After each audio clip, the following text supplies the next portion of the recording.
Upon hearing Han Li's words, the forgetful expression on the old Taoist's face disappeared without a trace, replaced by a calm demeanor. It seems that fellow Taoist Han intends to use this to threaten me. Threaten? Fellow Taoist's words are incorrect. Up to now, I haven't asked fellow Taoist for anything substantial, but instead, I've already given away several rare soul stones. If fellow Taoist finds it unfavorable, consider the second question as if I never asked. I won't ask for these soul stones back, Han Li said calmly. Upon hearing this, Tianjing True Man's face stiffened, then became uncertain. Han Li didn't rush, standing opposite without any sense of urgency. The puppet technique I gave you can roughly distinguish between true and false. But how do I know if what you said about the yin-ming beast is true? After a while, the old Taoist said coldly, to be honest, even if fellow Taoist knows about the yin-ming beast's whereabouts, you wouldn't be able to enter. Not only is it extremely dangerous there, but even if you manage to enter by chance, there's no return. I was lucky to escape with my life back then. However, even if you don't believe what I said, the soul stones are genuine. Even if you only exchange a portion of them for the puppet refining technique in your possession, fellow Taoist won't lose out. Otherwise, what's the use of having the puppet refining technique without soul stones? Han Li said calmly and steadily. After hearing this, Tianjing True Man frowned, showing a hesitant expression. All right, I don't intend to ponder over whether the source of these soul stones is true or false. I just want to ask fellow Taoist, how many soul stones are you willing to use to exchange for the puppet refining technique? If the quantity is too small, I'd rather keep it for myself. After weighing the pros and cons, the old Taoist finally said with a relieved expression, "It depends on the value of the ancient puppet technique fellow Taoist provides. If it can only refine puppets like those during the day, even if you show it to me for free, I won't be interested." Han Li felt pleased in his heart, but his face remained unchanged. The puppets exchanged during the day are just inferior products I found in ruins. It seems that the more powerful the puppets you can refine, the more soul stones you will provide. The old Taoist said with a strange expression. Yes, that's the idea. If I can refine a puppet with the power equivalent to that of a Yuanying stage cultivator's full-strength attack, I would even give fellow Taoist 20 or 30 soul stones. What's wrong with that? Han Li pursed his lips and said calmly, "Are all these soul stones of the same quality as those given at the beginning?" Tianjing True Man asked seriously. Can ancient puppet techniques really refine puppets equivalent to Yuanying stage cultivators? Han Li was first surprised, then delighted, and finally said without hesitation, "Since I've said it, I won't lie. All right, these are the jade slips for the refining of ancient puppets. There's no need to borrow them. I'll give them directly to fellow Taoist." The old Taoist quickly took out a white jade slip from his storage pouch and handed it directly to Han Li, then revealed a sly smile. Han Li was stunned by the Taoist's actions. He felt that something was amiss. However, after thinking about it, he didn't hesitate to pick up the jade slip and scan it with his divine sense. After a while, Han Li's face turned red and white. After retracting his divine sense, he stared at Tianjing true man without saying a word. What's wrong? Don't the puppets described in this technique meet fellow Taoists' requirements? The old Taoist said with a slightly teasing smile.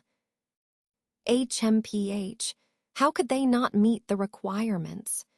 But the main materials required for these puppets are things like 10,000-year ironwood, which are extremely rare. There are also other auxiliary materials. Not to mention rare, there are several kinds that I've never even heard of. Where can I find them? Han Li's face showed annoyance. There's nothing I can do about it. But aren't there illustrations of various materials above? Fellow Taoist might have deep luck and have the opportunity to gather all the materials for the puppets. The Tianjing true man said leisurely.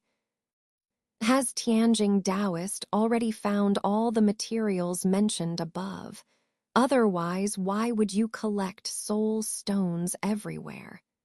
To the surprise of the old Taoist, Han Li's anger quickly dissipated, and he immediately asked, "When did I say that I would personally refine the puppets? I just found 2 semi-finished, high-level puppets in the ruins, melted the soul stones into them, and can use them. Why bother to do it myself?" Tianjing true man said calmly without changing his expression. Han Li was speechless for a moment. This old Taoist was really hard to deal with. All right, I've given the puppet refining technique to fellow Taoist Han. As for my... Here you go.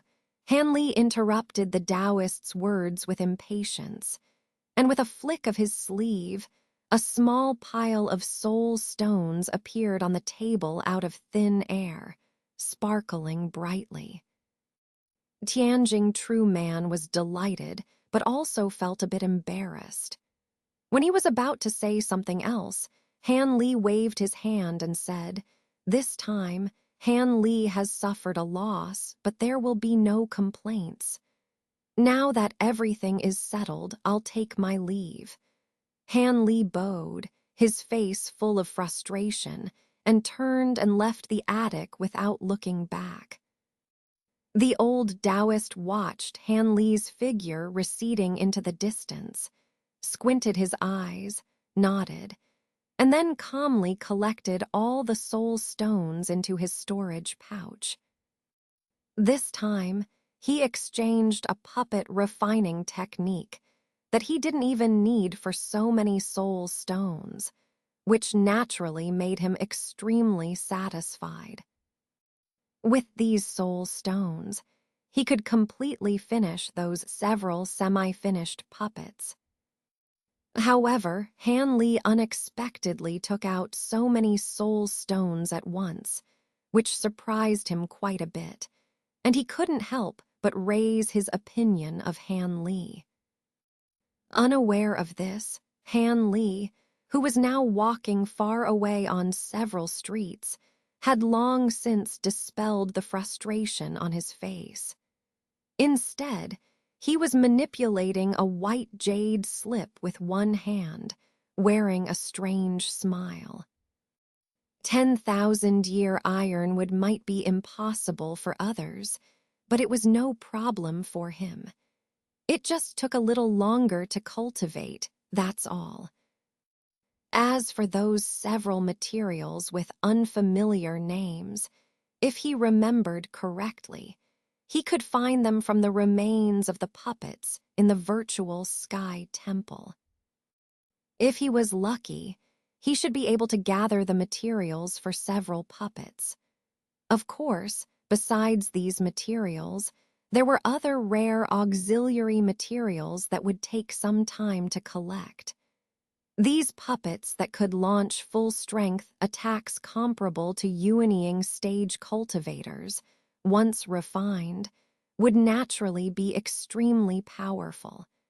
It would make the puppet technique that he had given up on become one of his trump cards again. Unfortunately, he could only think about it.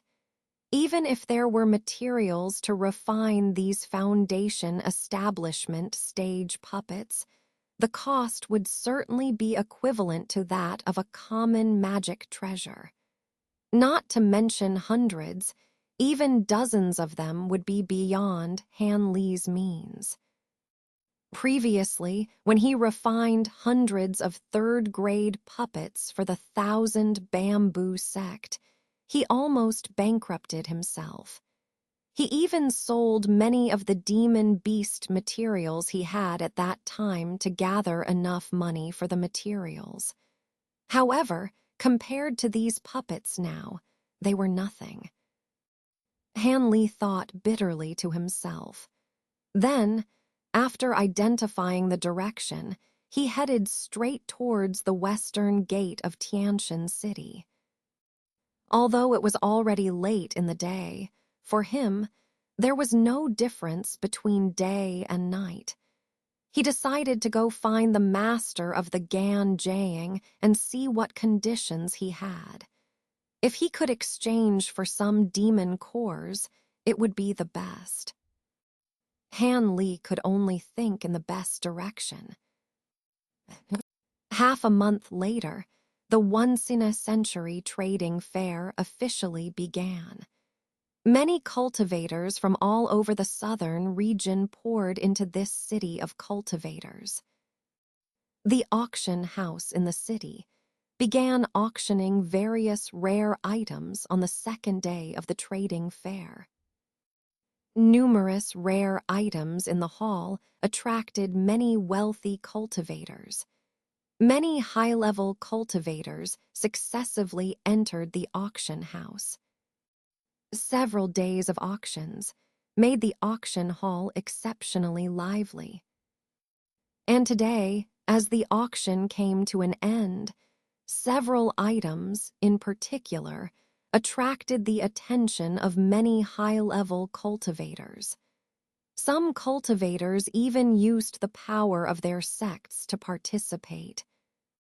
76,000 spirit stones.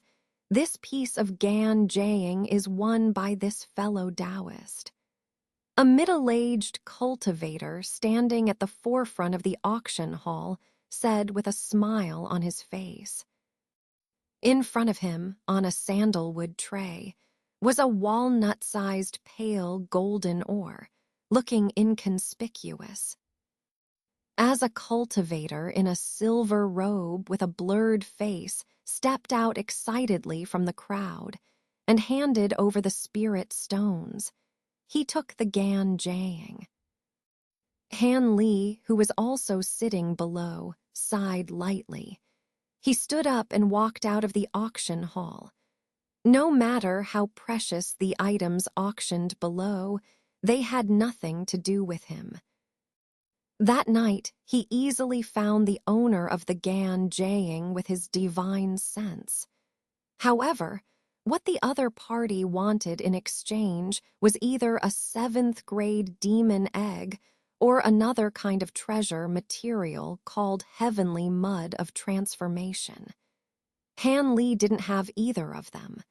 After the conversation failed, he could only leave disappointed. However, from the other party's mouth, Han Li had already learned that the Gan Jiang was not large, just enough to be incorporated into 7 or 8 flying swords. It was still not enough. However, even so, when the auction where the Gan Jiang participated began today, Han Li still joined in. But when the price exceeded 50,000 spirit stones, Han Li completely gave up on this item. It seemed that he couldn't display the Great Gan sword formation in a short period of time. After leaving the auction house, Han Li didn't go back there again.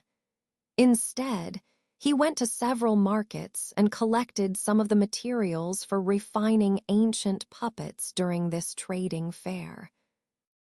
Although he still lacked many materials, cultivating the 10,000-year ironwood also required a large amount of time and green liquid. It was impossible to refine the ancient puppets of the Foundation establishment stage immediately. But given enough time, once the puppets were refined, his strength would immediately increase significantly. Next, Han Li went straight to a corner of Tianshan City. Today was the 4th day of the trading fair. He remembered what Duke Nanlong had told him and was curious. Following the directions in the jade slip, he found the place. After scanning the surroundings with his divine sense, Han Li stood in front of what seemed to be an ordinary stone house. The stone house seemed to be only 2 connected rooms, unremarkable at all. He walked over, pondered for a moment, and before he could raise his hand to knock on the door opened gently to his surprise. A middle-aged man with a jade crown and a purple robe walked out with a smile. "Fellow Taoist Han, you've finally come. Let me introduce you to a few fellow cultivators." Duke Nanlong seemed to have known that it was Han Li standing outside. As he approached, he greeted Han Li with a smile on his face. The scene inside the house startled Han Li. It was empty, with no one around. However, a quick sweep with his spiritual sense revealed the presence of a restrictive barrier within the house. At the same time, Nanlong Hu noticed Han Li's actions and smiled slightly. He said, "My small trick is naturally no match for your abilities, Taoist friend. Please follow me." As Nanlong Hu spoke, he casually made a hand gesture, and a ray of golden light shot out from his sleeve. After the golden light passed, a nondescript spot on the ground within the house suddenly flickered with white light. The illusion vanished, revealing a dark stone staircase. Without saying a word, Nanlong Hu descended the stairs. Han Li furrowed his brows, but without hesitation, followed him down. The stone staircase was short. As soon as they entered, they found themselves in a small underground hall. The soft white light from a few moonstones illuminated the place dimly. 7 or 8 cultivators were inside, 6 sitting, with a man and a woman standing together as if they were a pair. As soon as these people saw Nanlong Hu and Han Li enter, their gazes turned toward them. "It's you." The standing man's face changed drastically in shock when he saw Han Li's appearance. It seemed he recognized Han Li. Han Li was taken aback upon hearing this. His eyes flashed with a sharp light as he looked at the late-stage core formation man's face. He saw an impressive silver mask, a face that left a deep impression. After a moment of surprise, a hint of ridicule appeared at the corner of Han Li's mouth. This man was none other than the young master of the ghost spirit sect who had hunted him down back then. The same silver mask, the same person behind it, but now his eyes lacked the arrogance of youth, replaced with 2 parts of weariness and a trace of shock and anger. Unexpectedly, to meet an old acquaintance here. "Quite a surprise for me," Han Li said calmly. How is it possible? You've formed a nascent soul. The young master's voice was hoarse compared to before, but the fear in his words was evident to anyone. What's going on? Do you know this Taoist? Asked a black-robed man sitting in front of Wang Chan coldly. Second uncle, this is the Han from Huangfeng Valley I told you about. It was he who... The ghost spirit sect's young master started to explain. No need to say more. Taoist Han is now a nascent soul cultivator. Why would he hold a grudge against a junior like you? The black-robed, scholarly-looking middle-aged man interrupted, his face showing a trace of surprise but then frowning slightly. Then he smiled warmly at Han Li and said, I am Wang Tiangu of the Ghost Spirit Sect. My nephew was young and foolish back then, causing offense. For my sake, I hope you won't hold it against him. From his tone, it seemed he knew a bit about Han Li's past. What happened back then was a minor issue. Years have passed, and I've long since let it go. You flatter me, Han Li said lightly, glancing at the black-robed man, seeming genuinely forgiving. But inwardly, he sneered. This ghost spirit sect's young master had repeatedly nearly taken his life and even forced him to teleport away from Tian Nan. How could he easily forget such a grudge? If it weren't for the numerous nascent soul cultivators present and the ghost spirit sect's leader here, he would have killed him immediately. For now, he decided to observe the others to see if there were any other demonic cultivators present. Otherwise, not avenging himself and getting killed by them would be a great loss. Haha, so Taoist Han is originally from Huangfeng Valley. I thought you were from the Loyun sect. It's great that you can let go of past grievances. After all, I've gathered everyone here to avoid any unpleasant incidents, Nanlong who interjected at the right moment. Wang Tiangu smiled slightly. Given his deep scheming, he wouldn't easily believe Han Li's words. He nodded seemingly casually and said, It's admirable how broad-minded you are, Taoist Han. However, rest assured, I will severely reprimand my nephew upon our return. It's astonishing that in just under 200 years, you've advanced from the foundation establishment stage to the nascent soul stage. In a few hundred years, reaching the late nascent soul stage might not be impossible for you. We, with our poor aptitude, can only look up to you. As soon as he said this, the expressions of the other cultivators, including Nanlong Hu, changed. Hanley cursed inwardly, hatting this ghost spirit sect cultivator to the core. His words, though seemingly praising, had pushed Han Li into the spotlight. Are you really not yet 300 years old? A dark-skinned man sitting in the corner asked curiously after a moment of silence. Wang sect leader, you jest. I've just recently formed my nascent soul. How could I think of something as distant as the late nascent soul stage?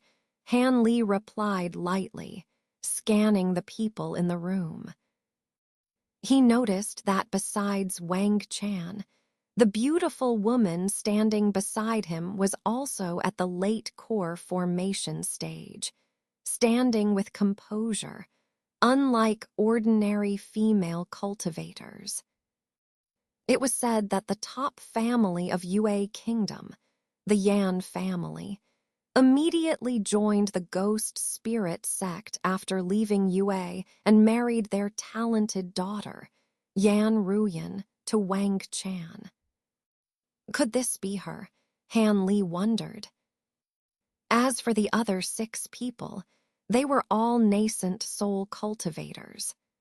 Among them, an elderly man in white robes with no beard had the same mid-nascent soul stage cultivation as Nanlong Hu. Han Li took an extra look at him, and upon making eye contact, felt a chilling cold that seemed to pierce his heart, making him shiver. He was greatly alarmed, but on the surface, he casually looked away. The old man smiled faintly. At this moment, Nanlong Hu, now calm, invited Han Li to sit. Han Li did not hesitate, choosing an empty chair and sitting down steadily. He then cast a fleeting glance at Wang Chan, whose eyes were flickering with uncertainty. The ghost spirit sect young master, despite his initial shock, had regained his composure due to Wang Tiangu's presence. However, his gaze towards Han Li was filled with indescribable fear. The adversary who once had the same cultivation as him had now advanced to the nascent soul stage, evoking not only shock but deep resentment. Meanwhile, Yan Ruyan glanced at Han Li twice, her clear eyes hiding her thoughts. Seeing this, Han Li sneered inwardly and paid them no more attention. Nanlong Hu, the organizer, now stood in the center and said solemnly, "Some of you are righteous cultivators, some from demonic sects, and some are independent cultivators. But there is one thing you all have in common. Your spiritual sense is exceptionally strong. That is why I invited you here. Some of you already know the gist of the matter, but most do not. So I will explain it in detail, and you can decide whether to participate. If you do not wish to, I will not force you." Han Li perked up, knowing the main topic was about to be revealed. "Haha, the others are fine, but why are the 2 juniors from the ghost spirit sect here? Don't tell me their spiritual sense matches ours. This better not be a joke." A cold-faced cultivator sitting opposite the black-robed man suddenly said, glaring at Wang Tiangu, indicating some past conflict.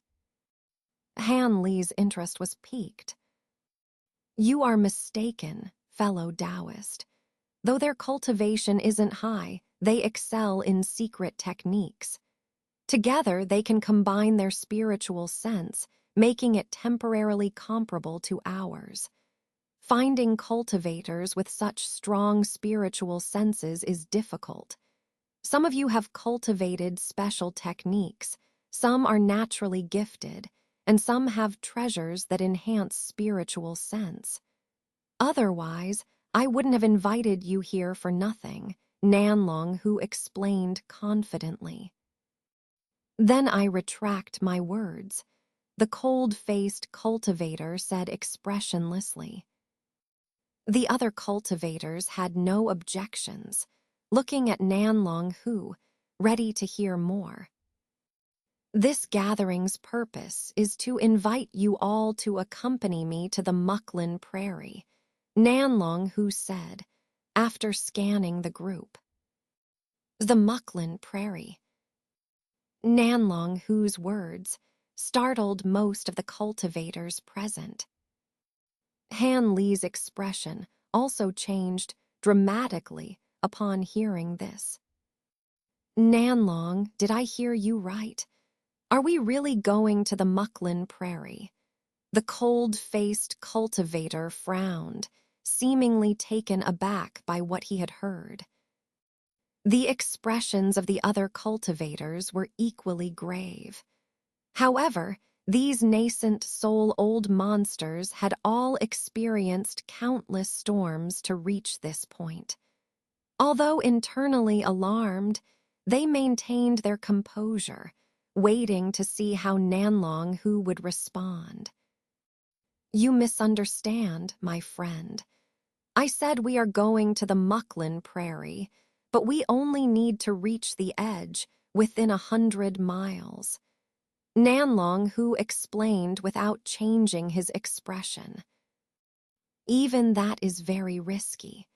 I've heard that the Mucklin people have been recuperating and are now stirring again. The edge of the prairie is currently the most dangerous place. There must be many spell warriors of our level gathered there. Even though their magical tools are simpler, their cultivation and techniques are no less formidable than ours. They excel in spirit arts, which are surprisingly powerful and very adept at coordinated attacks. If discovered, we might escape with our lives, but it would be hard to retreat unscathed." The cold-faced cultivator shook his head, evidently apprehensive. "I'm well aware of how troublesome spell warriors can be.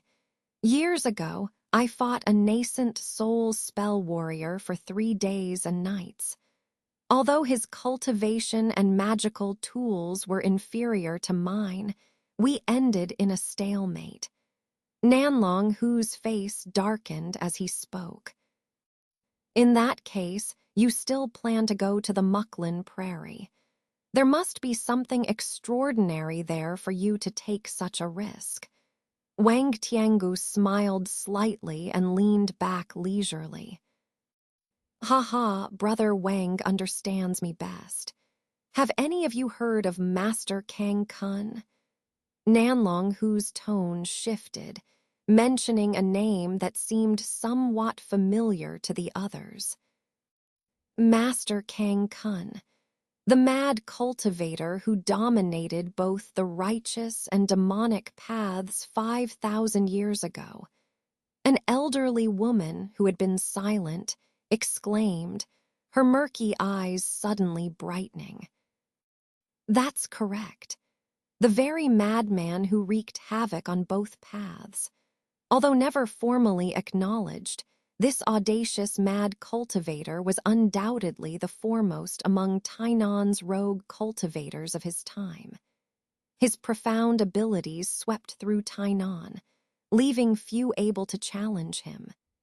Even the recognized top figures of the righteous and demonic paths, the Hehuan sect's Grand Elder and the Righteous Alliance's leader, dared not claim superiority over this half-crazed rogue." Nanlong Hu spoke with a tinge of awe. "Why bring up this person now? Does this have something to do with him?" Wang Tiangu asked curiously. Brother Wang is correct. The place we are heading to is the secret cave residence Master Kang Kun meticulously prepared before his death."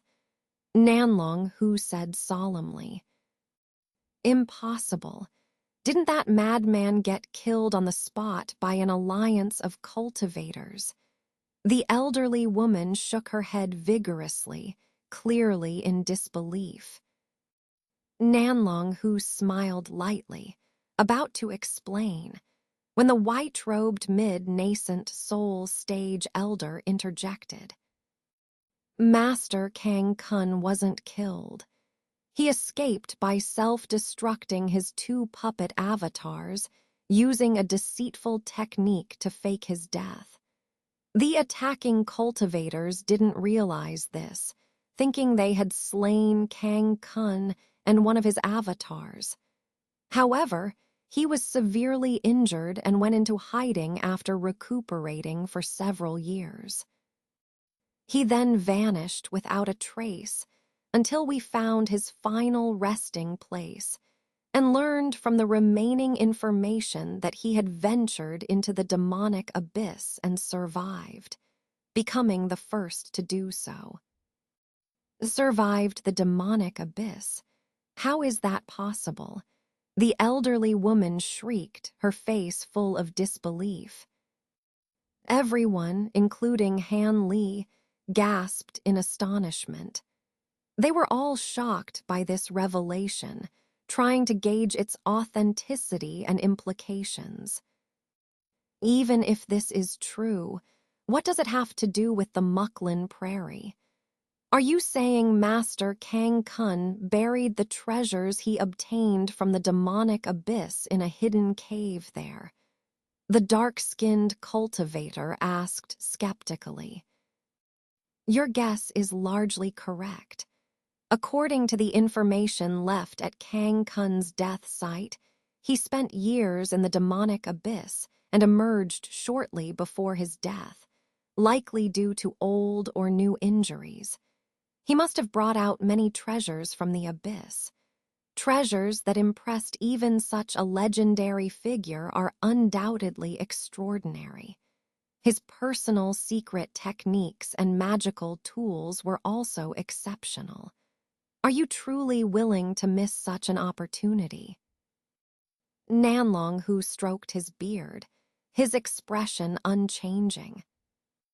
And with so many nascent soul cultivators, ordinary spell warriors won't be able to stop us.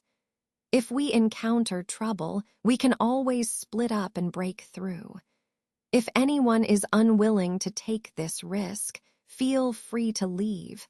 We will find others. But let me clarify something first, the white-robed elder added nonchalantly. Hearing this, Wang Tiangu, the elderly woman, and the other cultivators hesitated. Han Li then spoke up, breaking the silence. One thing puzzles me. Since you know the location of the treasure, why gather us here? Why specifically those with strong spiritual sense? Is it difficult to locate or access the cave? Han Li asked calmly, voicing his long-standing doubt. Friend Han, this is exactly what I was about to explain. If we could retrieve the treasure ourselves, we wouldn't involve others. However, when we secretly ventured into the Muklin Prairie and found the cave, we discovered an ancient and mystical formation guarding it. Despite our efforts, we couldn't break through. We had to return to Tainan to study ancient formations and discovered it was the Tu Miao divine restriction, one of the top 10 ancient prohibitions. Nanlong, who explained with a hint of frustration. The Tu Miao divine restriction, one of the top 10 ancient prohibitions. How could it be there? Wang Tiangu was visibly surprised. Most of the others hadn't heard of this term, but its association with the top 10 ancient prohibitions made them wary. Han Li's eyes flashed briefly, but quickly returned to normal. I've heard Brother Wang is a renowned expert in formations. It seems your reputation is well-deserved if you even know about such a rare ancient restriction, Nanlong, who praised with genuine surprise. You're too kind, Brother Nanlong. I only know the name, but I have no idea how to break it. Wang Tiangu quickly replied humbly. The white-robed elder smiled and continued. After years of research, we found 2 ways to break this restriction. Either use brute force, which would take months, or use the spiritual sense transformation technique with 8 powerful cultivators. We can't afford to spend months on the prairie, but with your strong spiritual senses, we can break the formation in a day. Now everyone understood why Nanlong who had gathered them. While other mid-nascent soul cultivators might also be able to help, they didn't want to involve 2 powerful individuals who might take over. With a balanced group, they maintained a delicate equilibrium. The allure of treasures from the demonic abyss tempted everyone, including Han Li. Though the edge of the Mucklin Prairie was risky, the potential rewards far outweighed the dangers. Seeing no objections, Nanlong Hu smiled. But let me make one thing clear. If we succeed and enter the cave, my friend and I will each choose one item first. The rest will be divided equally. Do you have any objections? The conditions proposed by Nanlong, Hu, and his companion were met with no objections from Wang Tiangu and the other cultivators. Given the duo's cultivation levels and their roles as initiators, it was only natural for them to receive a larger share of the treasures, and everyone silently agreed. To avoid any delays, they decided to depart immediately after the trade fair ended, allowing themselves only 2 days to prepare. After making heart-demon vows to keep this matter confidential, everyone departed. Han Li noted the confidence of Nanlong Hu and his companion, suggesting they were unafraid of any underhanded tactics from the others. Indeed, with the location and the method to break the seal known only to these two, it would be difficult for others to plot anything against them given their cunning and abilities. Han Li had his own reasons for agreeing to this venture. Since reaching the nascent soul stage, his progress with the green primordial sword art had been painfully slow due to the lack of suitable pills. Han Li estimated that, without fortuitous encounters, it would take him 200 to 300 years of diligent cultivation to reach the peak of the initial nascent soul stage. Advancing further to the mid-stage would depend on luck and opportunity, with innate talent being less critical. After the trade fair, Han Li had originally planned to spend 100 years in seclusion, mastering his secret techniques, and then traveling to seek ancient relics and natural treasures. This was his only hope to find a breakthrough to the next realm sooner. Now, with the opportunity to obtain the famed treasures of Fallen Devil Valley, Han Li couldn't pass it up. This could very well be his chance. The other nascent soul cultivators likely had similar thoughts. They had been stuck in the initial stage for countless years and wouldn't miss any opportunity for a breakthrough. The demonic cultivators of Fallen Devil Valley were not ordinary. They were among the top cultivators of ancient times. The techniques and pills they left behind would naturally be extraordinary. This alone was enough to tempt Han Li and the others. Furthermore, since the young master of the ghost spirit sect would also be participating, Han Li would not hesitate to eliminate him if the chance arose during the journey. As long as Wang Tiangu didn't catch him in the act, what could the ghost spirit sect do? The ghost and heaven Dao alliances were enemies, after all. Pondering this, Han Li made his way back to his residence along a stone-paved street. Unbeknownst to him, Wang Tiangu was walking slowly a few streets away, with Wang Chan and Yan Ruyan following in silence. After we return, tell me more about your grudge with that person. Judging by his demeanor, he still harbors resentment towards you.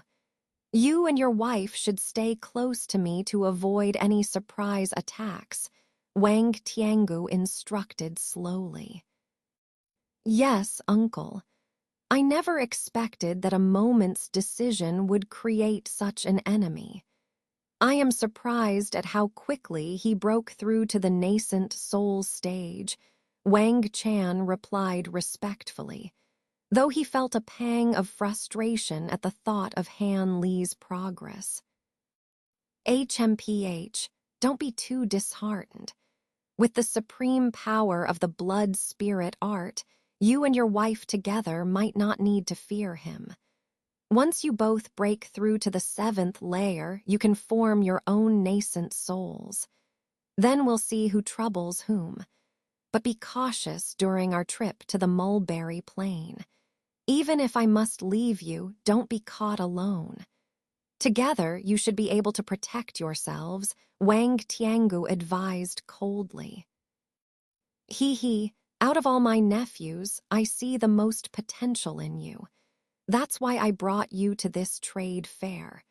However, that guy was originally from Huangfeng Valley, and it seems that Linghu Liazu is also attending the fair.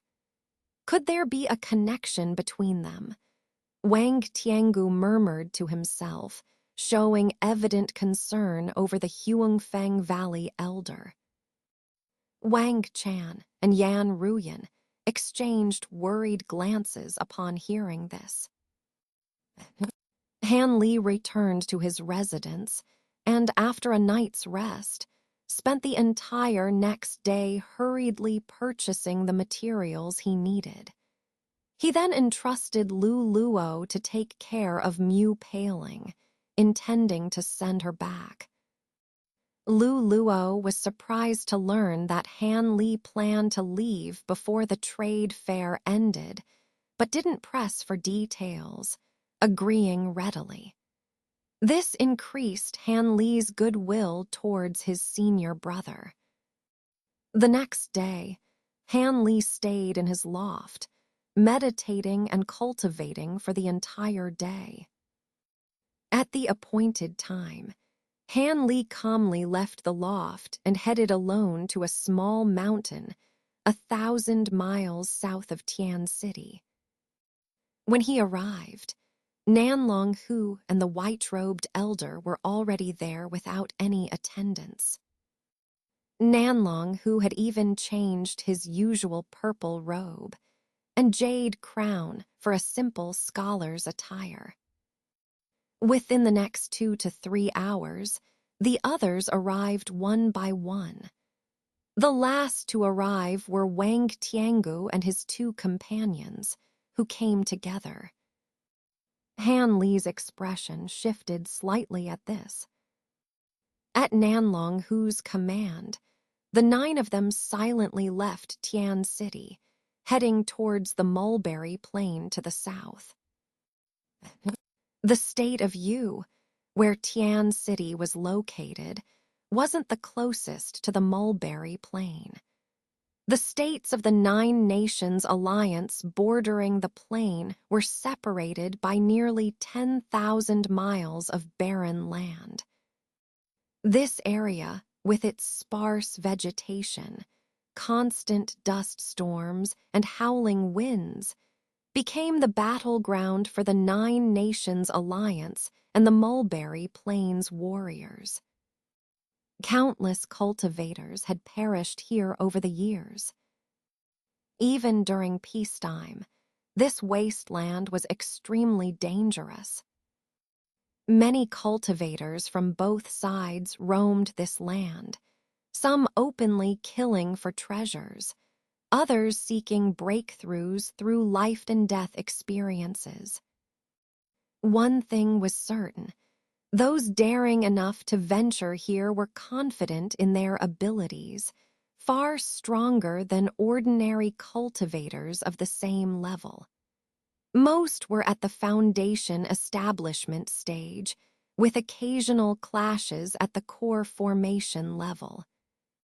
Whenever core formation cultivators appeared, lower-level cultivators would quickly flee to avoid being caught in the crossfire. Nascent soul cultivators rarely appeared in these minor skirmishes. Thus, when Nanlong Hu led Han Li and the others into this area, they paid it no mind, treating the wasteland as if it were empty. For nascent soul cultivators like Han Li, crossing the 10,000-mile wasteland took only half a day at a leisurely pace, so they weren't in a hurry, maintaining a steady speed.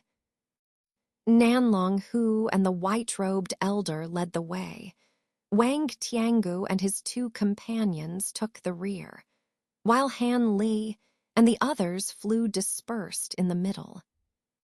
They encountered a few low-level cultivators along the way, but simply ignored them, flying silently overhead.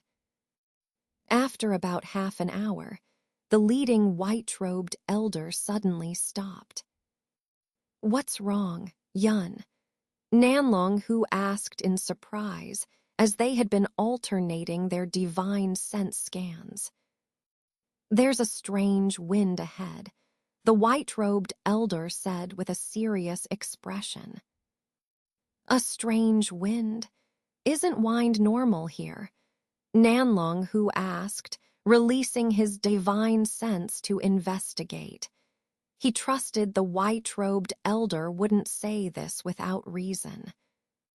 Han Li and the others, overhearing the conversation, exchanged glances and extended their own divine senses.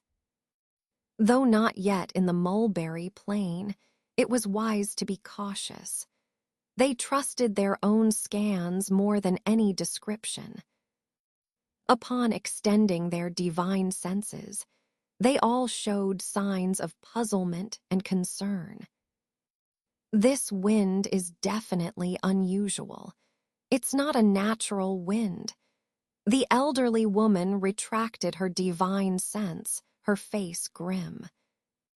Where Han Li's divine sense sensed, a yellow wind swept across the sky, reaching over 100 feet high. Wherever it passed, sand and stones flew, and yellow dust rolled like a monstrous dragon emerging, exuding a formidable aura. He was astonished.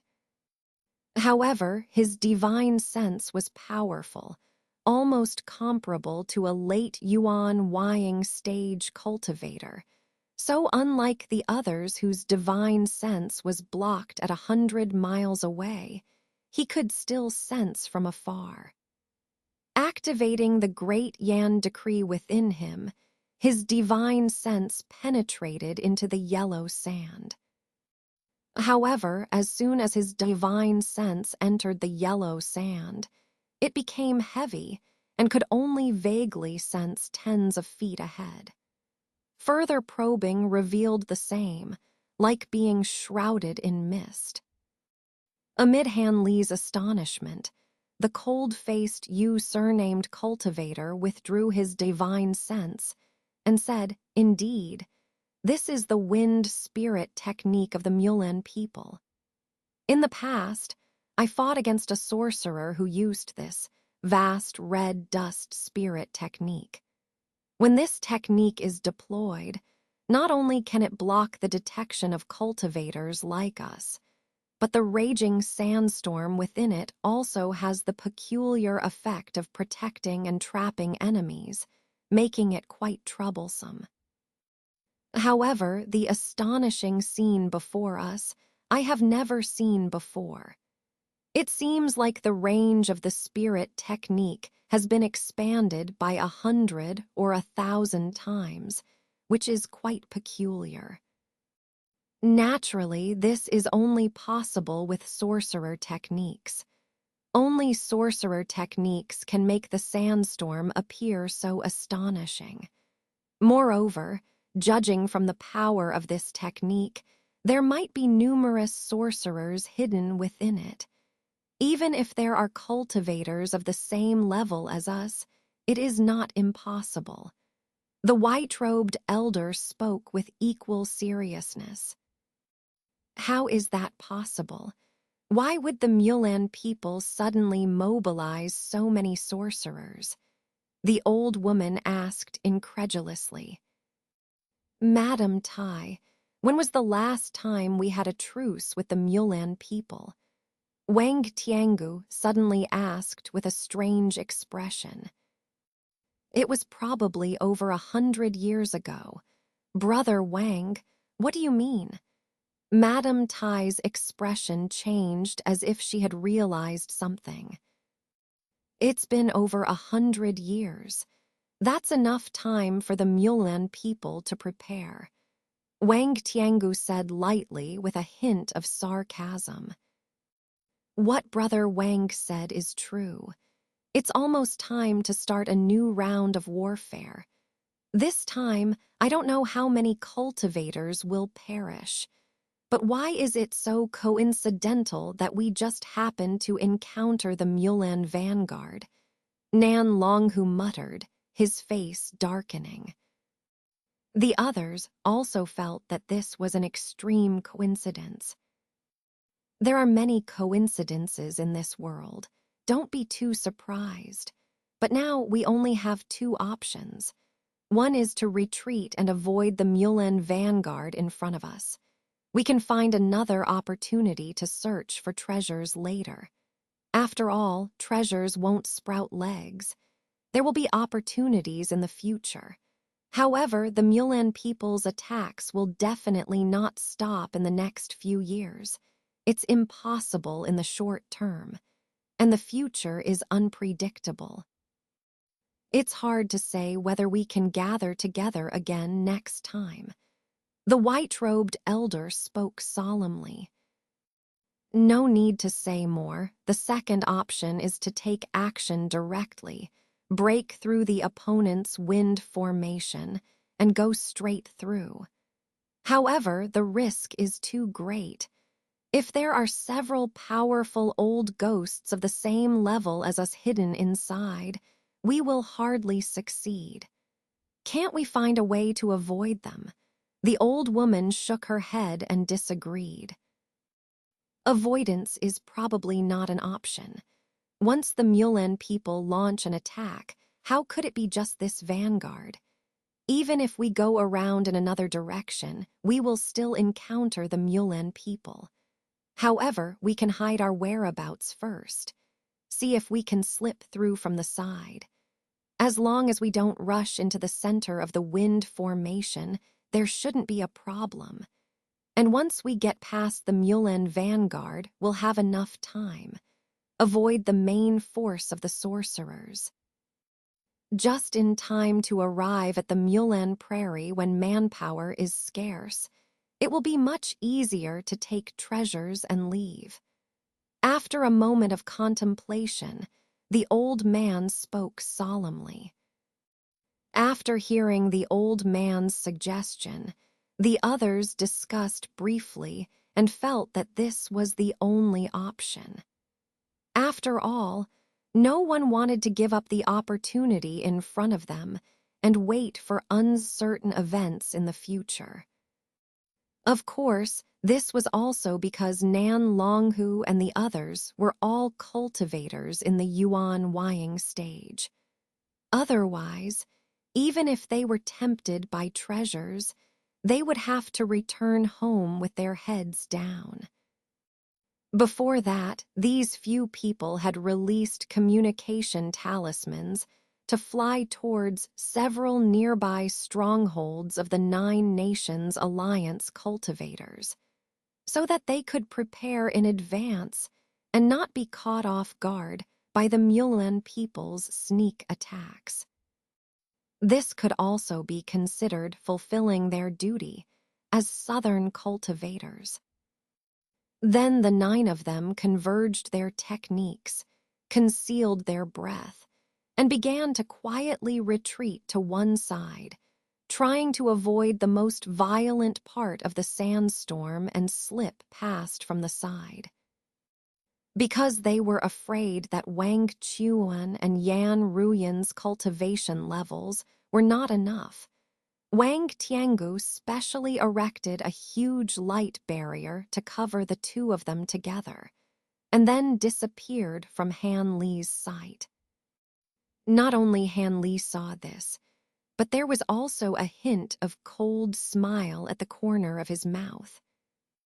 With his divine sense, how could Han Li let Wang Tiangu and the others escape his detection? Over 100 miles away, in the blink of an eye, the gray mist and yellow sand rushed towards them like demons emerging from the sky. Before the yellow sand arrived, countless towering wind pillars rushed towards the sky.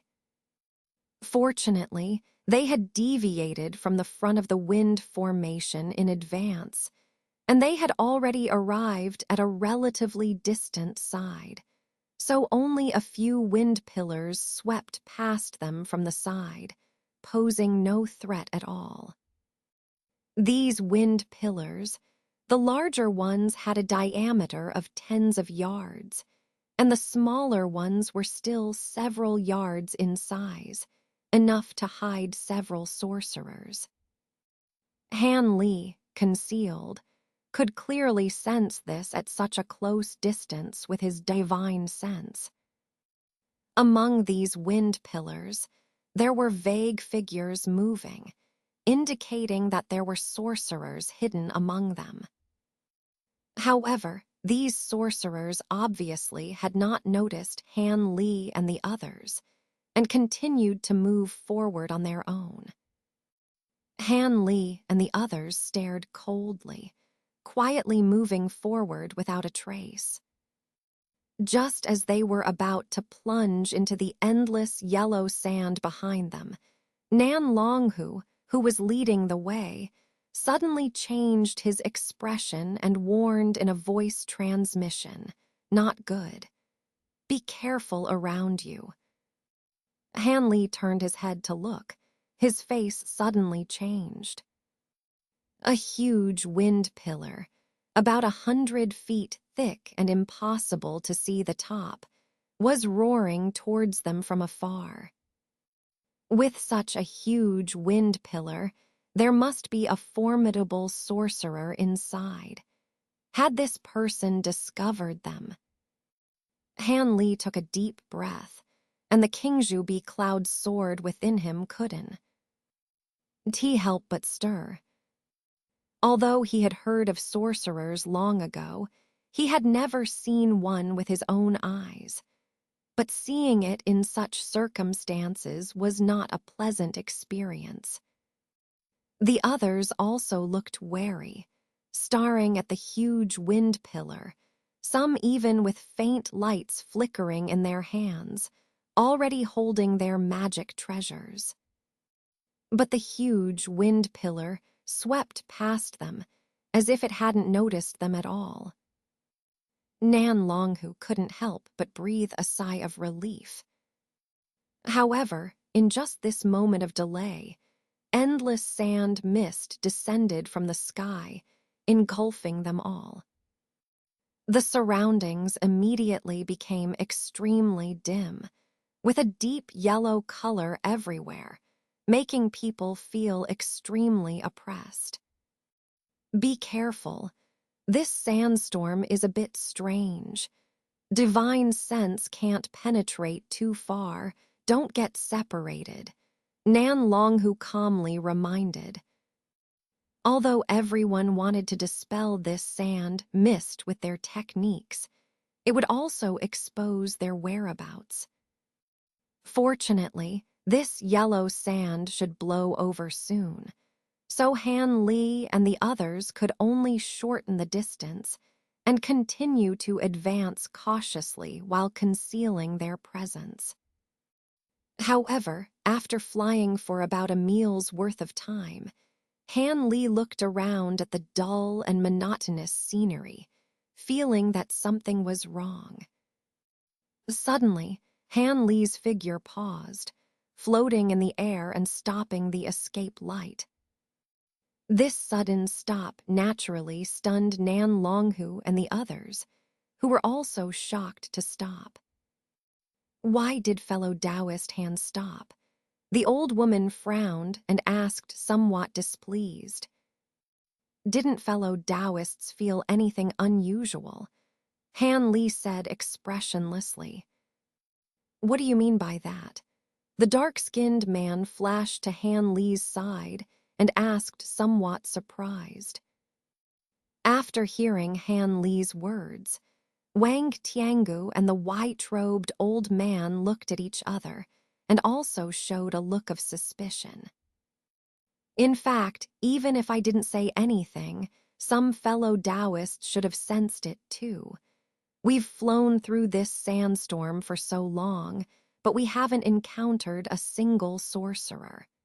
Not to mention that all the sorcerers might have concentrated in the middle of the sandstorm, and the scenery around us has never changed. What does this represent? Fellow Taoists should know, right? Han Li's face looked ugly as he spoke. Someone is secretly using restrictions to plot against us. The dark-skinned man, after listening, also wore a bad expression and muttered. Then, his eyes flickered as he scanned around. Upon hearing this, the others did not show any signs of panic.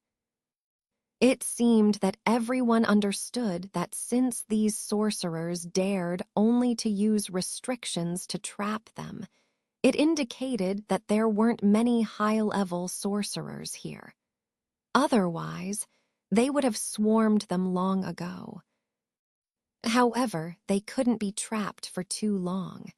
Once the Mulan reinforcements arrived, that would be a real problem. So, the elderly woman and the others, with colorful lights flashing on their bodies, no longer concealed their respective magical powers and began to attack the restrictions around them. Hanley also casually flicked his hand, and after releasing 3 green rays of light, they swelled up in the wind and transformed into 3 green rainbow streaks, sweeping towards the nearby yellow sand. Ripples resembling water waves suddenly appeared under everyone's attacks. Then flashes of yellow light appeared, and the restrictions, like thin paper, were easily torn apart by everyone's attacks. Seeing how easily they succeeded, the others were slightly astonished. Han Li, however, remained unfazed and turned into a streak of green light, shooting out from the gap. A hastily arranged restriction, how powerful could it be? It was normal for it to be broken with a single blow. There was nothing to hesitate about. Seeing Han Li's decisive action, the other elders were momentarily stunned, but quickly understood and followed suit. After they left, although there was still sand flying everywhere outside, it was obviously not as oppressive as within the restrictions. This made Han Li breathe a slight sigh of relief. He swept his divine sense around, trying to identify the direction before taking further action. But at this moment, Han Li's expression changed, and he squinted his eyes, staring at a certain area of yellow sand, floating in the air without moving. At this moment, there was a faint blue light flickering in his pupils, giving them a strange appearance. His face, however, remained calm and indifferent, revealing nothing about what he was thinking. Han Taoist friend, what are you doing here? Nan Longhu, who had caught up from behind, saw Han Li staring motionlessly and used his divine sense to glance in the same direction, but found nothing unusual. He couldn't help but ask in surprise. Nothing, I'm just thinking about which direction we should go. Han Li turned his head and said calmly as if nothing had happened. In these sandstorms, divine sense is useless. How can we see anything with our naked eyes alone? I have an artifact called the star-setting disc, which is perfect for this situation. Nan Longhu said dismissively, then reached into his waist and pulled out a pale red jade disc, round and flat. With one hand holding the treasure and the other pinching a tactic, Nan Longhu uttered obscure incantations. As he finished the gesture, a golden light shot out from the palm of his hand, hitting a flowing rune on the surface of the disc. Golden and red lights radiated from the disc. Han Li's heart moved, and he took another look at the treasure, only to see stars appearing on the disc, forming a strange pattern. It contained celestial phenomena such as stars, moons, and suns, which were extremely peculiar. Han Li stared in amazement, while the others, including the white-robed elder, gathered around with curiosity. Nan Longhu paid no attention to them, just staring at the pattern on the disc. After a moment, he flipped his hand, and the treasure disappeared, but he said briefly, "Follow me." With that said, Nan Longhu turned into a golden light and flew off diagonally. The elderly woman, the cold-faced cultivator, and the others didn't say a word, immediately following behind him. Apparently, they trusted this Midyuan Wying stage cultivator's judgment. Wang Tiangu's body shimmered with black light again, enveloping Wang Chuan and Yan Ruyan before following suit. However, as he passed by Han Li, this elder of the ghost spirit sect glanced at him indifferently, then casually brushed past Han Li as if nothing had happened. Han Li's lips curled slightly, and he looked back at him with a smile that wasn't a smile. He faintly saw Wang Chuan, wrapped in black light, bowing his head, not daring to look in their direction, showing an unusually honest appearance. On the other hand, Yan Ruyan, the beautiful woman, her eyes flickered, her calm gaze lingering on Han Li for a moment before turning away. Han Li, about to be left behind, smiled unconcernedly. With a flash of green light, he was about to leave. But before flying away, he subconsciously glanced in the direction he had just been looking, a strange expression fleeting across his face. Then, with a sneer, he disappeared into the air with a cold laugh. In the blink of an eye, Han Li's figure disappeared into the wind and sand. The place immediately became unusually quiet. However, just a moment later, the area where Han Li had been looking at before was suddenly illuminated by a dazzling yellow light. A dark hole, without any warning, appeared, and a shiny black monster crawled out of it. This monstrous creature was huge, about 6 zhang long and 4 zhang wide, with a flat, round body. What was even more terrifying was its triangular head, which, apart from a dozen gloomy compound eyes, also had several long antennae and a pair of sharp, large teeth, shining with a cold light, giving it a terrifying appearance. On its back were 4 transparent, thin wings, gently vibrating. And on the back of this terrifying monster stood 3 figures of different heights. One was shining all over with white light, making it impossible to look directly at him. One was shrouded in a green, strange mist, appearing ethereal. The last one, with faint blue electric arcs dancing around his body, seemed to be like a thunder god descending. Grand Master, are we just going to let them go like this? Isn't that too good? The figure shining with white light looked at the direction where Han Li and the others had disappeared and spoke with some concern, revealing a hint of worry in his words. Humph, not letting them go. With just a formation, can they really trap us? Don't forget, most of these people are old guys in the Yuan Wying stage, just like me. Even the weakest among them are late core formation cultivators.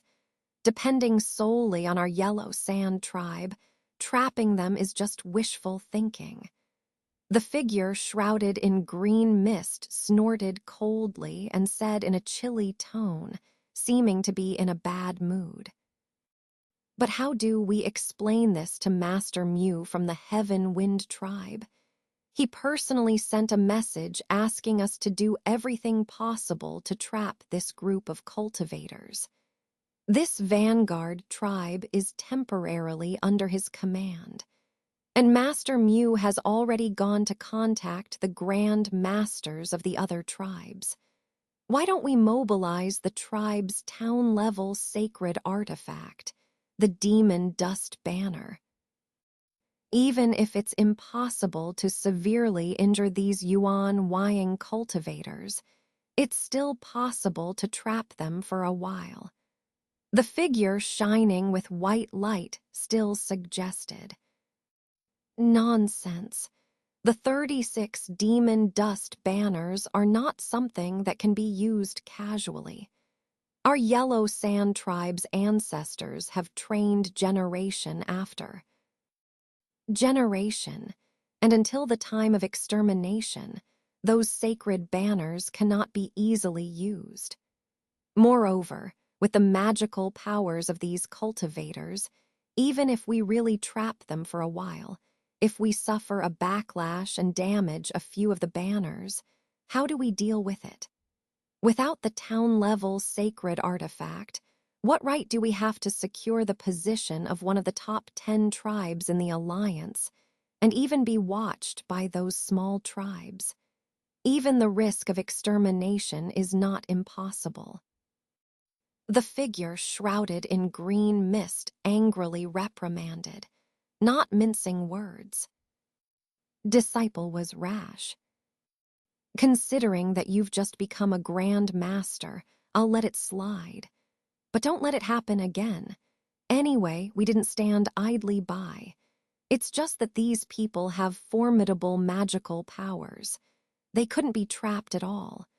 Master Mew's idea is good. Let our yellow sand tribe assist in trapping the enemy. After both sides suffer losses, he can come and pick up the cheap victory with the others. He'll naturally take the lion's share of the credit and spoils of war. Otherwise, why doesn't the Heaven Wind tribe use their town-level treasures to stop the enemy? I think he has some ulterior motives, taking advantage of this opportunity to retaliate against our yellow sand tribe. The figure shrouded in green mist said coldly, apparently having a very bad impression of Master Mew. This Master Mew probably did have this idea. After all, our two tribes have never been friendly, but now we're just allies, not truly subordinate to each other. It's unnecessary to take such a big risk to help others.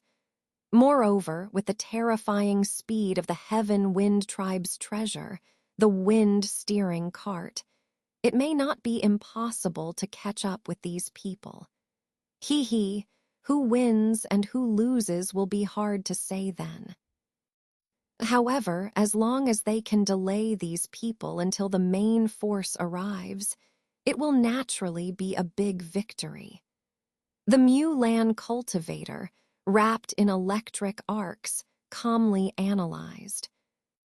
Even though the wind steering cart has astonishing speed, if it takes time to gather enough manpower before setting off, it may be too late. The figure shrouded in green mist disagreed. Whether they catch up or not, it doesn't really matter to us or those cultivators. What I'm curious about is that young man who broke the formation first seems to have discovered us hiding in the spatial rift. This is a bit strange. My rift bug is one of the famous ancient insects. Although its combat power is not strong, it has a natural ability to tear open temporary space cracks, making it the best at hiding in place. Although its ability to tear open space and time is extremely limited because it is still a young larva, neither of those two Midyuan Wying cultivators noticed the existence of the spatial rift. One of them, a late core formation cultivator, even felt the presence of the spatial rift. It seems that this young man is not an ordinary person. If he doesn't have any special secret techniques, he must possess extremely powerful detection treasures. The figure pondered for a moment before speaking to himself, but his face still showed a trace of doubt. Hanli followed behind the southern Longhu and others, finally flying out of the vast wind formation that stretched for dozens of miles. During this period, not a single law cultivator appeared to intercept them, indicating that they had received some kind of instructions.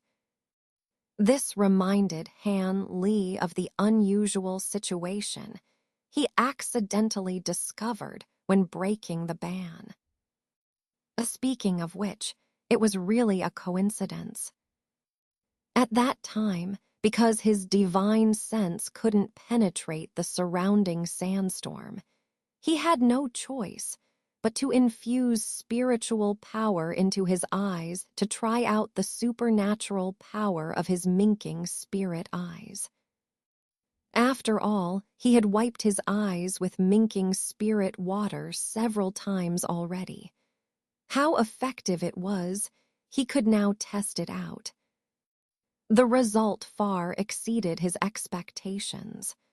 The originally hazy sandstorm, under the scan of his spirit eyes, easily cleared away. This surprised him greatly.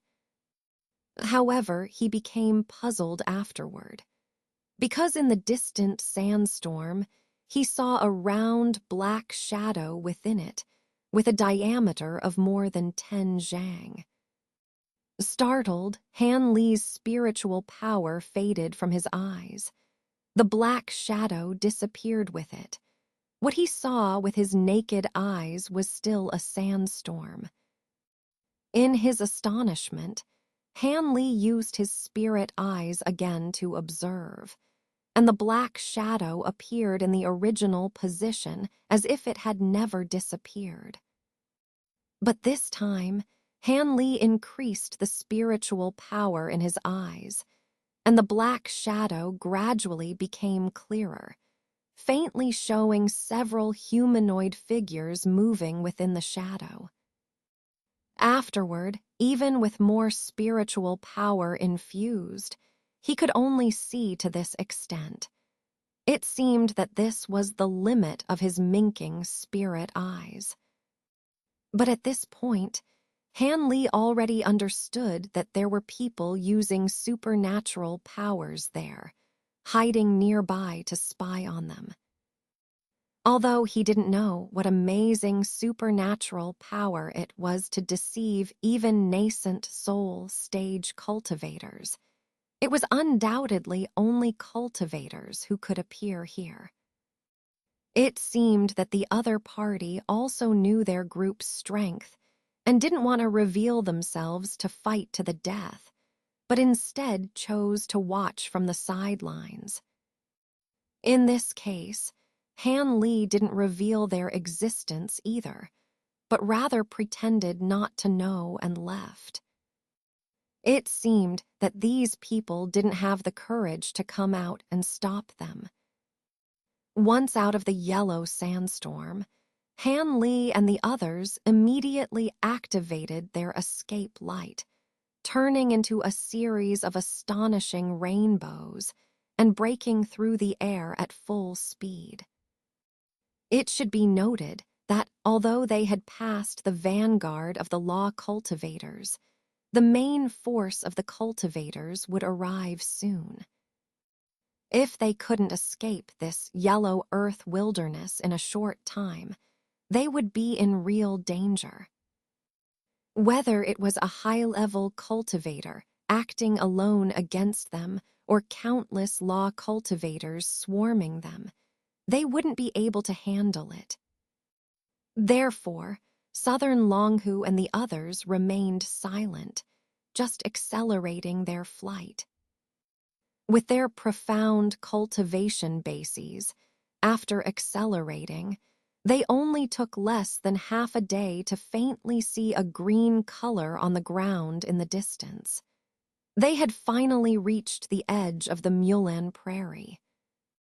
All right, we can finally breathe a sigh of relief. It seems that this time we've had a narrow escape. Seeing this situation, Southern Longhu, who was leading the way, exhaled a long breath and showed a hint of a smile on his face. At the same time, he slowed down his speed. Yeah, nothing happened even when we got here.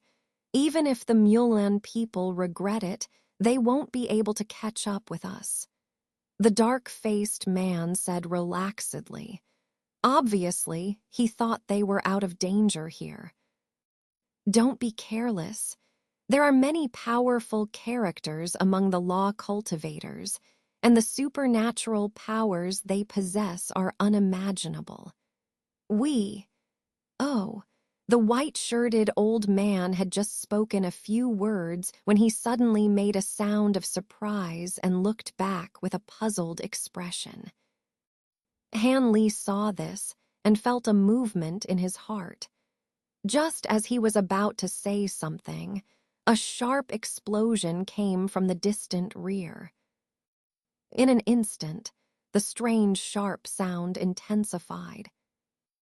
All of them had their expressions changed drastically, and they all looked back. In the far distance on the horizon, white light flickered, and what seemed to be a small light group moved rapidly towards them at an astonishing speed. Its speed was so unbelievable. No, this is a law cultivator's wind-controlled car. There must be cultivators of the same level as us inside. Otherwise, they wouldn't dare to chase after us. The white-shirted old man recognized the flying object with a shocked and angry expression after just one glance. There are 5 law cultivators inside. They are all in the nascent soul stage like us. It seems that they don't want to defeat us, but want to entangle us here to delay time until reinforcements arrive. After scanning with his divine sense, Wang Tiangu spoke with a gloomy expression. We can't engage in battle with them. There are 5 law cultivators inside, and we can't defeat them in a short time. Moreover, once we make a move, we won't be able to escape. Let's split up and go our separate ways, each using our own supernatural powers. Here are several jade slips, one for each person with an address written on them. After splitting up, let's meet here again 3 days later. Southern Longhu hurriedly said these words, taking out some identical jade slips from his arms and throwing one to each person. Without any delay, Southern Longhu immediately shot out from his body, surrounded by golden light, and flew out at an oblique angle. The white-shirted old man turned into a white rainbow with a gloomy face and went in a direction different from Southern Longhu. The old woman and others took the jade slips, and no one said a word. They also immediately scattered and used their secret techniques to fly away. The dark-faced man's body emitted a faint yellow spiritual fire several feet high, and he directly pounced into the ground without a trace, using the earth-escaping technique to leave. The old woman's hand flashed with silver light, and a silver hairpin appeared in her hand. She sprayed a mouthful of spiritual energy onto the treasure, and a white feathered spirit crane immediately appeared in front of her, surrounded by white mist. With a flicker, the old woman trembled and stood shakily on the back of the crane. After the white crane let out a long cry, they flew away together, one person and one crane, reaching 100 zhang away. As for the cold-faced cultivator named Yu, his body emitted a silver light, and after pinching a seal with both hands, he merged with some unknown treasure, turning into a silver dragon that flew into the clouds and disappeared. Wang Tiangu, Wang Chuan, and Yan Ruyan, on the other hand, didn't know what ghostly secret technique they used. They turned into a thick black light together and flew away side by side. In the blink of an eye, the three of them turned into a black dot. Their speed was astonishing. Han Li didn't hesitate either. Almost as soon as he received the jade slip from Southern Longhu, a red light flashed, and a crimson cloak appeared out of thin air on his body. After identifying a direction, he immediately infused a large amount of spiritual power into the cloak. A buzzing sound came from the cloak, and a red light burst forth. Han Li turned into a blood-colored light and shot out, his speed not much slower than the others. He even had the leisure to look back at the pursuing wind-controlled car. Although the car was still far away, Han Li's powerful divine sense could clearly see it. This treasure was really strange. Overall, it looked like a clean white square beast carriage, but there were no spirit beasts pulling it in the front, nor were there any wheels underneath. Instead, on the left and right sides of the carriage, there were each extended a 7 or 8 zhang long dark red wooden wing, with runes fluttering on them and colorful lights flowing constantly.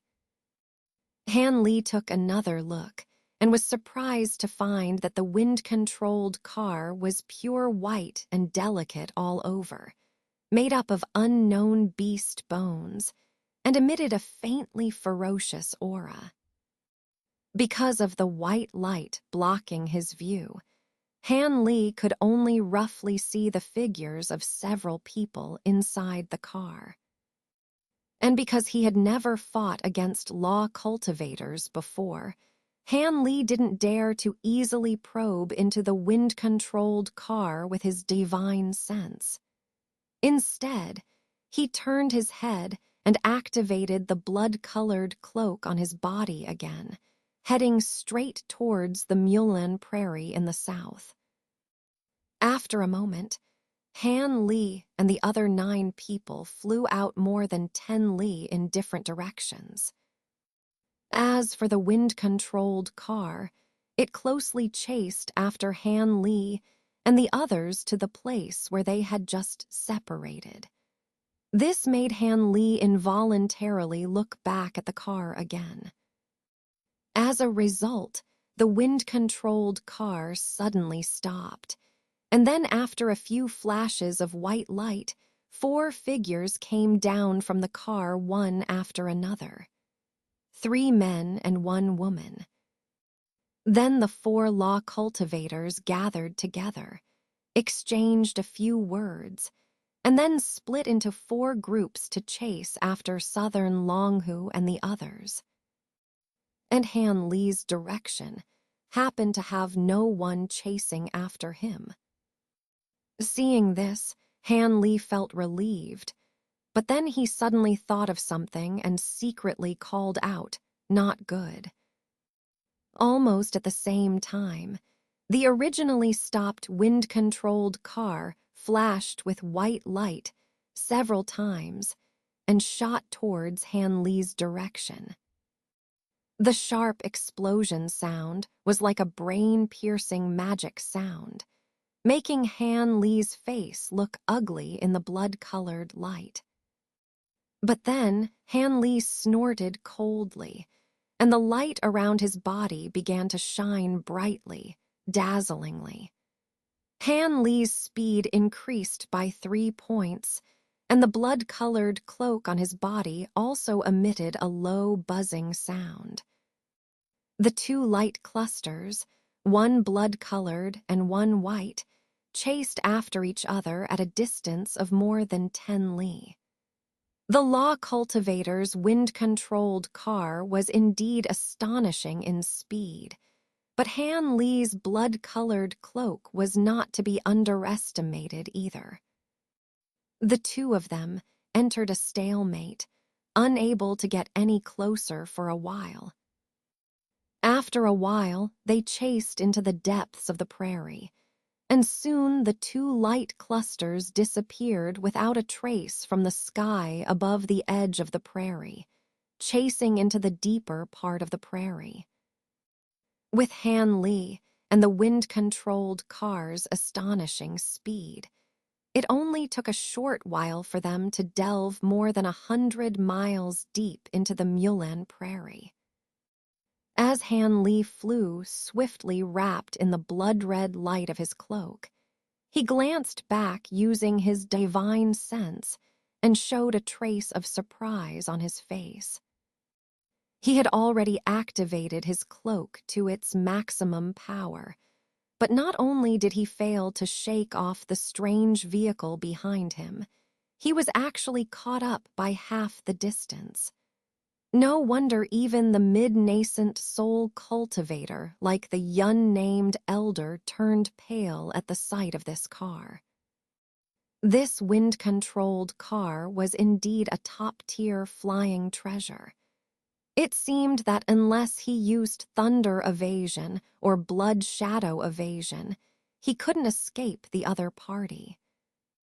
However, since forming his nascent soul, Han Li had never fought against a cultivator of the same level.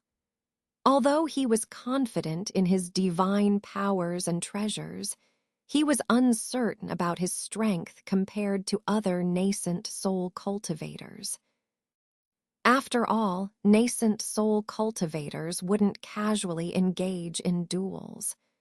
Even during the few years he joined the Falling Cloud sect, the two elders of the sect only discussed cultivation methods with him and never really sparred. In Tian Tian City, Nanlong Hu only exchanged a few divine sense moves with him, which couldn't truly test his real level. It seemed the law cultivator in the wind-controlled car behind him was a good opponent to gauge his cultivation level. Moreover, he was quite interested in the divine arts and spiritual powers of the law cultivators. If he could repel or even kill the opponent, that would be the best outcome. If not, he could always use wind-thunder wings to escape easily.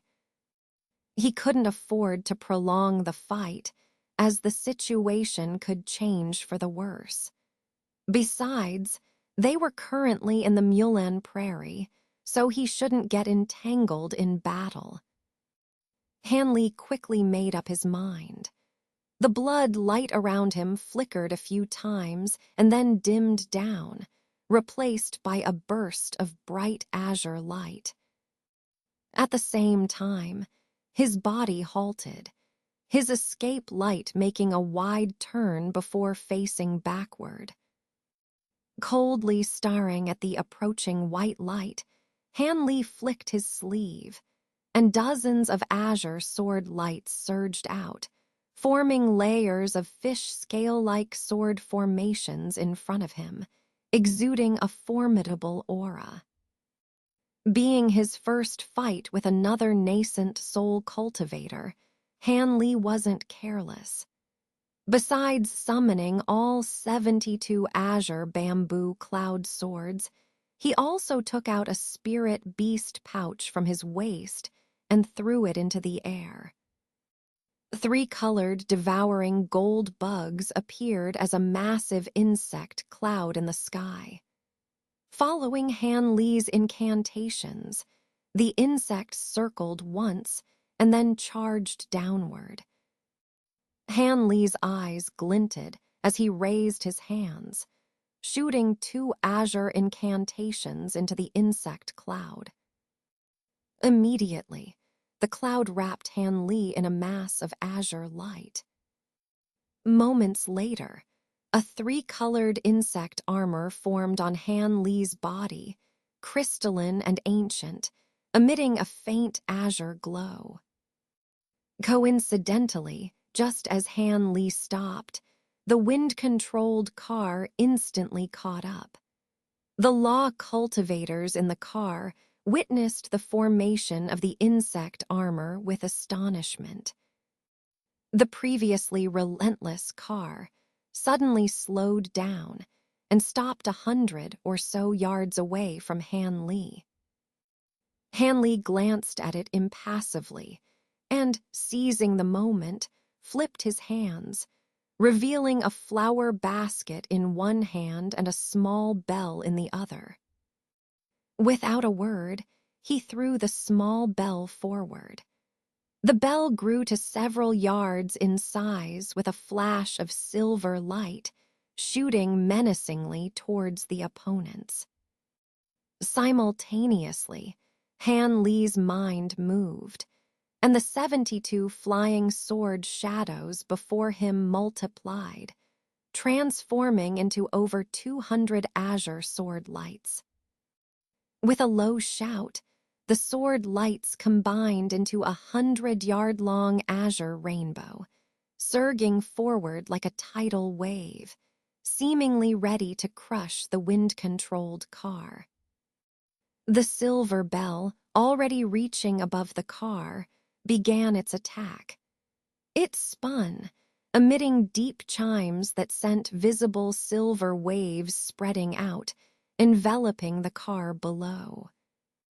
Han Li believed that if the law cultivator inside wasn't prepared, this attack alone could cause significant damage. The law cultivators, however, weren't caught off guard. The car's wooden wings slightly moved, and it retreated over 10 yards, escaping the sound wave's range. Then a figure flew out from the car, floating above it. The azure rainbow followed closely, crashing down. The figure calmly raised a hand, conjuring a deep blue barrier above his head. When the azure rainbow hit it, explosive sounds erupted, but the barrier held firm. From a distance, Han Li's expression changed slightly. The law cultivator chanted and spat a fine blue thread, which transformed into a giant blue serpent, rushing out from the barrier to meet the azure sword light. The blue and azure lights intertwined, producing thunderous roars. The cultivator then made a gesture, causing the wind-controlled car to shrink to palm size and fly into his storage bag. He looked at Han Li with a grim face, revealing an elderly man with blue tattoos on his cheeks, wearing a peculiar blue robe. More startling was the immense spiritual energy emanating from him, indicating he was at the peak of early nascent soul stage, nearing mid-stage. Han Li noticed that the blue barrier wasn't conjured from thin air, but released from a fist-sized blue orb the elder held. Moreover, the blue serpent wasn't formed from any artifact, but entirely from spiritual energy, which made Han Li more cautious. With a cold expression, Han Li prepared to activate the ancient treasure flower basket, which started to glow white. Hold on, although your divine powers are impressive, you are too hasty. I haven't even spoken yet, and you've already attacked. The elder's stern voice halted Han Li, though it was slightly stiff. There's nothing to discuss between cultivators and law cultivators, Han Li replied coldly, though he halted the silver bell and dimmed the light of the flower basket, curious about what the elder wanted to say. While that is generally true, at our level, there's no need for a life-and-death struggle. If your answers satisfy me, I might let you go. The elder laughed, unconcerned. Answers? I have nothing to tell you. Instead, I have some questions for you, Han Li retorted with a mocking smile, already guessing the elder's intentions. So, you're refusing my goodwill. The elder's face darkened. Han Li snorted and pointed to the sky. The entangled azure sword light condensed into a giant sword over 20 yards long. With a few swift slashes, the blue serpent was cut into pieces. The giant sword then slashed down towards the barrier and the elder. The elder's face showed a trace of ferocity. He raised the blue orb into the air and spat a stream of essence onto it. The orb spun rapidly, emitting blue threads that formed a massive blue net below the barrier. At the same time, the elder chanted and formed a large blue light ball above his head. The giant sword struck the barrier, producing a loud tearing sound. As expected, the barrier couldn't withstand the condensed sword light and was split in two, the sword slashing towards the elder and the net below. What happened next was somewhat beyond Han Li's expectations. As soon as the giant sword touched the silk net, the net immediately shimmered with blue light. The crystalline, delicate strands of the net were unexpectedly tough and resilient. After a few slashes within the net, the giant sword failed to break free. Instead, it got ensnared within the layers of the net under the old man's control. Although it wasn't completely immobilized, it was indeed difficult to escape for the moment. Han Li frowned and was about to cast another spell when the old man across from him acted first.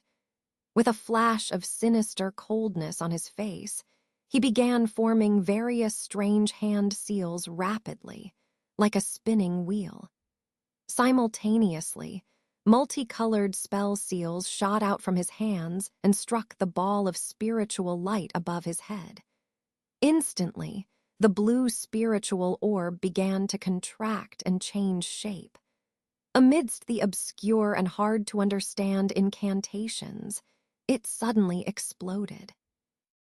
Countless palm-sized, slender ice crystals appeared out of thin air around the old man, glittering with blue light and covering an area of over 10 meters.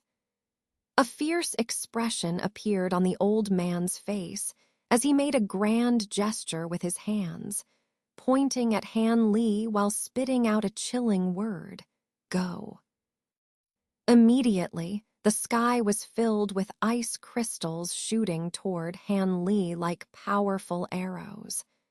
The dense blue beams completely enveloped Han Li's position, creating an impressive and intimidating sight. Is this a spiritual technique? Han Li was momentarily stunned, showing a look of surprise. However, his hands didn't pause for a second. Without thinking, he activated the ancient treasure, the flower basket, and sent it out. Simultaneously, he slapped his waist, and a swarm of three-colored, devouring golden insects poured out from the spirit beast pouch, surrounding Han Li under his command. This time, the devouring golden insects did not form any specific shape, but simply swirled and danced around, creating an impenetrable barrier of insects that made Han Li's figure indistinct. As soon as the flower basket left his hand, it transformed into a stream of white gas, rushing towards the incoming ice crystals. The portion of the ice crystals that collided head-on with the white gas was instantly absorbed into it. Seeing this, the remaining ice crystals seemed to have a mind of their own, splitting to either side and bypassing the white gas, shooting directly at the insect barrier surrounding Han Li. Muffled sounds of puff and puff rang out continuously. The prismatic ice crystals, upon striking the insect barrier, hesitated for a moment but still tore through it one after another. The insect barrier quickly restored itself, while inside, everything was silent as if nothing had happened. Seeing this, the old man couldn't help but be shocked. His ice crystal technique might seem similar to the ice rain technique in the 5 elements Taoist spells, only with a greater number of ice shards. However, these ice shards were all formed from the profound cold energy he had cultivated, making them not only sharp and lethal, but also extremely cold. Unaware cultivators might be able to temporarily withstand the ice shards with protective magic items, but they couldn't endure the freezing cold that followed once the shards shattered. Yet now, these ice shards had disappeared without a trace upon entering the insect barrier. This left the old man utterly bewildered. Hesitating for a moment, the old man was about to use his divine sense to investigate the situation within the barrier when a loud crash suddenly resounded above him. He felt his ears buzz and his vision darken. Nearly falling from the air in his unpreparedness, he quickly rubbed his hands together and slapped his body a few times, causing a layer of white shield to appear around him. Stabilizing himself, he looked up.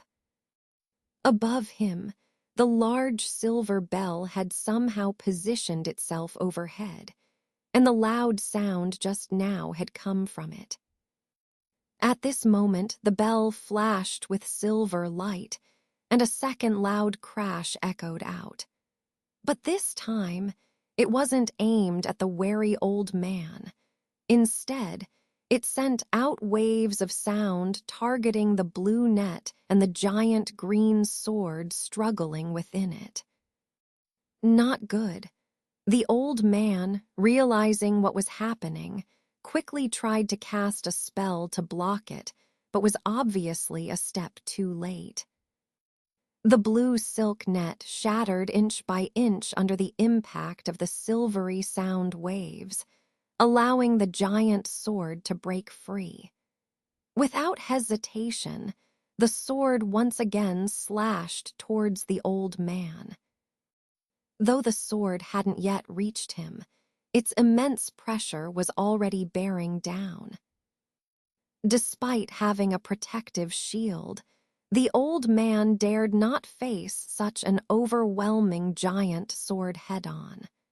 With a pale face, he retreated tens of meters in a flash of blue light, narrowly avoiding the sword strike. He immediately summoned a round bead from the air with a wave of his hand, and after exhaling a breath of vital energy onto it, a protective light screen enveloped him once more. Only then did the old man, his expression grave, look towards the opposite side. His face changed dramatically, turning pale. The insect barrier had already dispersed with a buzzing sound, reverting to a cloud of insects floating above Han Li. Han Li himself stood there, holding a small blue ice flower in one hand, calmly looking at him. When their eyes met, the coldness in Han Li's gaze made the old man's heart shudder. But then his gaze shifted from Han Li to the small ice flower in his hand, showing a look of uncertainty and suspicion. The ice flower was crystal clear and extraordinarily beautiful under the sunlight, but the old man didn't care about its beauty. What concerned him was the astonishing cold spiritual power emanating from the flower, which, despite its unfamiliarity, inspired a sense of awe in him after cultivating ice-based spiritual techniques for hundreds of years, leaving him secretly alarmed. In an instant, the old man pursed his lips and spoke with a grim face. "Was your spirit technique broken by that item in your hand? What kind of treasure is it? Can you tell me?" Han Li, hearing this, chuckled lightly. "A treasure? You could say that. As for what it is, if you tell me about the spirit technique you used earlier, I might just tell you a thing or two," Han Li replied with a smile. "A cultivator interested in our spirit techniques. That's interesting." The old man's initial shock faded, replaced by his usual cold expression. But Han Li could still see the apprehension in the old man's eyes when he looked at the ice flower. A faint sneer appeared on Han Li's lips as he adopted an indifferent demeanor. The old man, seeing Han Li's expression, grew furious. With a cold snort, he slapped his storage pouch, and a black light flashed in his hand, revealing a small black mountain.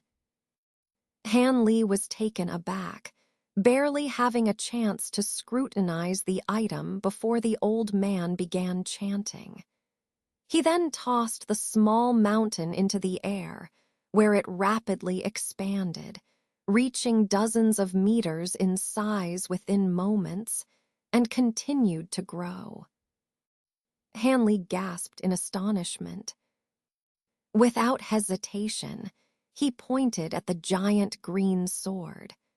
The sword hummed and transformed into a green streak, shooting towards the top of the growing mountain and slashing down. With a thunderous crash, debris flew, and green and black lights intermingled. Han Li squinted at the scene. The top of the black mountain had been slashed, leaving a 7 or 8 meter long, meter-deep gash. But it was far from being split in two. Moreover, before he could deliver a second strike, the gash began to heal visibly, almost fully mended by the time he could react. By now, the mountain had grown to over 100 meters, resembling a real small mountain. Even with his boldness and composure, Han Li's eyelids twitched and his face turned grim. He could easily guess that if the mountain struck him directly, no insect barrier or armor could withstand it. It would be crushed to dust instantly. Despite his giant sword striking the mountain a few more times, it was futile. The old man sneered and pointed at the mountain. With a swoosh, The mountain instantly appeared above Han Li and crashed down. Han Li, startled, didn't have time to wonder how such a massive object could teleport. With a thunderous boom behind him, he disappeared in a flash of silver light, reappearing dozens of meters away. Han Li now had a pair of silver-white thunder wings on his back. Huh, the old man was shocked to see Han Li vanish instantly. His face changed dramatically as he quickly retreated, maintaining a safe distance from Han Li. His eyes, filled with shock, stayed fixed on Han Li. At this moment, the old man finally understood something. His opponent wasn't an ordinary nascent soul stage cultivator. With such teleportation abilities, there was no way he could capture Han Li. This encounter would likely end in failure. After all, even with his cultivation level, he could only teleport the massive black peak a few times. Each teleportation drained a significant amount of his power, which he couldn't afford to use too often. Just as the elder Mu was shocked and considering retreat, Han Li's gaze fell on the black peak, a hint of fascination showing on his face. Such a strange and powerful treasure was clearly not something the elder could have crafted himself. It was likely an ancient treasure left behind by some long-dead cultivator. With the power of this treasure, Han Li believed that even a late-stage nascent soul cultivator couldn't remain unscathed if struck directly by the peak. If he could acquire this treasure, it would immediately compensate for his lack of offensive power. Moreover, he was also interested in the Elder's wind chariot. Thinking this, Han Li's gaze turned icy as he stared at the Elder, a hint of killing intent appearing in his eyes. Although they hadn't fought much, Han Li was confident he had a rough understanding of the Elder's techniques. Coincidentally, the Elder's main techniques and spells were all ice-based. This posed little threat to Han Li, who had absorbed the Qianlin ice flame. Earlier, the numerous ice shards were easily dissolved into nothingness by his Qianlin ice flame. And this teleporting black peak was likely the Elder's most powerful treasure. But against the lightning speed of his thunder wings, it couldn't touch him. Thus, it seemed eliminating the Elder wasn't impossible. With his plan settled, Han Li didn't hesitate any longer. With a flick of his wrist, the ice flower in his hand transformed into a blue flame the size of an egg, floating above his palm with an eerie aura. Han Li pointed at the giant sword and the silver bell in the air. Thunder roared from his back, and with a slight movement of his wings, he vanished. In the next moment, he reappeared within 100 meters of the Elder, holding the blue flame. Meanwhile, the giant sword and the silver bell, glowing brightly, shot towards the Elder. The giant sword suddenly disintegrated midair, transforming into hundreds of azure sword lights that rained down, trapping the Elder in a storm of sword energy. The azure lights flashed incessantly, the sword energy fiercely striking the Elder's protective light screen. Simultaneously, the silver bell emitted wave after wave of silver sound waves, causing the light screen to tremble violently. This series of attacks startled the Elder, but he didn't panic.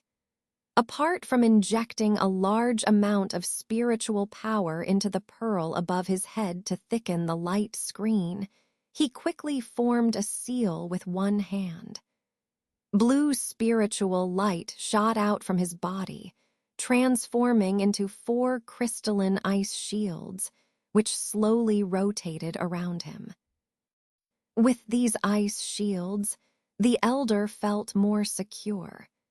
He summoned the black peak with a wave of his hand, transforming it into a black rainbow that shot back towards him. Of course, he was still wary of Han Li's teleportation, his eyes scanning the surroundings continuously, afraid of a sneak attack. Truly, as a nascent soul cultivator, he had rich combat experience. When the rumbling resumed, Han Li reappeared in a flash of lightning, about 10 meters to the elder's side. He raised his hand, releasing a dense cloud of azure threads, the extremely sharp azure spirit needle's talisman. At such close range, the elder had no time to react. The azure threads pierced through the blue light screen and struck the 4 ice shields. A series of pitter-patter sounds ensued as the azure threads struck the ice shields, which emitted white light and instantly turned into crystalline ice needles that fell away. Seeing this, the elder was first shocked, then delighted. He laughed heartily and spat a blue light beam towards the nearby Han Li. Naturally, Han Li vanished in a flash of silver light again. But this moment of delay allowed the black peak to return above the elder's head, looming ominously. The elder didn't hesitate to cast a spell, causing the peak to tremble and emit a large black light that enveloped the hundreds of azure sword lights and the silver bell. The treasures, which had been attacking fiercely, immediately became sluggish and less effective. The elder's protective light screen stabilized once more. Seeing this, the elder felt reassured. He flipped his hand, summoning the wind chariot, which rapidly expanded to its original size upon being thrown out. Since the blue flame in Han Li's hand had appeared, the elder had felt a vague sense of foreboding. When the thunder wings emerged, he finally decided it was time to retreat.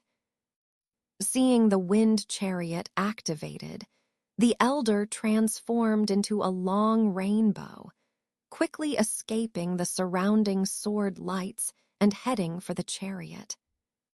In a flash, he reached the chariot. As he prepared to retrieve his pearl and black peak, a sudden crackling sound came from the side of the chariot. Lightning arced, and Han Li's figure appeared there abruptly. "Za." The elder was shocked, raising his hand to act. But Han Li's arm shot out, his hand wrapped in Kyanlin ice flame, and with a swift motion, he grasped at the elder. Startled, the elder's ice shield autonomously moved to protect him. White light flashed, and the hand struck the ice shield. Seeing this, the elder showed a hint of joy. Attacking his crystal ice shield with bare hands was suicidal. Surely, the next moment, Han Li's arm would be frozen and destroyed by the extreme cold. With a muffled bang, white and blue light shone simultaneously. The elder's vision blurred, and he felt a chill in his chest. Han Li's hand, wrapped in blue flame, was pressing gently against his chest. Terrified, the elder didn't even have time to scream. With a sizzle, the strange blue ice rapidly spread from Han Li's fingers. In an instant, most of the elder's body was covered in this ice, and he was on the verge of being completely encased. Fear contorted the elder's face. Desperately, he summoned a fire he'd cultivated for centuries, emitting a dazzling white light from his head to resist the encroaching ice. Han Li sneered and swung his free hand. An azure sword light appeared out of nowhere, slashing down on the elder's head. The white light trembled, allowing the blue ice to gain ground, covering half the elder's head and sealing his mouth and nose in ice. Seeing this, the elder's remaining face showed despair, but a fierce light flashed in his eyes, and a clear cry echoed from his skull. With a whoosh, a nascent soul identical to the elder emerged from his head. Han Li's face darkened, and without hesitation, he spat a golden arc at the nascent soul. But the nascent soul, once out, instantly disappeared in a flash of blinding blue light, dodging the golden arc. As Han Li scanned the surroundings, the nascent soul appeared 100 meters away, then vanished again in a burst of blue light. This time, the blue pearl also disappeared from its spot, reappearing with the nascent soul clutching it. The nascent soul cast a hateful glance at Han Li, then disappeared again, reappearing as a dot on the horizon before flying off without further hesitation. Han Li watched coldly as the nascent soul fled, holding the elder's body without moving. Though his thunder wings allowed him to teleport, chasing a fleeing opponent was futile. Unless he could kill the nascent soul in one strike, further attempts would be pointless. Now, seeing the elder's nascent soul escape without a trace, Han Li expressionlessly shook his hand. The elder's ice-bound body shattered into countless blue crystalline fragments, scattering to the ground. Although he didn't manage to capture the opponent's nascent soul, the elder's physical body was destroyed. It would take decades to recover his vitality. Moreover, he would need to find a suitable body to possess, which is not an easy task.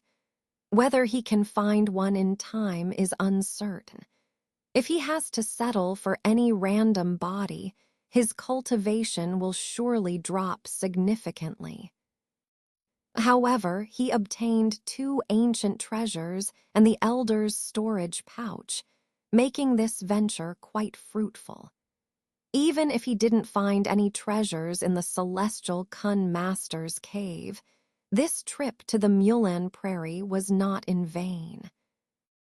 Thinking of this, he glanced at the spot where the elder's body had turned to dust. A pale silver storage pouch was floating there. Han Li reached out and grabbed the pouch with his spiritual sense, then immediately inspected its contents. To his disappointment, the pouch contained only a dozen mid-grade spirit stones, some ordinary refining materials, and a few bottles of pills. When Han Li opened the bottles, he found that they were all common pills, nothing special. It seemed the Mulan Prairie was indeed lacking in cultivation resources.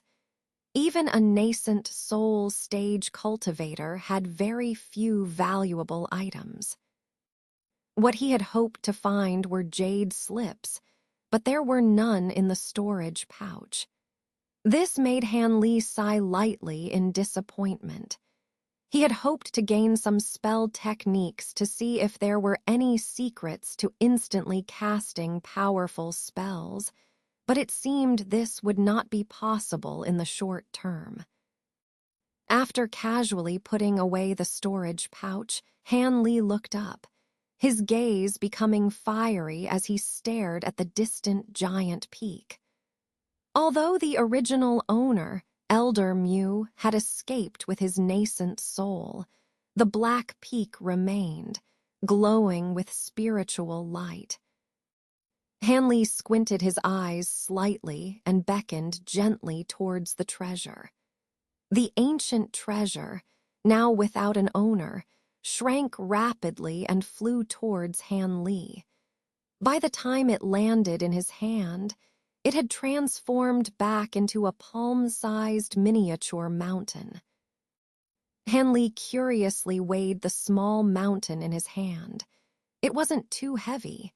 He then carefully examined it from all angles.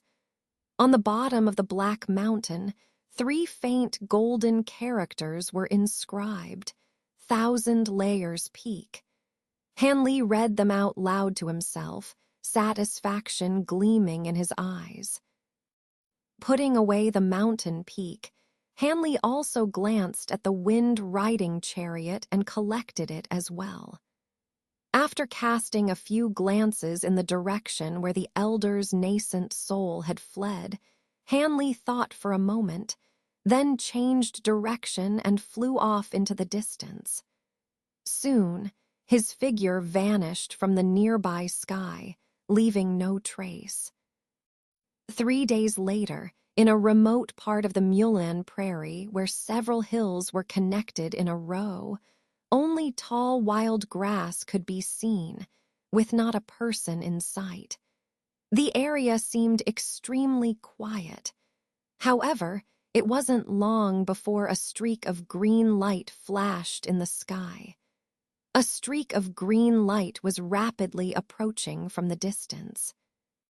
Moments later, the green light circled above the hills, then converged, revealing Han Li's figure high in the sky. He looked down at the hills below, frowning slightly. Suddenly, he flicked his sleeve, and several streaks of green light shot down like meteors towards one of the hills below.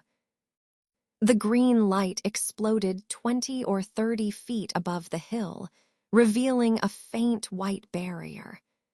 Inside the barrier were 4 people looking up at him with faint smiles on their faces.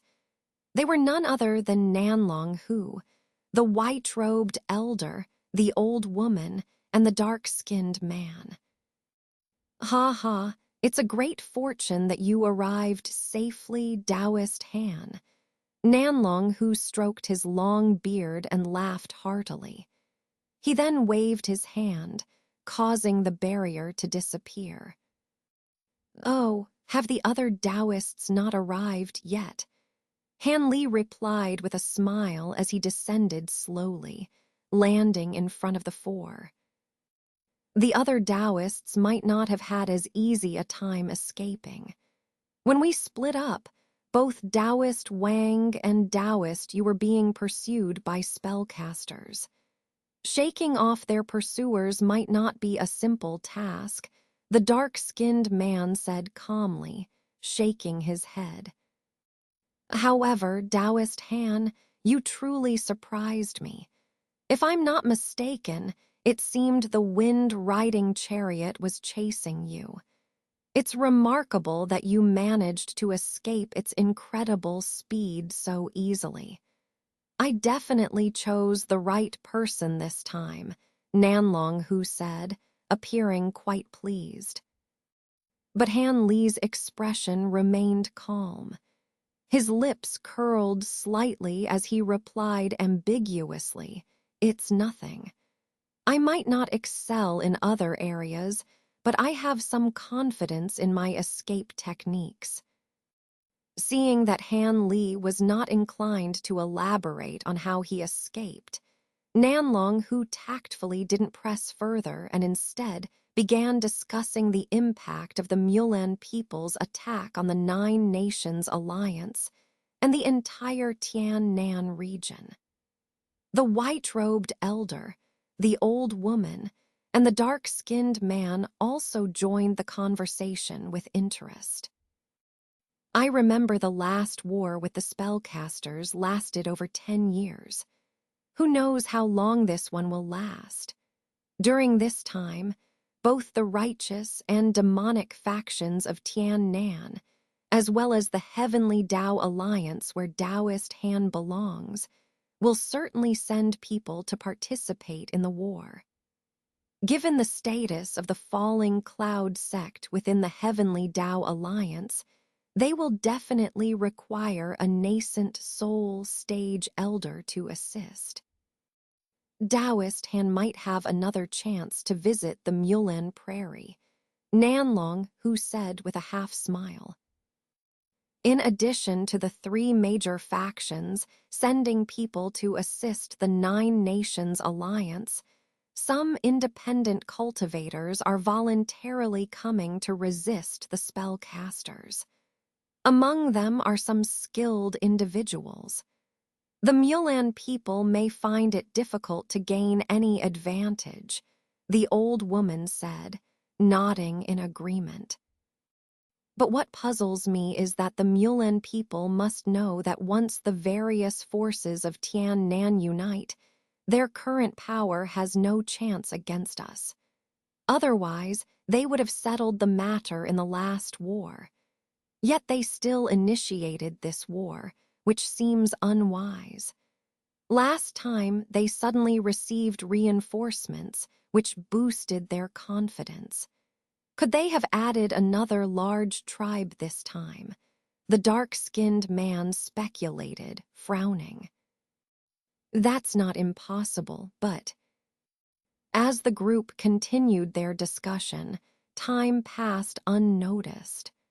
Suddenly, Nanlong Hu's voice paused, and he looked up into the distance. The others instinctively followed his gaze, their expressions becoming slightly serious. After all, this was the Mulan Prairie, where not only scattered cultivators like them gathered, but also spellcasters might pass by. In the distant sky, a black light and 2 balls of blood-red light were flying towards them. Nanlong Hu observed for a moment before his expression relaxed. It's nothing. It's Taoist Wang and his 2 juniors, he said with a smile. Upon hearing this, the others also relaxed. Indeed, after a moment, the light drew closer, revealing Wang Tiangu and his 2 disciples. This time, Nanlong Hu didn't hesitate to remove the barrier, allowing Wang Tiangu and his group to land on the hill where Han Li and the others were. Surprisingly, Taoist Han arrived before us. This truly surprises me, Wang Tiangu said with a hint of astonishment, clearly taken aback to see Han Li among the group. It seemed that even this ghost spirit sect cultivator had seen the wind-riding chariot chasing Han Li, and perhaps had even felt some schadenfreude at the time. Just a stroke of luck. But I'm impressed that Taoist Wang managed to escape unharmed with your 2 juniors, Han Li replied slowly, glancing meaningfully at Wang Tiangu and his 2 disciples. The spellcasters chasing us were not very fast.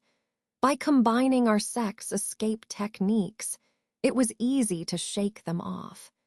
It can't compare to being chased by a wind-riding chariot, Wang Tiangu said nonchalantly. Han Li internally scoffed at this, and was about to say something when his expression suddenly changed, and he fell silent. Look, Taoist, you has arrived. It seems we're quite fortunate to have all made it here safely. I was beginning to worry about the consequences if 1 or 2 people couldn't make it, Nanlong Hu said, his face lighting up with joy as he looked towards the sky. The others also smiled upon hearing this. If they had been unable to retrieve the treasure due to being short a person, it would have been extremely frustrating for everyone. Wait, something's wrong. Taoist, you seems to be being chased and looks rather disheveled, the white-robed elder suddenly said seriously. Hearing this, Han Li and the others were startled and quickly looked up.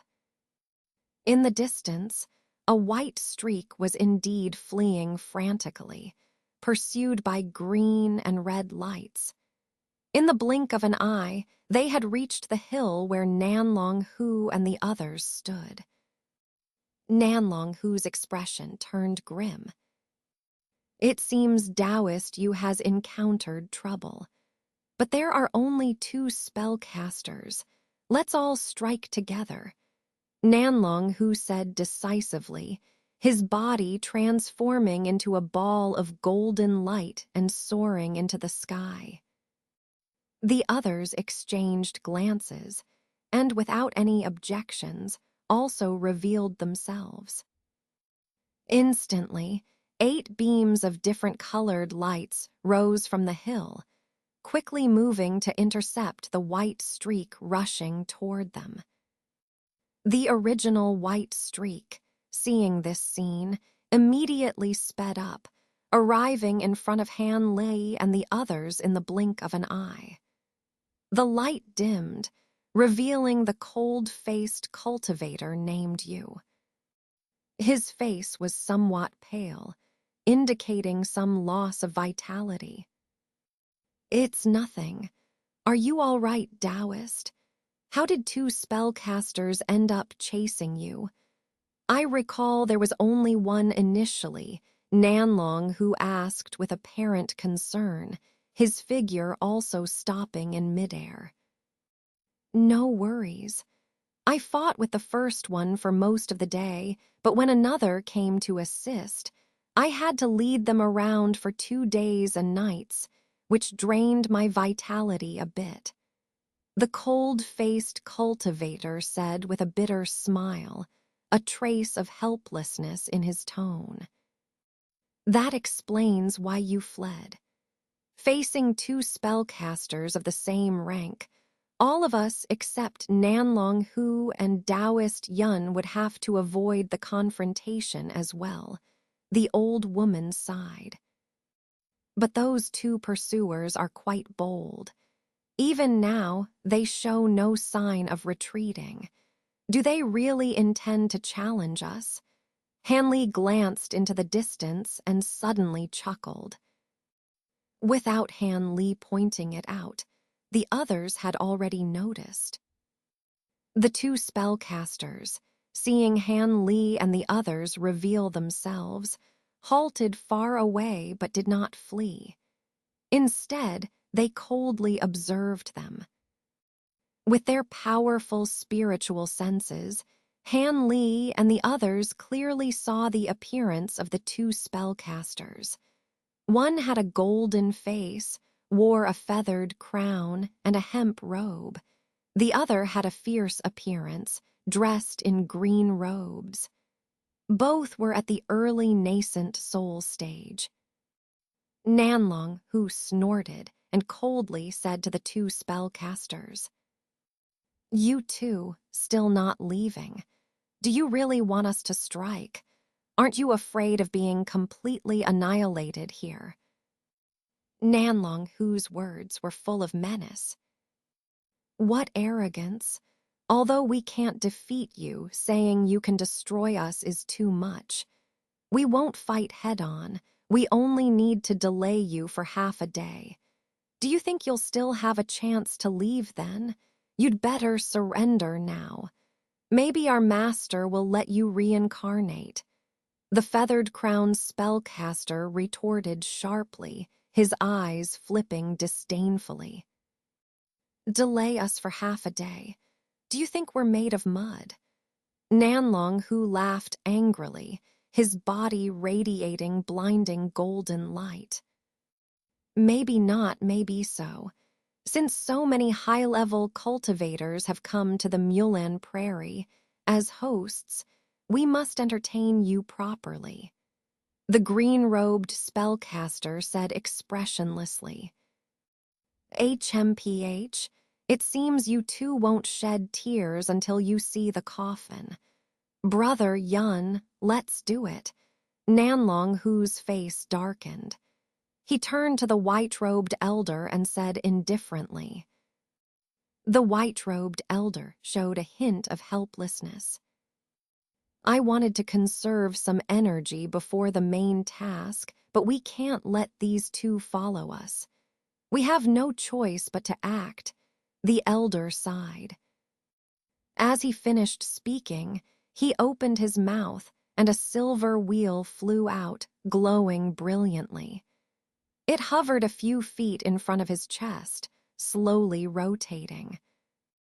The two spellcasters, seeing this, retreated slightly, their bodies glowing as they warily watched the elder. Nanlong, who silently flicked his sleeve, and a golden flying sword shot out. Han Li and the others silently raised their spiritual power, moving forward slowly. Just then, in the distant sky behind the two spellcasters, red light flickered. A fire streak flew towards them.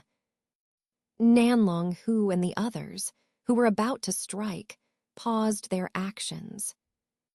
The two spellcasters also noticed the change behind them. The feathered-crowned spellcaster calmly beckoned the fire light. The red light circled above him and then fell steadily into his hand, exploding into a ball of flame. It was a transmission talisman. What? The feathered-crowned spellcaster quickly checked it with his spiritual sense and exclaimed in shock.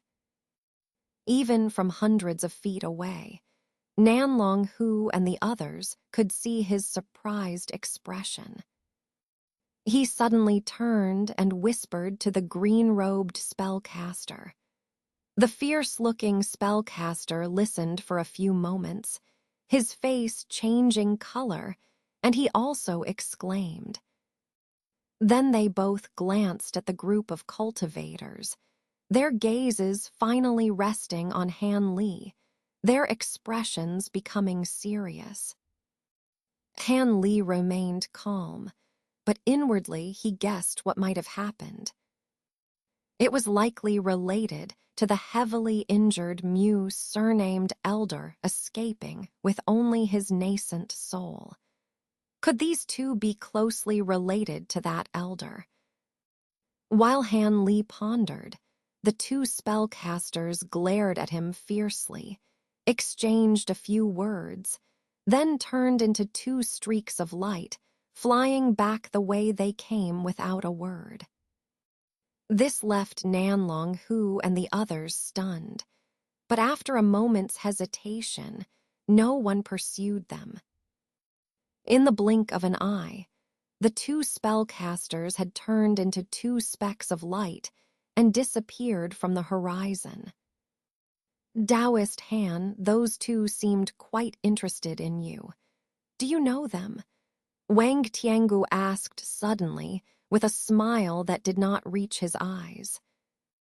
I don't know them. This is my first time at the Mulan Prairie, so how could I know those two? Han Li replied without hesitation, his expression calm. Nanlong Hu frowned, but then relaxed. All right, it doesn't matter what those two spellcasters wanted. We should leave and unlock the restriction to get the treasure. This is the Mulan people's territory. We can't stay here long, Nanlong Hu said nonchalantly, without further questioning. Wang Tiangu, seeing Nanlong Hu's stance, immediately fell silent. The others, though puzzled, also said nothing more. After all, it seemed like the two spellcasters had some grudge against Han Li, but they had no interest in meddling. Led by Nanlong Hu and the white-robed elder, they turned into beams of light, quickly leaving the area. Skirting the edge of the prairie, they headed west. Half a day later, the group of cultivators arrived at a barren stone hill. The hill was only a few 100 feet high, completely bare of vegetation, covered in large gray-white rocks. Seeing this hill, Han Li and the others looked surprised. Could the celestial sky masters' cave really be in this unremarkable stone hill? This place was devoid of spiritual energy. If not for Nanlong Hu leading the way, they would never have found it. All right, this is the place. Taoist Yun and I will unlock the outer restriction first. Fellow Taoists, please follow closely, Nanlong Hu said solemnly to Han Li and the others. Then, alongside the white-robed elder, he took a step forward and each took out a small flag. One flag was green, sparkling and translucent. The other was yellow, with runes faintly floating on it, clearly extraordinary items. Seeing Nanlong Hu's actions, Han Li and the others held their breath, watching them intently. The two began chanting, their incantations echoing steadily. The small flags started to glow, gradually shaking as if ready to fly away. Go. Almost simultaneously, Nanlong Hu and the white-robed elder released the flags. With a flash of light, the flags shot into the stone hill, disappearing without a trace. Moments later, everything remained quiet. Han Li and the others exchanged puzzled looks. The old woman cleared her throat, about to ask something, when the ground suddenly trembled, nearly causing everyone to lose their balance. Amidst the intense trembling of the earth beneath their feet, a small rocky mountain split open from the peak to the base, revealing a slender crack emitting a soft white light. It seemed as if the mountain was truly splitting in half from the middle. Han Li and the others couldn't help but gasp in awe at the sight of Nanlong Marquis and the white-robed elder's incredible ability to split mountains and rocks. But despite their shock, they maintained calm exteriors, calmly observing the scene before them. However, their true thoughts remained known only to themselves. Wang Chan and Yan Ruyan, the two with the lowest cultivation level among them, stood pale-faced behind Wang Tiangu, silent. After casting a cold glance at these two, Han Li withdrew his gaze. It seemed that there would be no opportunity to deal with Wang Chan until the treasure was obtained. The incantations of Nanlong Marquis and the white-robed elder continued without pause. After a short while, the rocky mountain finally split in two, revealing a huge crack about 10 yards wide. Within the crack, a staircase leading straight underground appeared before everyone. "Let's go." The white-robed elder's face flashed with excitement as he gave a brief command and took the lead to enter. The initiator, Nanlong Marquis, smiled slightly and followed behind. Seeing this, Han Li felt a stir in his heart. It seemed that this white-robed elder was not simple at all. Here, it appeared that even Nanlong Marquis deferred to him. The others seemed to have noticed something as well. After exchanging a few glances, they all cunningly refrained from mentioning it and followed suit with unchanged expressions.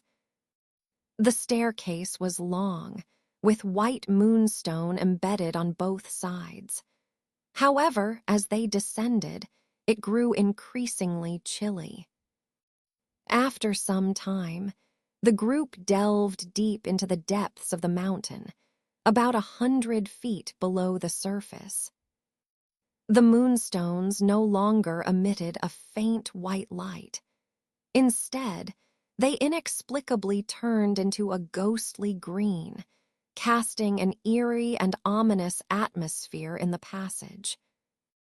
Seeing this scene, Hanley frowned slightly and instinctively distanced himself from the black-faced cultivator in front, ensuring that he had time to react in case of any accidents.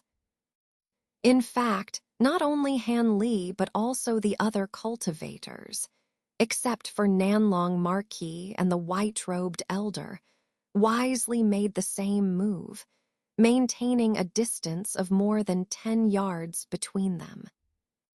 Nanlong Marquis and the elder, despite knowing that the others were wary of them, pretended not to notice and continued to walk forward without any dissatisfaction.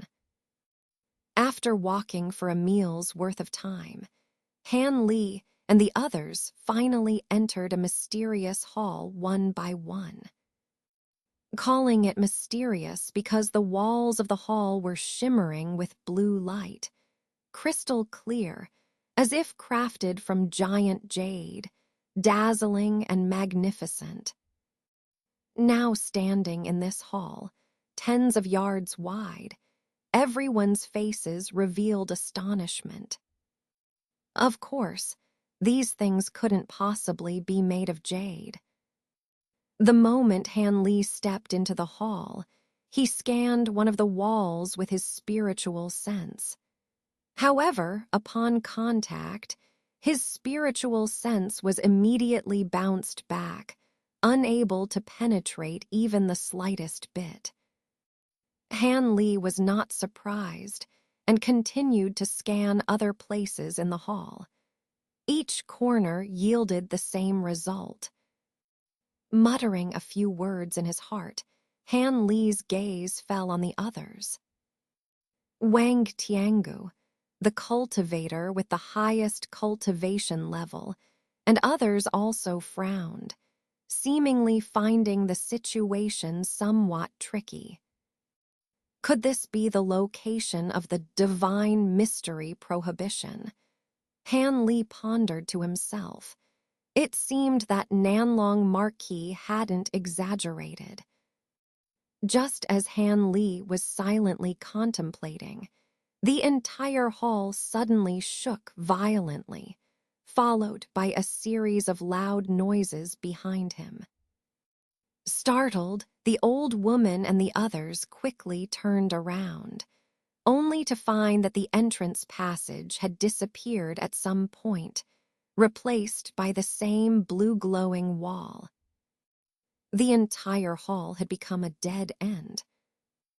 Nanlong fellow Taoist, what does this mean?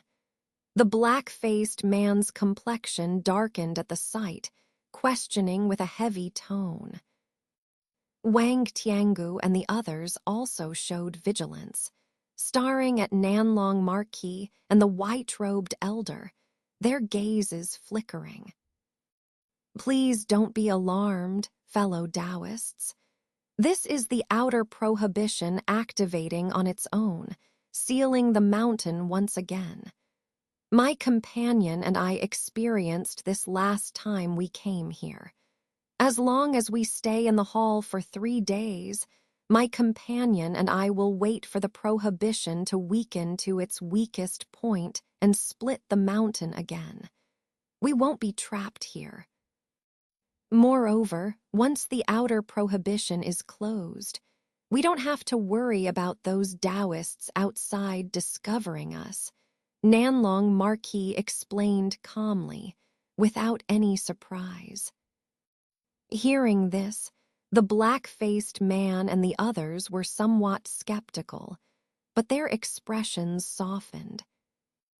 As long as Nanlong Marquis and the others were inside the hall, they didn't have to worry about traps or malicious intentions. In that case, I was too rash just now. The black-faced man apologized with clasped fists. That's nothing to worry about. My companion and I should quickly break the prohibition. This is where my companion and I were defeated last time. The divine mystery prohibition is not easy to break, Nanlong Marquis said with a chuckle, seemingly unconcerned. Is this prohibition really so difficult to break? I obtained a treasure some time ago specifically for breaking various prohibitions and shields. Perhaps there's no need for such trouble. As long as I use this treasure, I can break the prohibition. The old woman suddenly smiled, surprising everyone with her unexpected statement. Ah, if Madame Tai has such a treasure, it's worth a try. Even though my companion and I can unravel the prohibition with our spiritual senses, it's not 100% guaranteed, the white-robed elder said with a flash of joy, without hesitation. Indeed, fellow Taoist Yun, please proceed with your spell. My companion and I won't interfere, Nanlong Marquis also agreed. Since both Taoists agree, I'll give it a try. However, if I'm fortunate enough to break the prohibition with this treasure, can I and the two Taoists prioritize selecting a treasure? The old woman smirked, revealing her true intentions.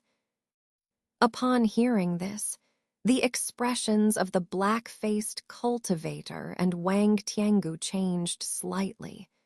But they waited to see how Nanlong Marquis and the white-robed elder would respond. Nanlong Marquis showed a hint of surprise on his face, but after glancing at the old woman, he suddenly addressed everyone in the hall. Regardless of whether it's Madame Tai or other Taoists, as long as they can break the prohibition here, they can choose a treasure before my companion and me. What do you think, fellow Taoists? After saying this, Nanlong Marquis deliberately glanced at Han Li and the others to gauge their reactions. As a result, Han Li and Wang Tiangu both appeared indifferent, while the black-faced man and the other cultivator, although wearing displeased expressions, did not oppose the matter and tacitly agreed.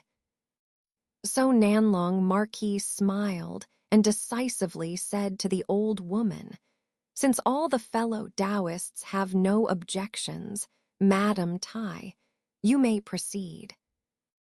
Go." The old woman pointed lightly at the faint light and shadow in the air, her voice solemn. Suddenly, a flash of red and white light, the thunderfire cone appeared in front of the old woman's blue crystal wall in an instant, without hesitation, fiercely striking.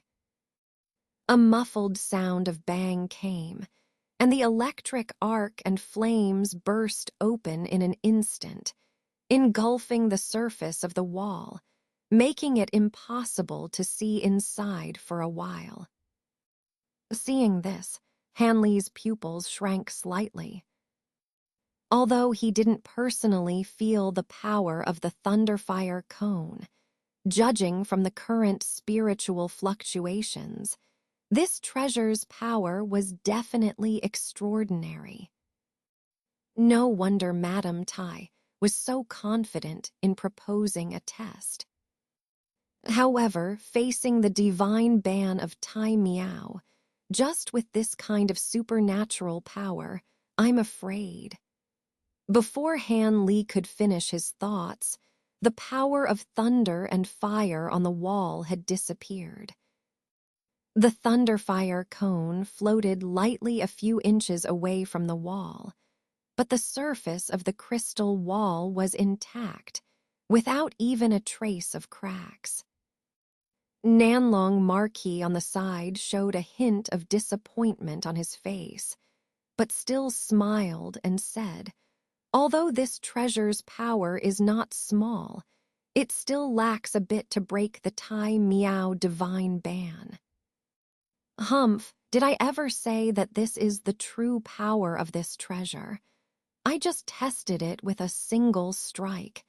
It seems that if I don't fully activate this treasure, it really won't work.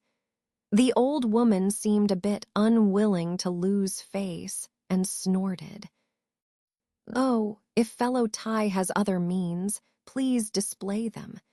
Nanlong Marquis' eyes lit up, his face showing a happy expression.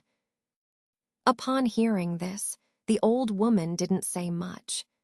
Immediately, she formed a seal with both hands, and the thunderfire cone, which was originally floating motionless, suddenly turned into a stream of brilliance and flew back to the top of the old woman's head. Then, under the control of the woman's spell, it began to rotate in the air. And as the rotation's speed increased, the thunder and flame gradually intertwined, emitting a strange and eerie low hum. Seeing this scene, everyone else's spirits rose, watching intently without blinking. After a moment, the thunder and flame of the thunderfire cone itself seemed to truly merge into one, turning into a bizarre crimson electric arc that constantly flickered and danced on the surface of the cone, looking extremely eerie. Seeing this situation, Han Li's mind stirred, vaguely associating with something, revealing a trace of contemplation. And the others also showed surprise, speculating on the power of the thunderfire cone, and each raising their own estimates by a large margin. Just then, the old woman named Tai uttered a break from her mouth. Xyla, the sound of tearing through the air came. The almost invisible thunderfire cone, accompanied by the strange crimson electric arc, disappeared with a single movement. It then pierced towards the original crystal wall. This time, there was no thunder and fire exploding. Instead, with a light poo sound, the thunderfire cone, assisted by the high-speed rotation, and the crimson electric arc, was only slightly blocked by the surface of the crystal wall before it plunged into it. And once this treasure penetrated into the crystal wall, although its speed greatly slowed down, under the manipulation of the old woman's spell, it still rotated desperately and slowly advanced. At this moment, the Marquis Nanlong and the old man in white both showed surprise. While Wang Tiangu and the other cultivators flickered with uncertain brilliance in their eyes, they also showed signs of tension. It's unclear whether they hoped the old woman would break the restriction or preferred it to fail. Seeing this, Han Li sneered inwardly. His lips slightly curled, revealing a hint of mockery. Although others didn't notice the expression on Han Li's face, it was accidentally seen by Yan Ruyan. The woman was taken aback, her clear eyes showing a hint of doubt. Finally, the thunderfire cone, which had penetrated several feet into the crystal wall, met its doom. Originally without any changes, the seemingly stable crystal wall suddenly emitted a burst of blue light. Then, To the astonishment of everyone, countless thin white light threads appeared in the wall, entwining the advancing thunderfire cone. Under the flickering of these light threads, they tightened fiercely. With a loud rumble, the thunderfire cone burst open in an instant. Then, the light flashed and disappeared in an instant. The crystal wall returned to calmness. The old woman's face turned pale in an instant, then showed an extremely shocked and angry expression. This thunderfire cone was a treasured item she had just obtained with great effort. It was unexpectedly destroyed so easily, which made her extremely regretful and distressed. For a moment, the old woman felt a burning sensation in her chest, almost spitting out blood. Others were also dumbfounded and shocked. Among them, Yan Ruyin, with a flash of surprise in her eyes, glanced at Han Li again, her face showing a pensive expression. Fortunately, the old woman was not an ordinary person. After her wrinkled face turned red and white several times, she took a deep breath and calmed down the surging blood in her heart. This time, I really let several fellow Taoists laugh. This Tai Miao divine ban is indeed worthy of being one of the 10 ancient bans. I have no way to break it. But other fellow Taoists have vast supernatural powers. Perhaps there are other ways to break the ban. She turned her head and said with a bitter smile. After saying this, the old woman took a few steps back to show her intention to give up. The joy on Nanlong Marquis's face had long disappeared. Hearing this, he could only sigh and say, "Fellow Tai has failed. It's a pity. I wonder if there are any other fellow Taoists willing to give it a try." After saying this, Nanlong Marquis deliberately glanced at Wang Tiangu and others. After all, Wang Tiangu's reputation, as a master of formations, was quite prominent in the cultivation world. But after seeing the old woman's treasure being destroyed, the eager thoughts of the others were completely extinguished. There were already living examples of this. Who would risk using treasures for such dangerous tasks? Wang Tiangu, on the other hand, stood in a corner of the hall, silent. He knew in his heart that although he had some understanding of ancient formations, he had never encountered bans of this level, let alone a way to break them. In this way, he naturally wouldn't embarrass himself. But Han Li, who had been silent all along, spoke calmly at this moment. "I am not talented. I would like to give it a try. I wonder what the two fellow Taoists think," Han Li said casually. But when this was said, it caught Wang Tiangu and the others by surprise. Nanlong Marquis, in particular, showed a look of astonishment, but he quickly agreed, of course. "Fellow Han, please give it a try." Han Li was also not polite. He immediately took a few steps forward and walked to the crystal wall that the old woman had failed to break just now. Seeing this scene, Wang Chan, who was standing behind Wang Tiangu, was surprised. In addition to astonishment, a cold smile and ridicule flashed in his eyes. Suddenly, he moved his lips and transmitted a few words to Yan Ruyin beside him. Upon hearing these words, Yan Ruyin's face showed no expression, seeming indifferent to the situation. As for Wang Tiangu, although his expression remained unchanged, he didn't believe that Han Lei could break the restriction at all.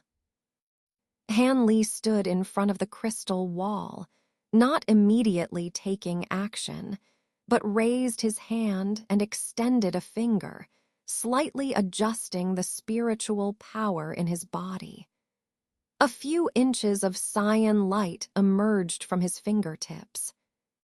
With a flash of light, the cyan light swept over the surface of the crystal wall, but it had no effect at all. The blue jade-like wall remained intact. However, Han Li was not discouraged. Instead, he enveloped his entire palm with a layer of cyan spiritual energy. Then, with a flick of his fingers, he pressed his palm against the crystal wall. He remained motionless, seemingly sensing something. Han Li's strange actions puzzled the cultivators who were observing him closely, arousing their curiosity. However, no one approached to disturb him. What they didn't know was that Han Li, facing away from them, had faint blue light flickering in his pupils as he gazed deeply into the depths of the crystal wall, seemingly exerting great effort to examine something. This examination took half a quarter of an hour. Although no one showed impatience on their faces, someone couldn't help but urge him. But at this moment, Han Li let out a long breath. The blue light in his eyes disappeared in a flash. Without hesitation, he slapped his waist storage pouch with one hand, then flipped his palm and took out a bunch of things. Everyone was stunned when they saw it. It turned out to be more than a dozen flags of various colors. What was he going to do with these? So fellow Han is also proficient in the art of formations. Are you planning to break the formation with a formation? Did you already understand the mystery of this Tai Miao divine ban before? After the old man in white was stunned, he asked with a look of excitement. There's nothing to understand. I've just studied some ancient formations before. Let's give it a try, Han Li replied casually. But then, he opened his mouth and sprayed out a mouthful of cyan aura towards the flags in his hand. With a flash of light, all the flags flew up from Han Li's hand. With a mental command, their tips pointed towards the surface of the crystal wall, floating motionless in midair. Han Li formed hand seals with both hands, and dozens of array flags floating in front of the crystal wall began to move. After a moment, these array flags formed a peculiar array, seemingly chaotic but with a hint of mystery. At this moment, Han Li uttered a low and obscure spell incantation, followed by casting several accurate spells with both hands, each of which hit the array flags accurately. Suddenly, these array flags shook, and colorful lights flickered. Strands of light simultaneously shot out from the array flags, connecting them into a peculiar array. Wang Tiangu, Nanlong Marquis, and other experts in array formations frowned upon seeing this.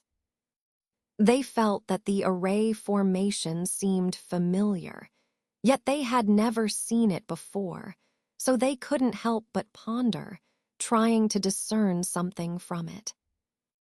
But Han Li seemed unwilling to let other cultivators study the mysteries of this array formation too much. With a low shout, dazzling white light erupted from his body. Those who were concentrating on the formation array were all blinded by the light. However, these old cultivators immediately injected their spiritual power into their eyes and soon reopened them, each showing a surprised expression. They saw that the array formation on the surface of the crystal wall had somehow seamlessly integrated into the wall itself, as if it had originally grown there. This sight made Nanlong Marquis and the white-robed old man ecstatic, greatly boosting their confidence in Han Li. Wang Tiangu's expression changed slightly, but he quickly regained his composure. As for Wang Chan behind him, the complex and surprised expression in the eyes of his mask froze him in place. Yan Ruyan frowned slightly, glanced at the array formation on the crystal wall, blinked her beautiful eyes, and a hint of doubt appeared on her jade-like face. At this moment, Han Li walked a few steps to the front of the crystal wall. With both hands pressed against the surface of the wall, a faint cyan light emanated from his fingertips. At the same time, the array formation in the crystal wall seemed to respond to this, erupting with a five-colored glow in the center. This light grew brighter and brighter, gradually filling the entire crystal wall, incredibly gorgeous. As everyone was mesmerized by what they saw, Han Li removed his hands from the crystal wall.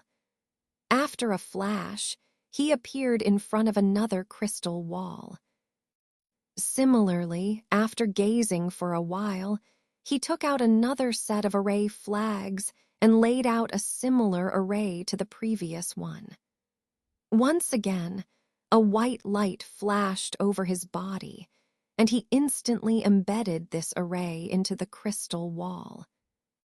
Because they were prepared this time, even under the intense light, Nanlong Marquis and the others could clearly see Han Li's actions of embedding the array flags into the crystal wall. They marveled at how easily Han Li broke through the crystal walls. In total, there were 4 walls. Han Li completed the layout of each one with the same method, which naturally took quite some time, consuming half an hour. The other cultivators did not show impatience at this. They knew that it was not surprising for it to take time to break such a mysterious ancient restriction. Of course, Han Li's calm actions gave them a lot of confidence. Otherwise, Nanlong Marquis and the white-robed old man might not have allowed Han Li to waste time like this. After completing all this, Han Li walked to the middle of the hall.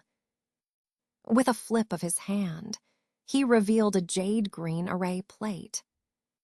Then, without hesitation, he cast several complex spells into the array plate. The array plate and the 5-colored glow in the 4 crystal walls simultaneously began to flicker irregularly. From the chaotic rhythm at the beginning, all the glows lit up and dimmed simultaneously, as if they were one. Break. Han Li lowered his head slightly, and with a low, deep voice, he uttered the word break. As soon as this word was spoken, the glow suddenly surged, emitting a piercing, buzzing sound. This sound grew louder and louder, like the cries of thousands of birds. With a loud rumble, the glow dispersed, and the entire hall suddenly became dim.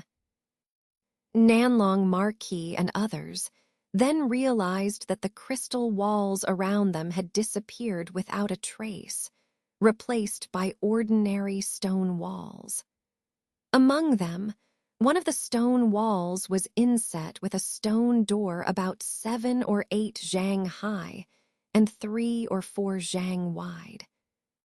I didn't expect fellow Taoist Han to have such high attainments in the Tao of formations, actually breaking this restriction. Haha, excellent. My friend and I will naturally keep our promise. After we choose an item later, fellow Taoist can have first pick of a treasure. Nanlong Marquis said with joy, his confidence in Han Li greatly increased. Wang Tiangu's expression changed slightly, but he quickly returned to normal. As for Wang Chan behind him, the complex and surprised expression in the eyes of his mask froze him in place. Yan Ruyan frowned slightly, glanced at the array formation on the crystal wall, blinked her beautiful eyes, and a hint of doubt appeared on her jade-like face. At this moment, Han Li walked a few steps to the front of the crystal wall. With both hands pressed against the surface of the wall, a faint cyan light emanated from his fingertips. At the same time, the array formation in the crystal wall seemed to respond to this, erupting with a 5-colored glow in the center. This light grew brighter and brighter, gradually filling the entire crystal wall, incredibly gorgeous. As everyone was mesmerized by what they saw, Han Li removed his hands from the crystal wall. After a flash, he appeared in front of another crystal wall.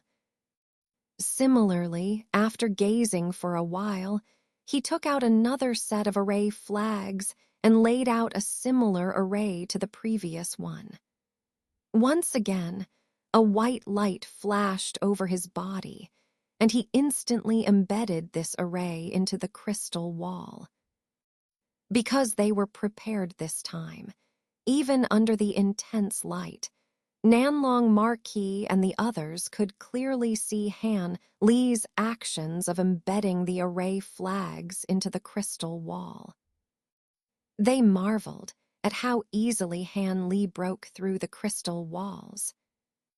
In total, there were 4 walls. Han Li completed the layout of each one with the same method, which naturally took quite some time, consuming half an hour. The other cultivators did not show impatience at this. They knew that it was not surprising for it to take time to break such a mysterious ancient restriction. Of course, Han Li's calm actions gave them a lot of confidence. Otherwise, Nanlong Marquis and the white-robed old man might not have allowed Han Li to waste time like this. After completing all this, Han Li walked to the middle of the hall. With a flip of his hand, he revealed a jade-green array plate. Then, without hesitation, he cast several complex spells into the array plate. The array plate and the 5-colored glow in the 4 crystal walls simultaneously began to flicker irregularly. From the chaotic rhythm at the beginning, all the glows lit up and dimmed simultaneously, as if they were one.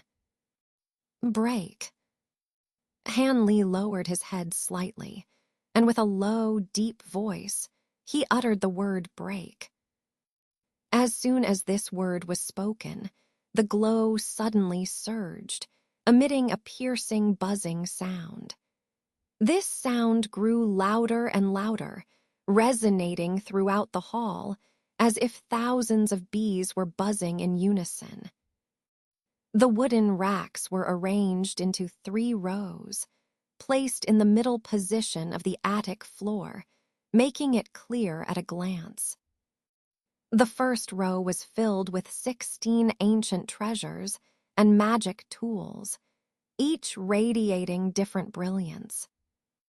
The second row consisted of various rare materials, ranging from fist-sized iron blocks to blood-red crystalline stones resembling gemstones.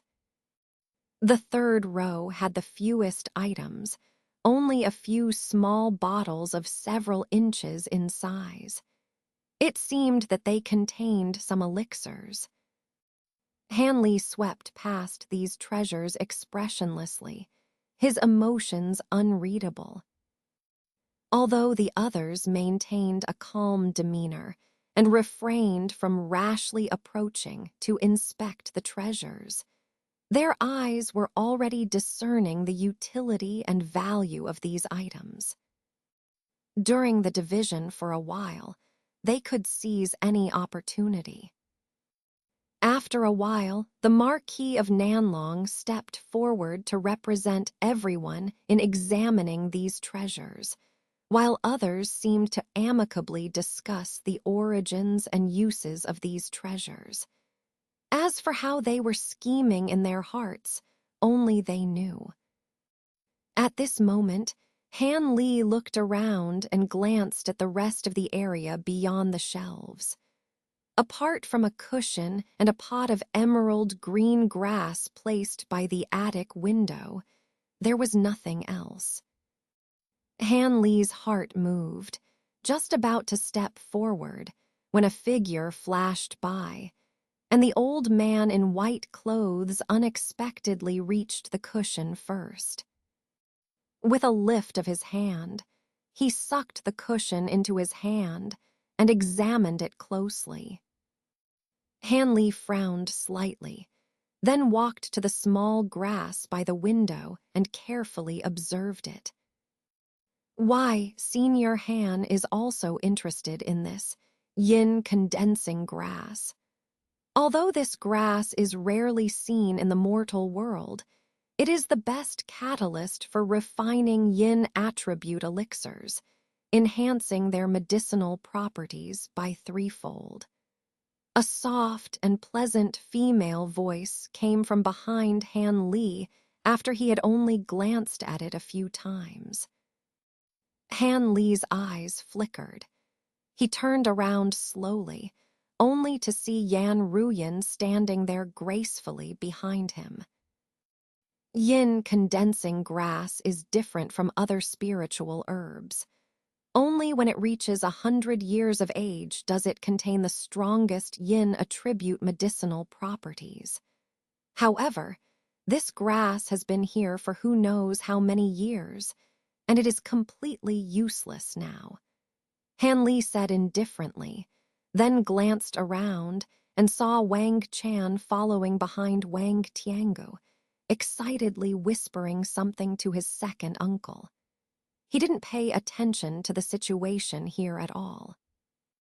I didn't expect Senior Han to be knowledgeable about alchemy in addition to being proficient in formations. I truly admire. Yan Ruyan smiled faintly, her bright eyes charming as she spoke softly. Seeing that this woman seemed eager to chat, Han Li became wary and immediately said, without courtesy, alchemy. Just a trivial skill. But does Miss Yan not know about the relationship between this humble one and your husband? Speaking so casually with me, aren't you afraid of angering your husband? How could I not know?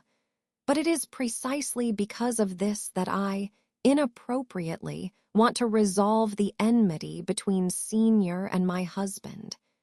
Yan Ruyan's smile faded from her face, and her lips curved into a helpless expression. Resolve? Your demon sect and our Heaven's Tao alliance were originally in hostile relations. What is there to resolve? Han Li raised an eyebrow, a hint of mockery flashing across his face. After hearing Han Li's words, Yan Ruyan showed a wry smile, and just as she was about to say something, the Marquis of Nanlong suddenly spoke up from afar, inviting everyone to come over. Fellow Taoists, please come over. Let's distribute the treasures on this floor first, Then we can move on to the second floor." Upon hearing this, Han Li immediately ignored Yan Ruyan and walked over on his own. Seeing the beautiful woman follow suit, her facial expressions changing several times, she also followed gracefully. When Wang Chan saw Yan Ruyan following behind Han Li, a trace of surprise flashed in his eyes. But after taking a deep look at Yan Ruyan, he, with deep cunning, didn't say anything. As for Wang Tiangu, he also saw this scene, but his expression remained unchanged, completely ignoring it. "Well, we've counted them.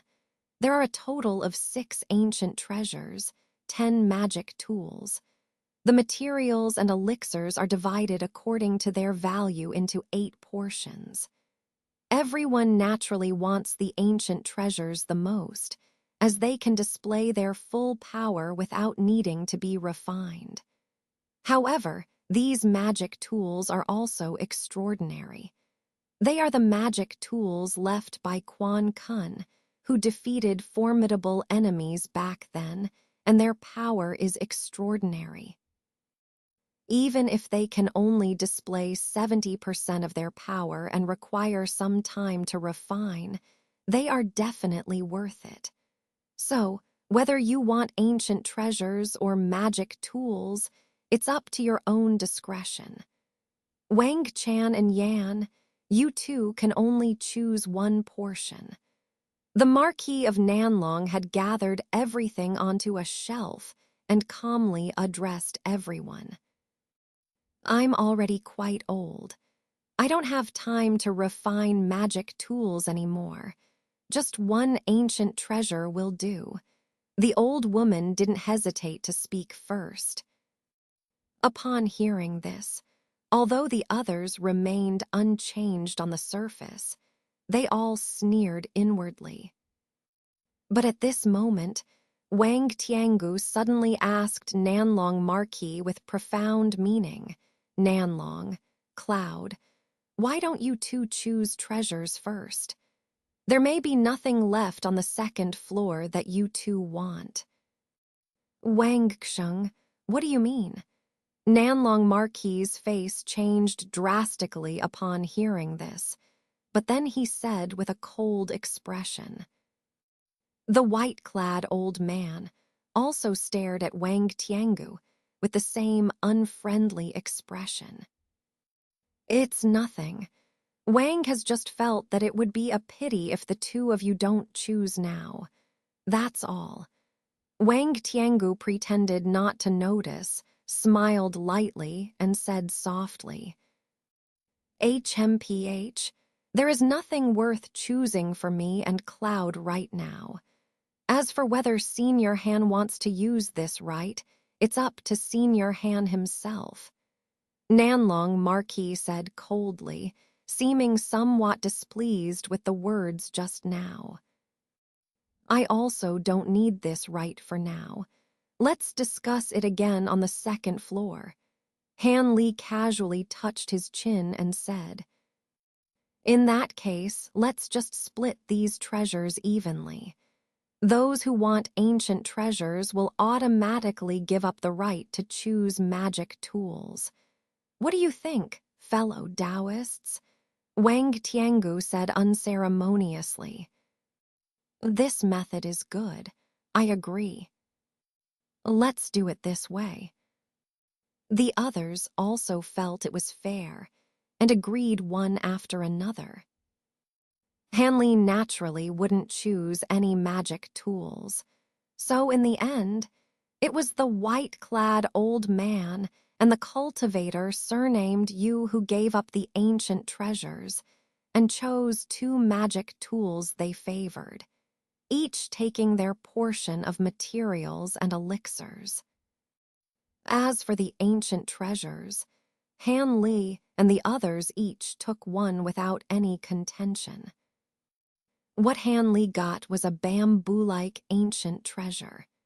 He didn't know its power or abilities, but he didn't care and simply stored it away in his bag, along with his portion of materials and elixirs. After each person took a magic tool, the division on the first floor was completed. As for the cushion, Han Li noticed that it had been casually thrown to the ground by the white-clad old man, who didn't spare it another glance. Obviously, it wasn't anything valuable. Similarly, when several people examined the yin condensing grass, recognized its origin, and realized its lack of value, no one showed any interest. Seeing this scene, Han Li couldn't help but smile bitterly a few times. It seemed that no one was a fool. These nascent soul old monsters wouldn't overlook any item in the attic. After all, besides the obvious treasures, there could be hidden secrets. After a thorough search by these nascent soul experts, there was no unexpected joy, and the group moved on to the second floor. However, as soon as they entered the second floor, Han Li and the others were stunned. Upon entering, a scent of sandalwood enveloped them. When they raised their heads, they saw a shrine placed in the corner facing the stairs, containing a gold statue of a three-headed, six-armed demonic deity with a fierce and vivid expression. In front of the shrine was a crimson incense burner, emitting wisps of white smoke, from which the sandalwood scent emanated. The fact that Kang Kun worshipped a demonic deity surprised the Marquis of Nanlong and the others greatly. But when Han Li saw the statue of the three-headed, six-armed deity, his heart suddenly raced. The appearance of the statue was exactly the same as the demon beast on the bronze piece that had always resembled the Vajra saint's true fragment. Even the furious gaze and six arms raised to the sky were identical. Without much thought, Han Li's gaze shifted to other corners of the second floor.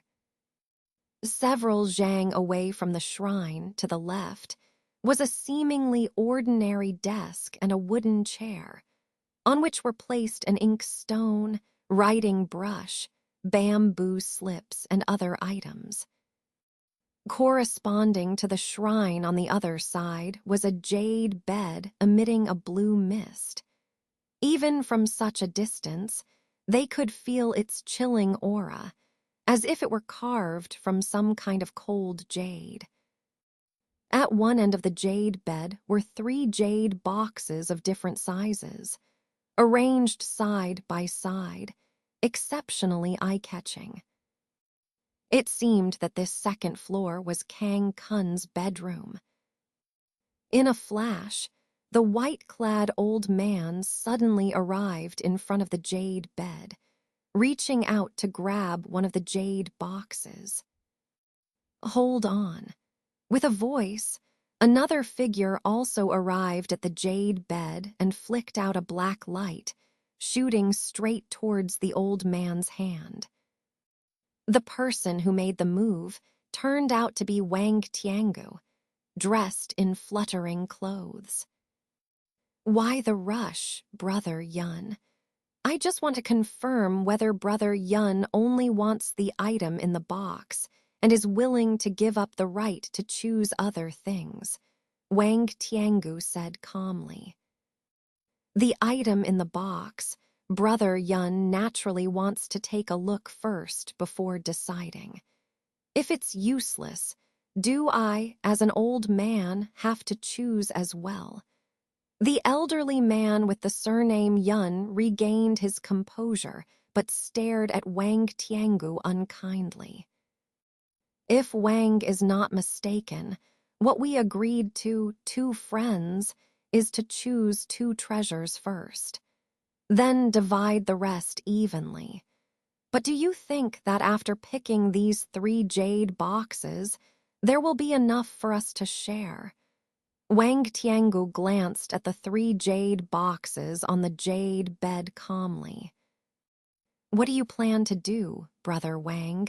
Just say it directly. Do you want to go back on your word? Lord Nanlong stepped forward a few steps and stood shoulder to shoulder with the elderly man, looking somewhat ominous as his gaze swept over the 3 members of the ghostly sect. Wang has no intention of breaking his promise. However, there are not many treasures that can be divided on this 2nd floor, and these jade boxes cannot be directly inspected with spiritual consciousness. It is clear that the most valuable treasures in the tower are likely inside. In this case, do 2 friends still want to examine the value of the items in the boxes before deciding whether to take them? Don't you think it's a bit excessive? Wang Tiangu smiled faintly, speaking calmly. Excessive? All I know is that several friends promised us priority in selecting treasures. As for whether there are enough items, what does it have to do with us? The elderly man with the surname Yun said coldly, his expression turning cold. You can't say that. The items on this 2nd floor are still available for friends to choose first. However, there is no need to open the boxes for careful identification. If friends are not at ease, they can choose other things. For example, the cold jade bed in front of us is also a rare treasure. It is extremely precious for cultivators who practice yin attribute techniques. The old woman unexpectedly spoke up to help. Upon hearing this, Lord Nanlong's expression became even more gloomy. Stepping forward suddenly, his imposing aura surged, forcing Wang Tiangu and the old woman to retreat half a step. After reaching the Yuan Wying stage, the difference in cultivation between the middle and early stages is not insignificant. Is there anyone else who thinks that what Brother Wang said makes sense? Feel free to speak up. I believe Brother Wang dares to take the lead because more than just Madame Tai supports him. Lord Nanlong narrowed his eyes, emitting a cold light like a sword, sweeping over the others, looking somewhat sinister. Lord Nanlong, there's no need to be angry. Brother Wang's words also make sense. Friends cannot even leave us a drop of soup to share. Isn't it too much? The black-faced cultivator remained silent for a moment before speaking calmly.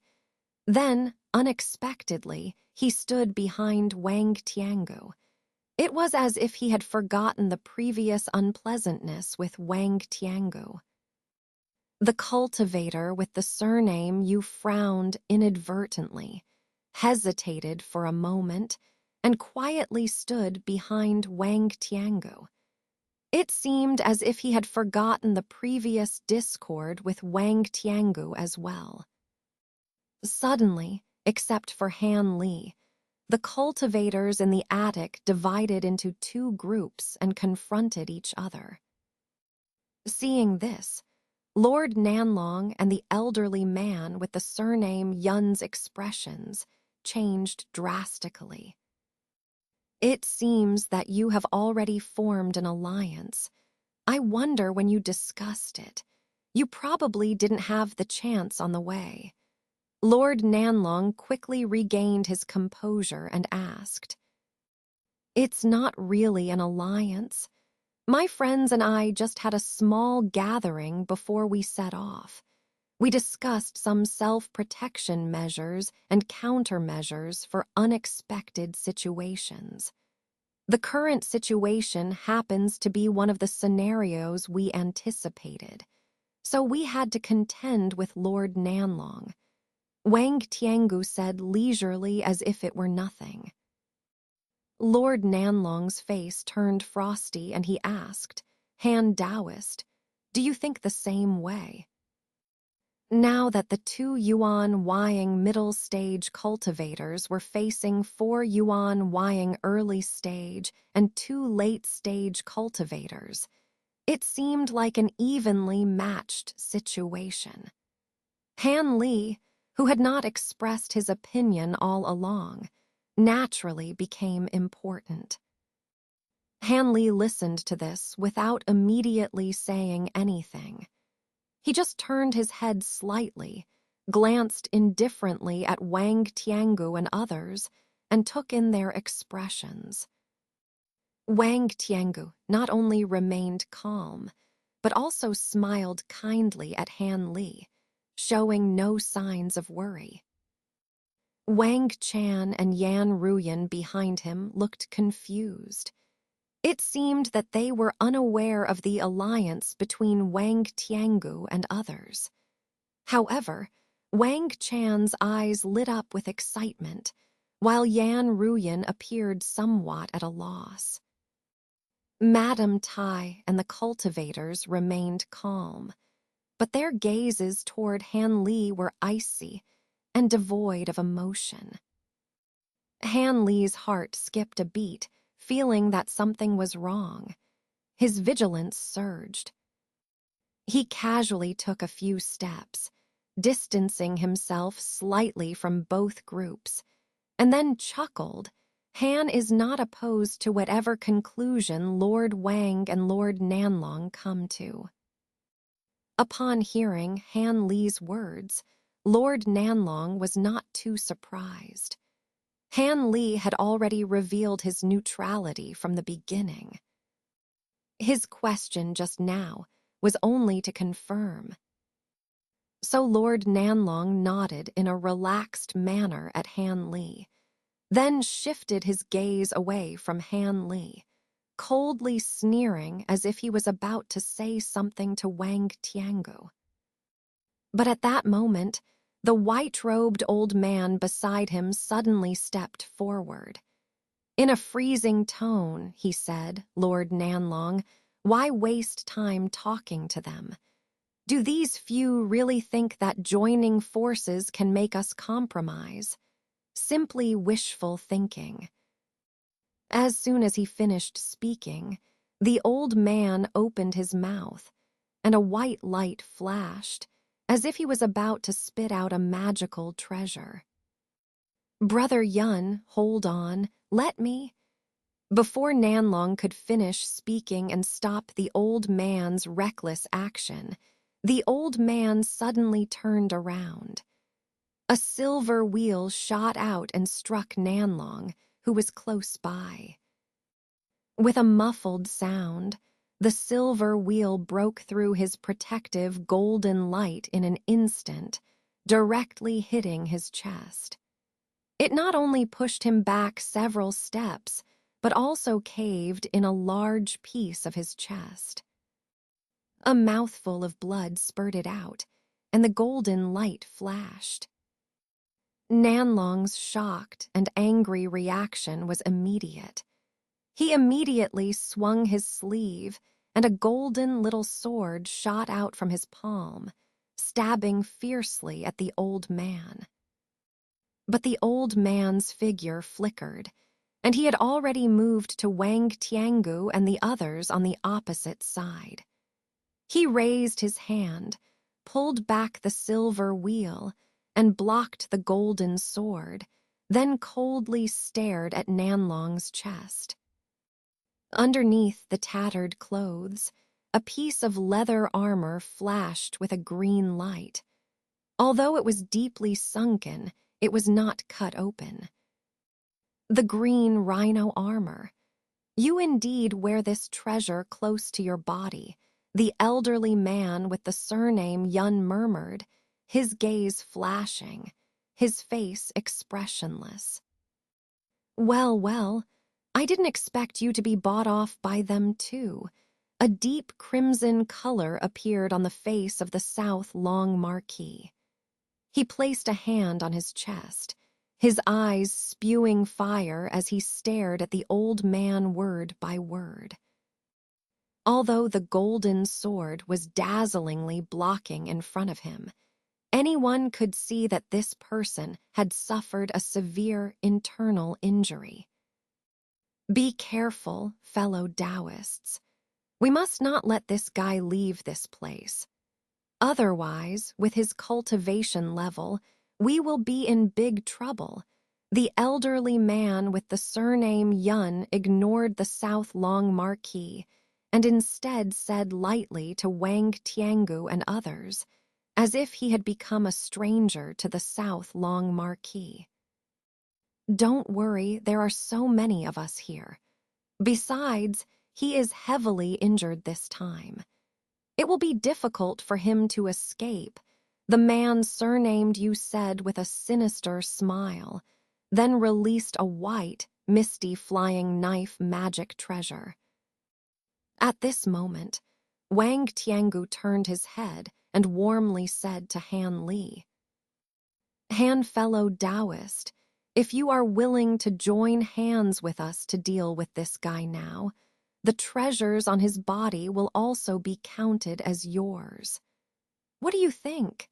He said with extreme sincerity, as if he didn't care about the past grievances between Han Li and Wang Chan at all.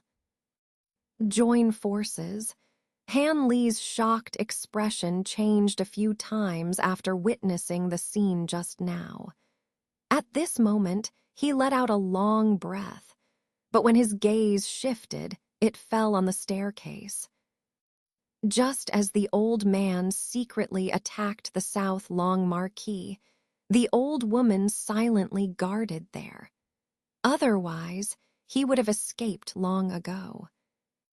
And the walls of this jade pavilion were all flashing with white light, obviously under some powerful restriction, making it impossible to break through and escape. He didn't believe a word of what Wang Tiangu said about joining forces. It must be that once the South Long Marquis was dealt with, this elder of the ghostly sect would not care about eliminating one more of them. Otherwise, when they discussed joining forces, they would have invited him. From the moment they set off, he was probably designated as a funeral item by the South Long Marquis. Thinking of this, Han Li's expression remained unchanged. When he opened his mouth to say a few words first, the South Long Marquis sneered first. As the South Long Marquis spoke, he brushed his hand over his chest, and a soft white light flashed. The sunken area on his chest instantly returned to normal.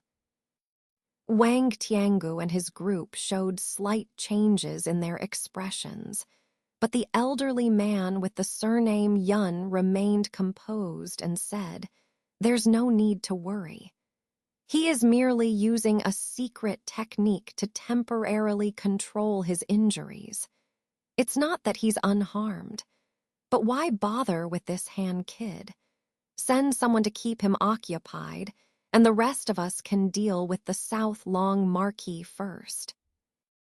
After saying this coldly, the old man calmly pointed at the silver wheel in front of him. The magical treasure immediately transformed into a silver rainbow and flew above his head, showering him with a large expanse of silver light that enveloped his entire body. In the silver light, the old man's figure appeared faint and indistinct. He clearly understood that the South Long Marquis hated him to the core, so he aimed for safety over merit. Wang Tiangu frowned, seemingly finding some sense in the old man's words. He turned his head to the man with the surname Yu beside him and said, "Brother Yu, take care of this kid for a while. There's no need for a death match, just keep him occupied for a moment. Once we deal with the South Long Marquis, it will be his turn to die. Wang Tiangu no longer concealed his murderous intent toward Han Li. After casting a cold, chilling glance at him, black light suddenly emerged from his body, enveloping him entirely in darkness, making him appear extremely eerie. The elderly woman and the black-faced man also spat out their magical treasures and slowly surrounded him. "No problem, leave this handfellow to me." The man with the surname Yu chuckled, and a white jade ruyi slipped silently from his sleeve. He then stepped forward a few steps, smiling faintly as he faced Han Li. For him, occupying a newly advanced nascent soul cultivator was a trivial matter. It was much safer than directly confronting the South Long Marquis, who was in the mid-nascent soul stage. Han Li stared at the man with the surname Yu, standing motionless. But the moment the old woman left the stairway, his heartbeat accelerated, and the hand hidden in his sleeve tightly gripped an ancient treasure. At this moment, the South Long Marquis suddenly waved his hand backward, releasing a burst of golden light. The light swiftly enveloped 3 jade boxes on the jade bed behind him and brought them into his hand. Catch! Without any hesitation, the South Long Marquis threw one of the jade boxes toward Han Li. This unexpected action caught everyone off guard, and no one had time to stop it. Han Li easily caught the jade box, blinking in confusion. "Since you haven't allied with them, I gift you this jade box. If it indeed contains the secrets of the Demon Valley and you can safely take it out of here, it will be your fortune," the South Long Marquis said pointedly, with his hands behind his back. Wang Tiangu and the elderly man with the surname Yun turned pale at these words. Han Li looked down at the jade box in his hand, pursing his dry lips. He suddenly felt an urge to laugh wildly, but restrained himself with his extraordinary rationality. It was extremely amusing that the treasure everyone in the pavilion desired was delivered to him voluntarily. The South Long Marquis's actions clearly harbored ill intentions. By giving Han Li the jade box, he intended to shift the trouble, distracting Wang Tiangu and the others, and reducing the pressure on himself to escape. Nonetheless, the South Long Marquis had shown a remarkable ability to take and let go, willing to part with the treasure for a chance to escape. It indeed revealed some heroic qualities. But now that the treasure was in Han Li's hands, Han Li let out a cold laugh and, without hesitation, flipped his hand, causing the jade box to disappear into his storage bag. "Channer, you and Yao Daoist assist Brother Yu. Don't let this Han kid slip away. We old folks can handle the rest of the fight," Wang Tiangu ordered coldly, his face sinking. He remained unusually calm, not letting the treasure cloud his judgment, sending only the weakest Wang Chan and another to watch Han Li without dividing more manpower. The others exchanged glances without saying anything. Though tempted by the treasure, they knew that once the South Long Marquis was eliminated, Han Li, a mere early nascent soul cultivator, would be easy prey. "Yes, second uncle, I have been looking forward to meeting this senior Han." Wang Chan said with a sinister smile, his eyes flashing with a fierce light. He signaled to Yan Ruyan and approached Han Li. Yan Ruyan's face momentarily showed a complex expression, but followed silently. Han Li glanced at the two indifferently, showing no change in his expression. It was quite amusing that despite the tension in the pavilion, neither Wang Tiangu's group nor the South Long Marquis made the first move. It wasn't out of sentiment, but because everyone knew that the South Long Marquis, now a cornered beast, would fight desperately, likely dragging one or two opponents to death with him. The counterattack of a mid-nascent soul stage cultivator was terrifyingly clear to these old monsters, so no one wanted to be the first to strike and face a fatal blow. Moreover, as long as they delayed, the South Long Marquis's injuries would worsen without time to meditate and recover, which would only benefit them. Oddly, the South Long Marquis stood motionless as well, seemingly unconcerned about his injuries. However, the crimson on his cheeks grew even redder, almost as vivid as dripping blood. This made Wang Tiangu and the others even more cautious, fearing that he had used a deadly secret technique, so they kept their cold eyes fixed on him without blinking. The man with the surname you held similar thoughts toward Han Li, thinking it sufficient to just keep him occupied. Therefore, he did not intend to strike first. Wang Chan wanted to kill Han Li immediately, but, knowing his limited cultivation, did not dare to act rashly. Thus, although the pavilion was filled with killing intent, it temporarily fell silent.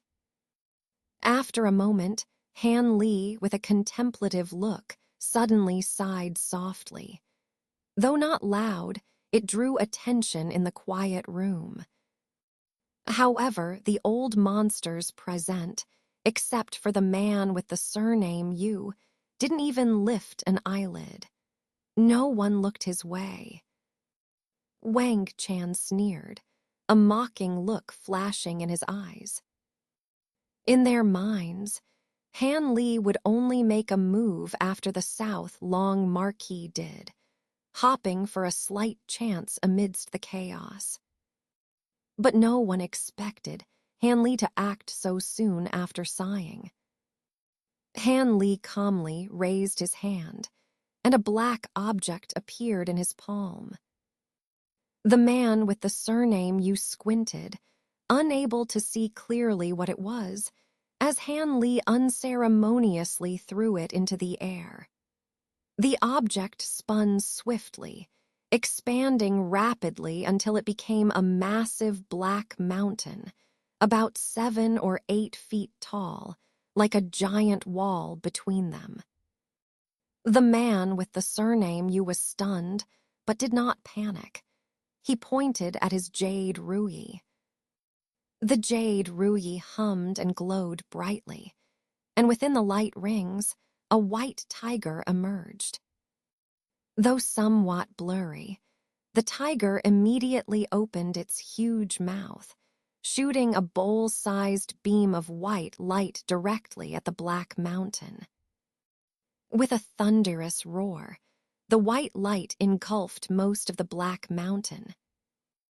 Wang Chan also reacted, quickly forming a hand seal, causing a thick blood-red mist to emerge from his body, enveloping him completely. Simultaneously, a nauseating stench filled the pavilion.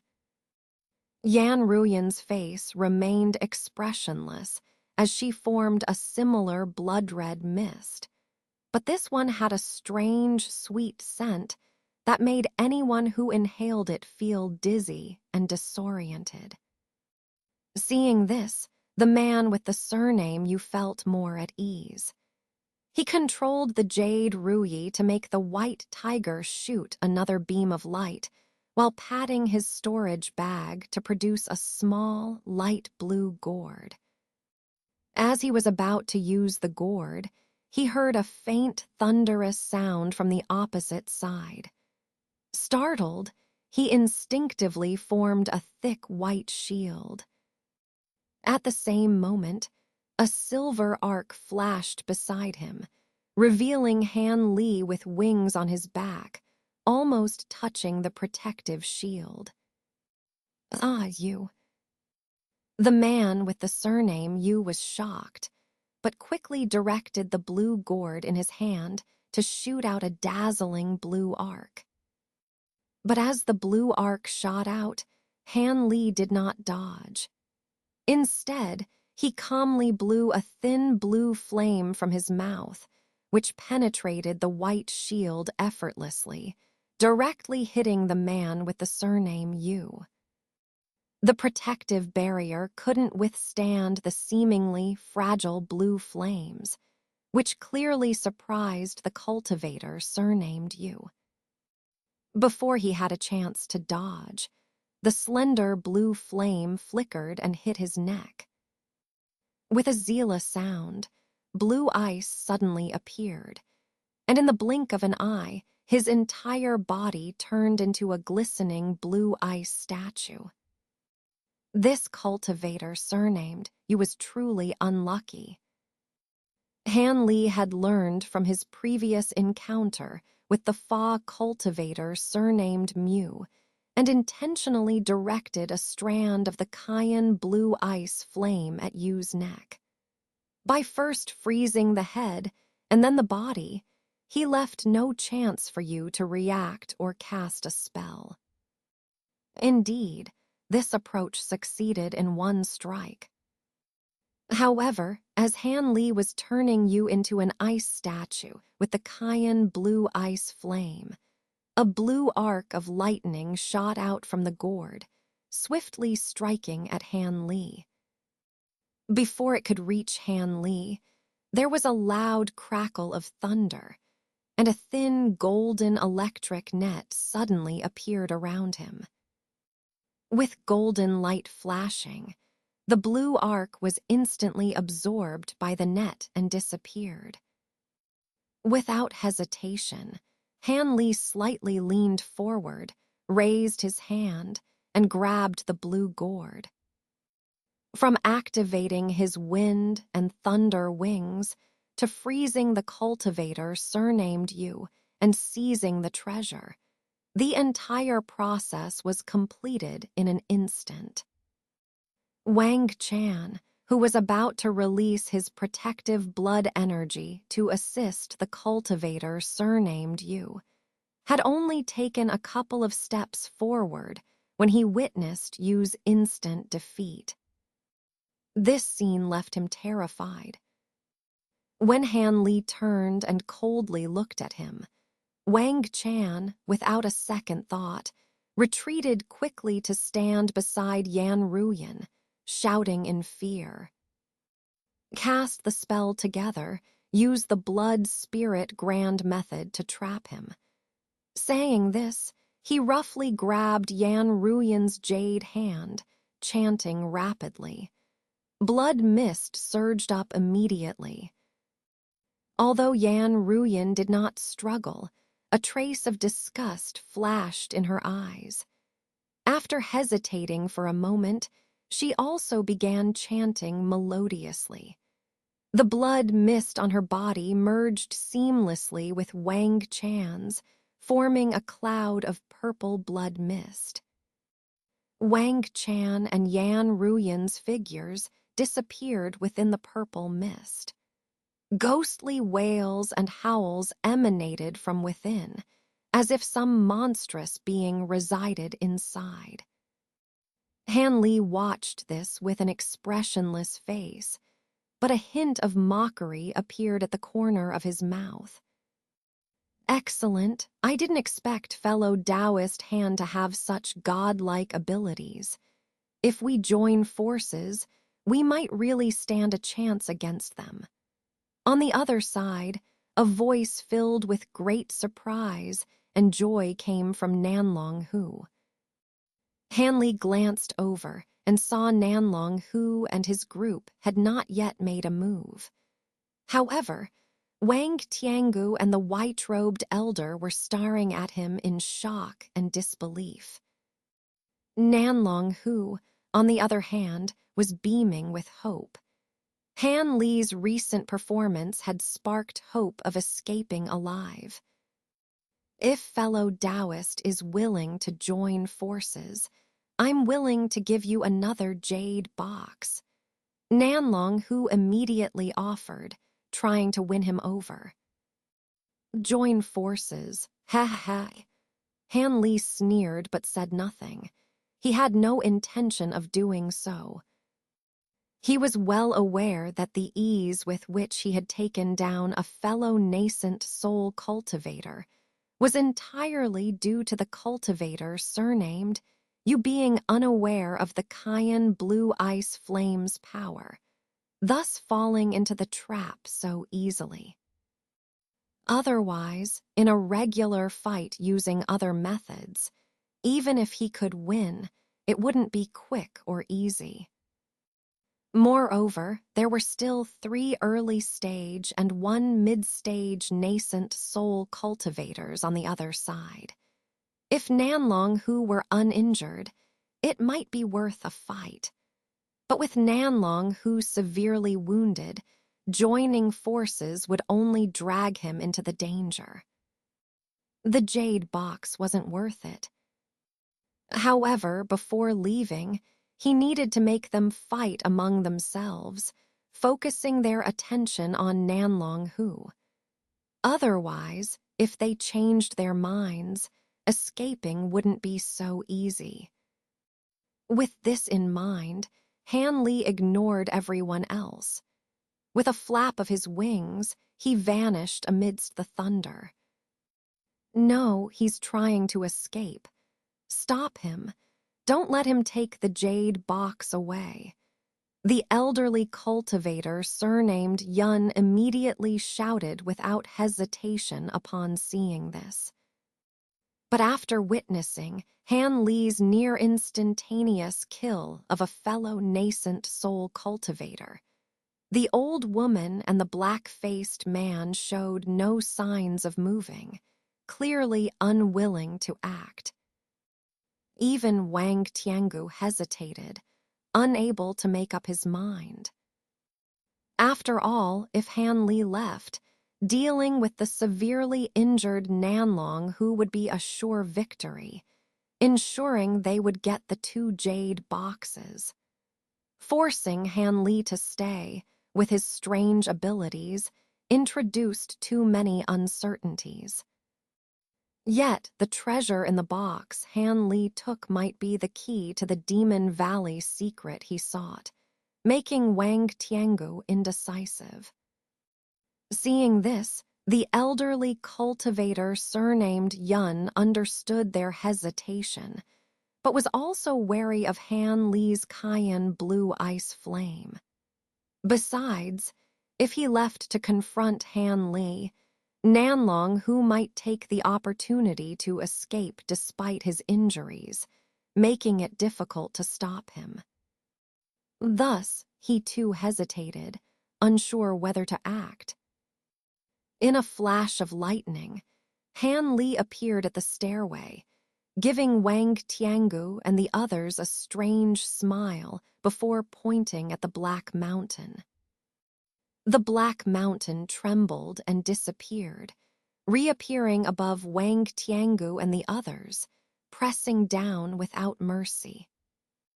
Caught off guard, the elderly cultivator surnamed Yun and Wang Tiangu were furious, but dared not confront the mountain directly, forcing them to dodge. This gave Nanlong Hu the chance he needed. Transforming into a dazzling golden light, he shot towards the old woman, who hurriedly summoned a yellow shield in front of her. Golden and yellow lights clashed as Nanlong Hu, enveloped in golden light, tried to break through in one go. But the others, seeing this, hurriedly attacked with their treasures, forcing him back. Yet Nanlong, who seemed to have used some secret technique, his golden light growing denser and brighter, making him appear like a golden statue. Simultaneously, he summoned several powerful ancient treasures, engaging them in a fierce battle without losing ground. Alarmed, Wang Tiangu and the others naturally couldn't pay attention to Han Li's actions. Satisfied, Han Li pointed at the Black Mountain, shrinking it to a few inches and summoning it back. Then, glancing at the rolling purple blood mist, a fierce look flashed on his face. His pupils glowed blue as he peered into the mist, then without hesitation raised his hand, which swelled with black light, shooting out a black-red light blade that sliced through the blood mist. It was the Yin demon slash. A shrill scream echoed from the blood mist as Han Li vanished in a flash of lightning. Although this strike might not have killed Wang Chan, it certainly wounded him severely. Regrettably, Han Li knew that if he stayed to finish off Wang Chan, Wang Tiangu wouldn't stand idly by, dragging him into a dangerous fight. A mere late-stage core formation cultivator could be dealt with any time, so he chose not to risk it. With this in mind, Han Li left without looking back after his attack. Han Li appeared at the pavilion's first-floor entrance, then transformed into a blue streak, flying towards the hall's entrance. Midway, a white light shot out from a corner of the hall, entering his sleeve and revealing a small white fox. "Master, Silvermoon began excitedly. "Now's not the time. We'll talk after we're safe." Han Li interrupted sternly as he flew out the main door. When breaking the Tai Miao divine restriction, Han Li had intentionally used dazzling spiritual light to distract everyone, creating a small breach to send Silvermoon inside. He had then deliberately delayed, slowly breaking the restriction completely. Otherwise, Han Li wouldn't have gone through the trouble just for the first pick. Seeing Silvermoon's joy, it seemed she had gained much inside.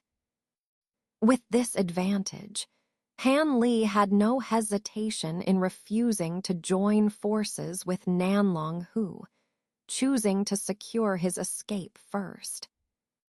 Just as Han Li shot out of the hall door, a thunderous explosion erupted behind him. Startled, Han Li quickly turned his head for a glance. The jade pavilion behind him suddenly exploded, and a golden sun, about a foot in diameter, abruptly rose from the ruins. A faint silhouette flickered within the golden sun, seemingly the figure of Nanlong Hu himself, who had used some secret technique. Han Li's heart skipped a beat. The jade pavilion was clearly no ordinary building. Otherwise, he would have broken through its walls and fled. Yet now it had collapsed under a single blow from Nanlong Hu. It seemed that these nascent soul old monsters were not to be trifled with when they fought for their lives. With this thought, Han Li had already reached the middle of the hall he had come through. Glancing at the walls, which had already merged together seamlessly, he raised his hand without hesitation. A flick of his finger sent out a several-foot-long green beam that struck the opposite stone wall. With a poof, the wall was pierced, leaving a bowl-sized hole. But then, with a flash of white light, the hole disappeared. Seeing this, Han Li frowned.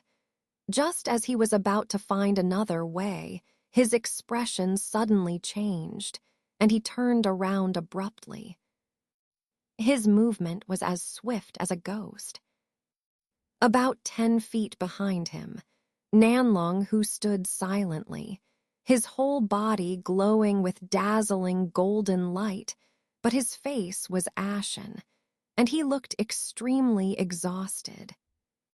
Without any expression, Han Li glanced behind Nanlong, who, seeing the pavilion where a huge golden bowl floated in midair. Below it, golden light enveloped the area, with black light and white mist flashing within, and the sound of thunder rumbling faintly. Han Li's face showed a trace of surprise. Nanlong, who had somehow used a heaven-defying magical power to temporarily trap Wang Tiangu, the old man surnamed Yun, and the others, allowing him to escape. This outer restriction must be opened with the mountain opening flag to be quickly dispelled. Fellow Taoist Han, I only have one mountain opening flag, so it will take some time.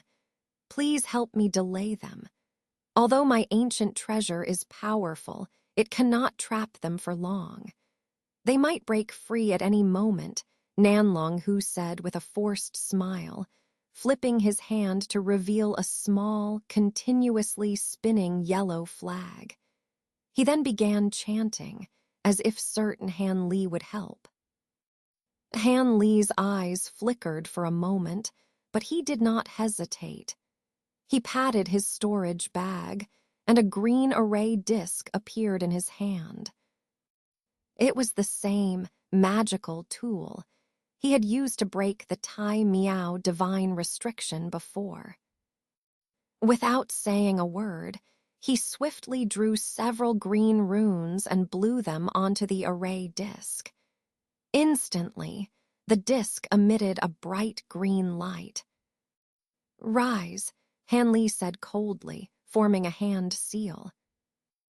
Except for the wall directly in front of Nanlong Hu, the blue crystal walls reappeared, sealing the hall door once again. You can control the Tai Miao divine restriction. Nanlong Hu's chanting paused, and he spoke with some surprise. The power I can exert is less than 1/10 of the original restriction. It won't hold them for long. Brother Nanlong, you should open the exit before they break through, Han Li replied seriously, showing no sign of pride. Hearing this, Nanlong Hu realized that the crystal walls were indeed much dimmer than before. His smile vanished, and he quickly threw the small flag, which turned into a yellow light and disappeared into the wall. He resumed his chanting. At the same time, a thunderous boom came from within, and the blue crystal walls set up by Han Li flickered unsteadily. The sound of shattering thunder was clearly heard from inside. It seemed Wang Tiangu and the others had broken through Nanlong Hu's ancient treasure and were now attacking the crystal walls. Han Li glanced at the stone wall, which had begun to glow with a faint white light. Then he looked at the flickering blue crystal wall, hesitated for a moment, and then released a spirit beast pouch. Immediately, a swarm of tricolored gold devouring beetles poured out. Han Li performed a hand seal, casting the insect armor art. After the insect cloud frantically circled around him, The tricolored insect armor formed around his body. Seeing Han Li's actions, Nanlong Hu's face flashed with surprise. But with their lives on the line, he did not ask any questions. Moments later, just as the crystal wall was flashing violently, and on the verge of collapse, a rumbling sound came from the opposite stone wall. The stone wall finally split open in a flash of white light, revealing a stone staircase. Seeing this, Nanlong Hu's body flashed with golden light, and he transformed into a golden rainbow, shooting forward. Han Li, using his wind and thunder wings, vanished from his spot in a flash of lightning, and then reappeared ahead of Nanlong Hu in the passage. But a crisp, cracking sound came from below the passage. Han Li's face changed, and his wings flashed again, moving him to the entrance of the stairs. He then fully activated his thunder escape technique, flickering and vanishing in an instant. As Han Li escaped hundreds of feet, a piercing scream came from the passage. A blinding golden rainbow flashed out, rotating slightly at the entrance before Nanlong Hu's venomous and cold voice echoed. "Remember this, if you ever fall into my hands, I will make sure you are utterly destroyed." After this curse, the golden rainbow brightened, then blurred and vanished. By the time a silver light flew out of the passage, the golden rainbow had already turned into a thin thread, disappearing without a trace almost instantly. At this moment, Han Li was a small black dot at the edge of the sky, flickering intermittently. What kind of escape techniques are these two using? How are they so fast? Wang Tiangu asked solemnly as he flew out, followed by a black light that transformed into his figure. Nanlong, who is using the 10,000 feet one line technique created by Master Kang Kun, which consumes a great deal of energy and even blood essence. It allows for instantaneous long-distance travel and can turn the escape light into a thin thread, concealing its aura completely. He hasn't actually gone far, but he can't be detected by mere divine sense. As for that Han fellow's technique, it seems to come from those strange wings that manipulate thunder and lightning. It should be a type of thunder escape rumored to be capable of short-range teleportation. The old man surnamed Yun replied, his expression extremely dark. At this point, the old woman and the black-faced man also flew out of the passage, just in time to hear the old man's words. If their escape techniques are so strange, won't they easily escape? What should we do now? The old woman looked slightly pale and asked with a trace of worry. That Han fellow is of no great concern, but if Nanlong Hu escapes, we'll be in big trouble. Wang Taoist and Yun Taoist, you promised that we would be able to eliminate Nanlong Hu, which is why we agreed to cooperate. The black-faced man also looked anxious. Don't worry. Do you think he was fighting us with his true strength? He's heavily injured and used a secret technique to forcefully increase his power. Now he's used the 10,000 feet one line, which also heavily damages his energy. Even if we don't chase him, he'll be seriously injured and unable to recover for 100 years, losing his nascent soul mid-stage strength. Moreover, when did I ever say we couldn't track him? The old man surnamed Yun sneered. Oh, Brother Yun means. The black-faced man's spirit lifted, and he asked eagerly, "I already took precautions. As long as he can't escape beyond 300 miles in one breath, we can track him. Given his current state, he can't sustain the 10,000 feet one line for long. We'll catch up and finish him off then," the old man said confidently. That's reassuring. I'm relieved now. If it weren't for Wang Daoist's gift of a piece of black jade lotus and the promise to share the secrets of the Demon Valley, I would never have taken this risk. It's not wise to make an enemy of a nascent soul mid-stage cultivator, the old woman sighed.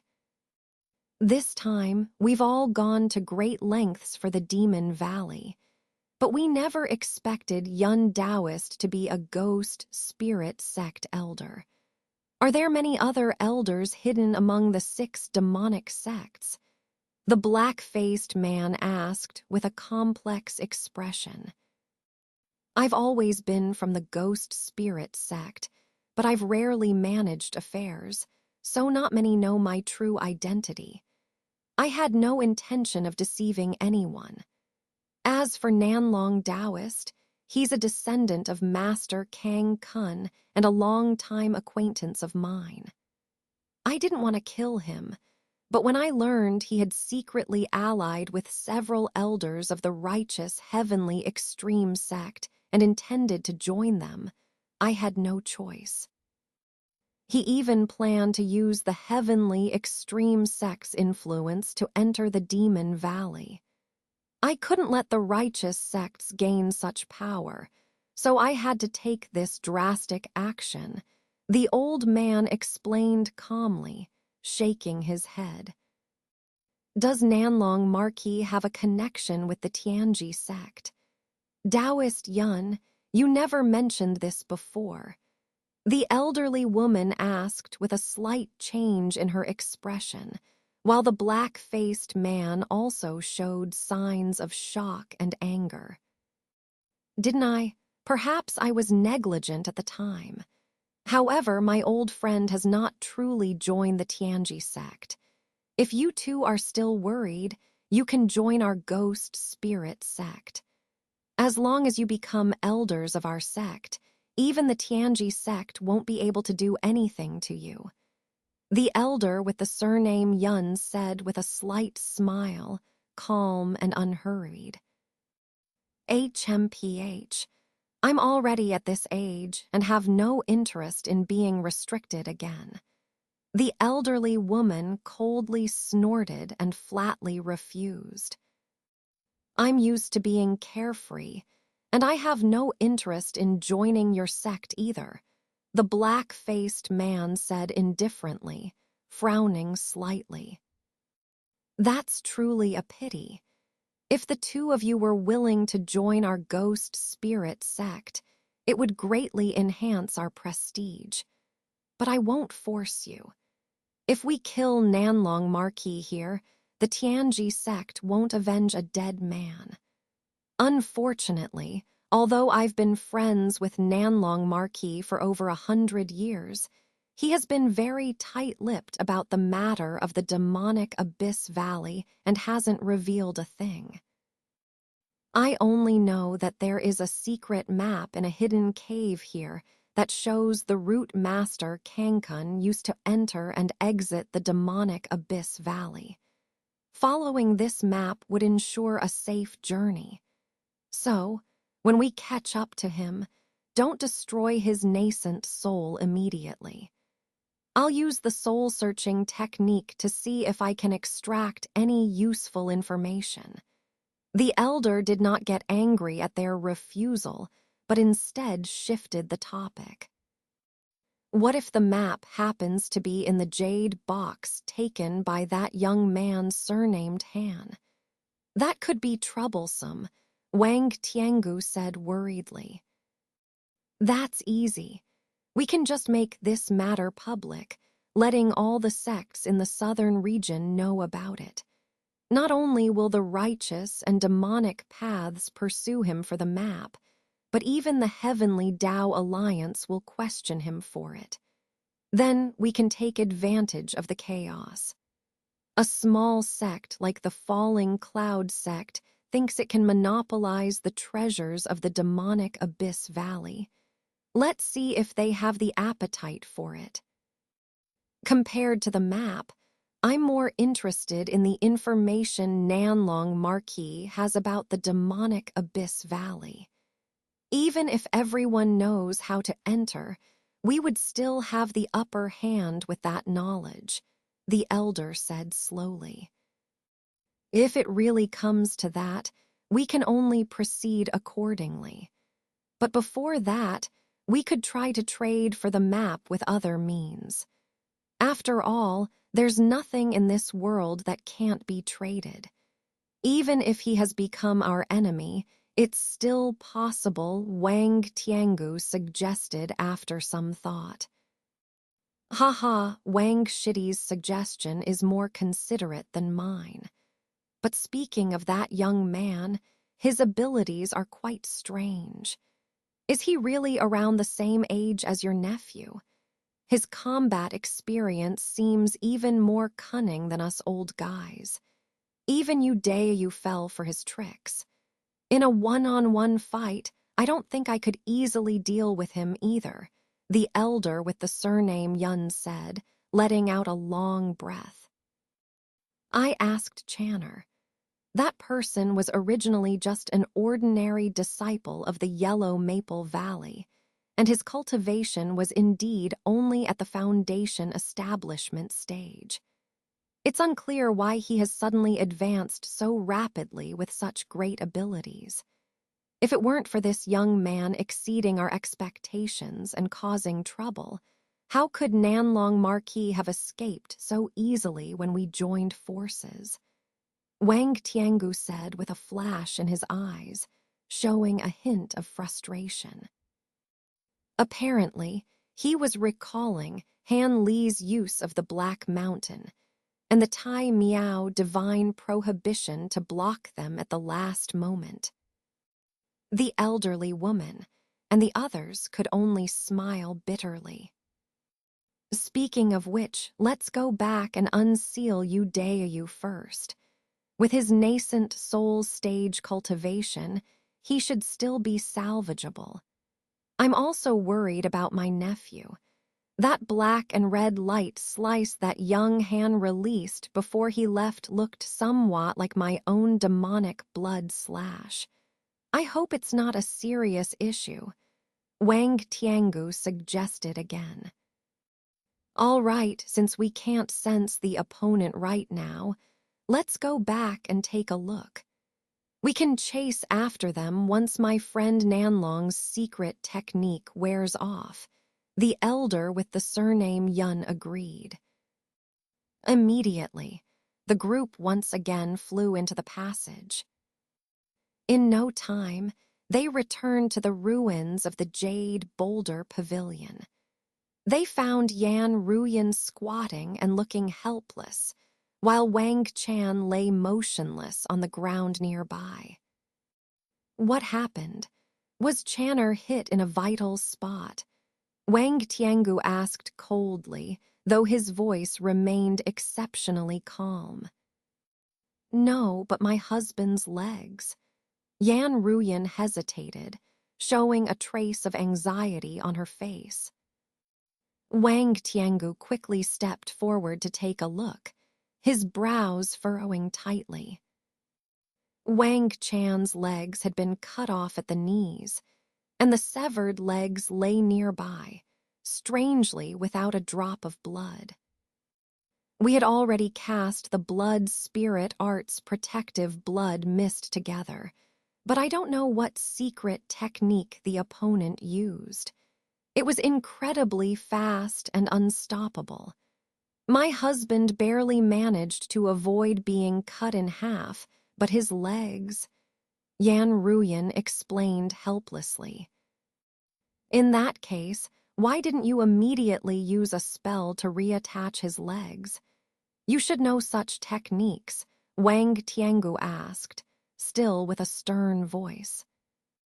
I tried several limb reattachment spells, but none worked.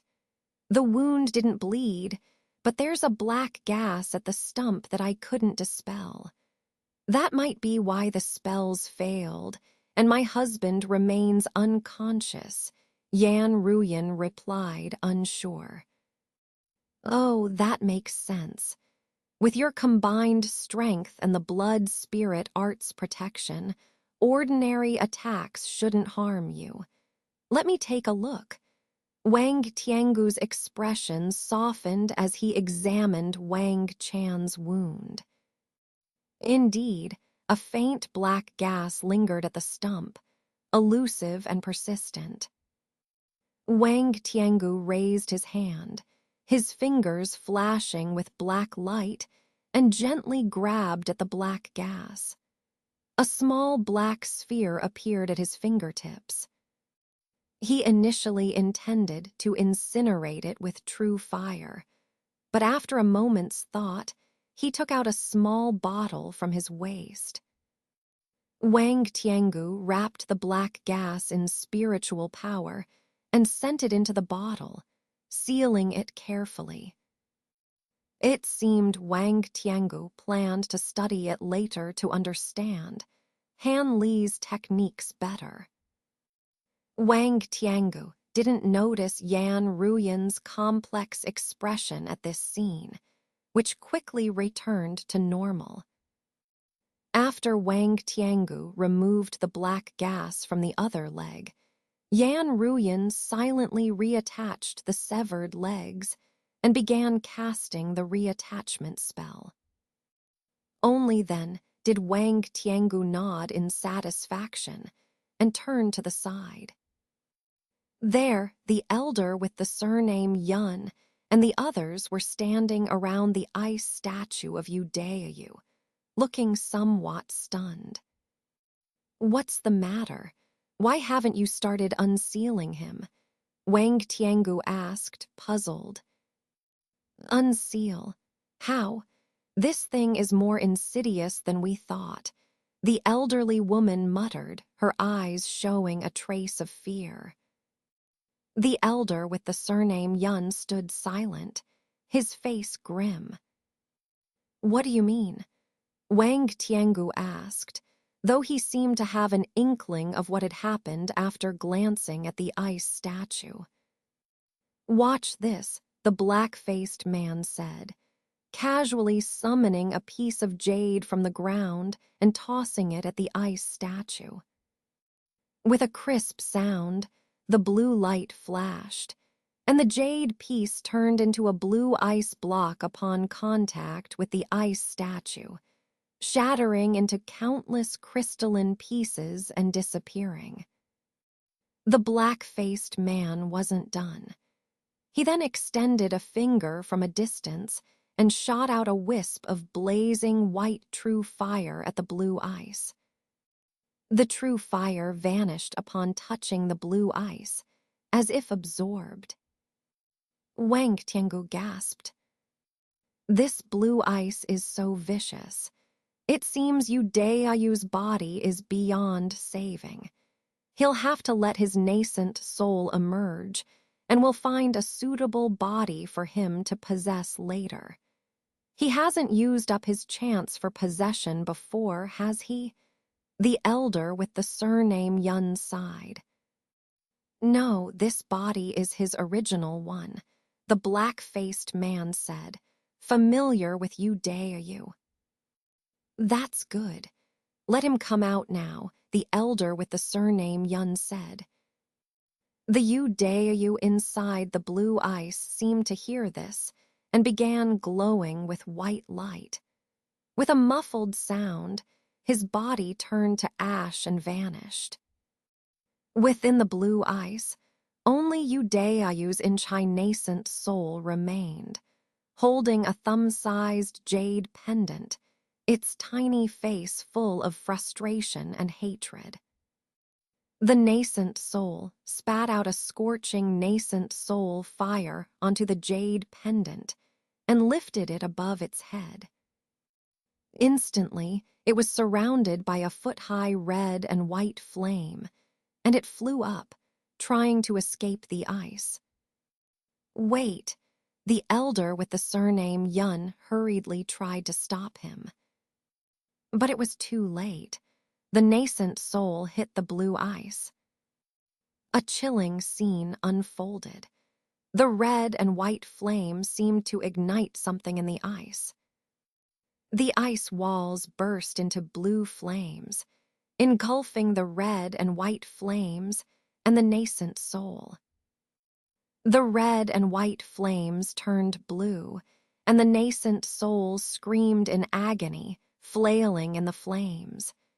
It flew desperately for a dozen or so feet, but the blue flames continued to burn fiercely, consuming the nascent soul.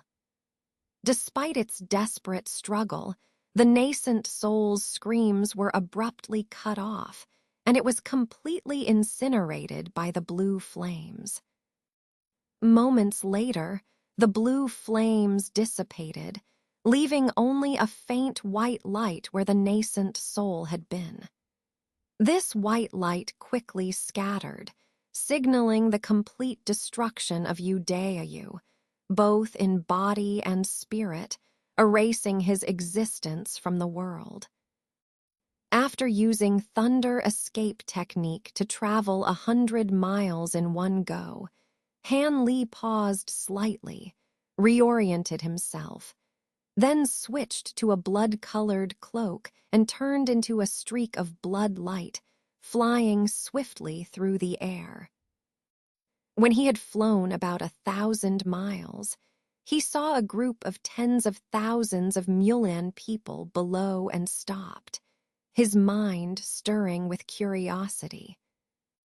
During his time at the Falling Cloud sect, he had discussed with the silver-haired elder the situations involving battles between Mulan sorcerers and southern sky cultivators. Although the ordinary Mulan people could not practice spiritual arts, during each attack, the Mulan sorcerers would organize many young and strong mortals into temporary tribes.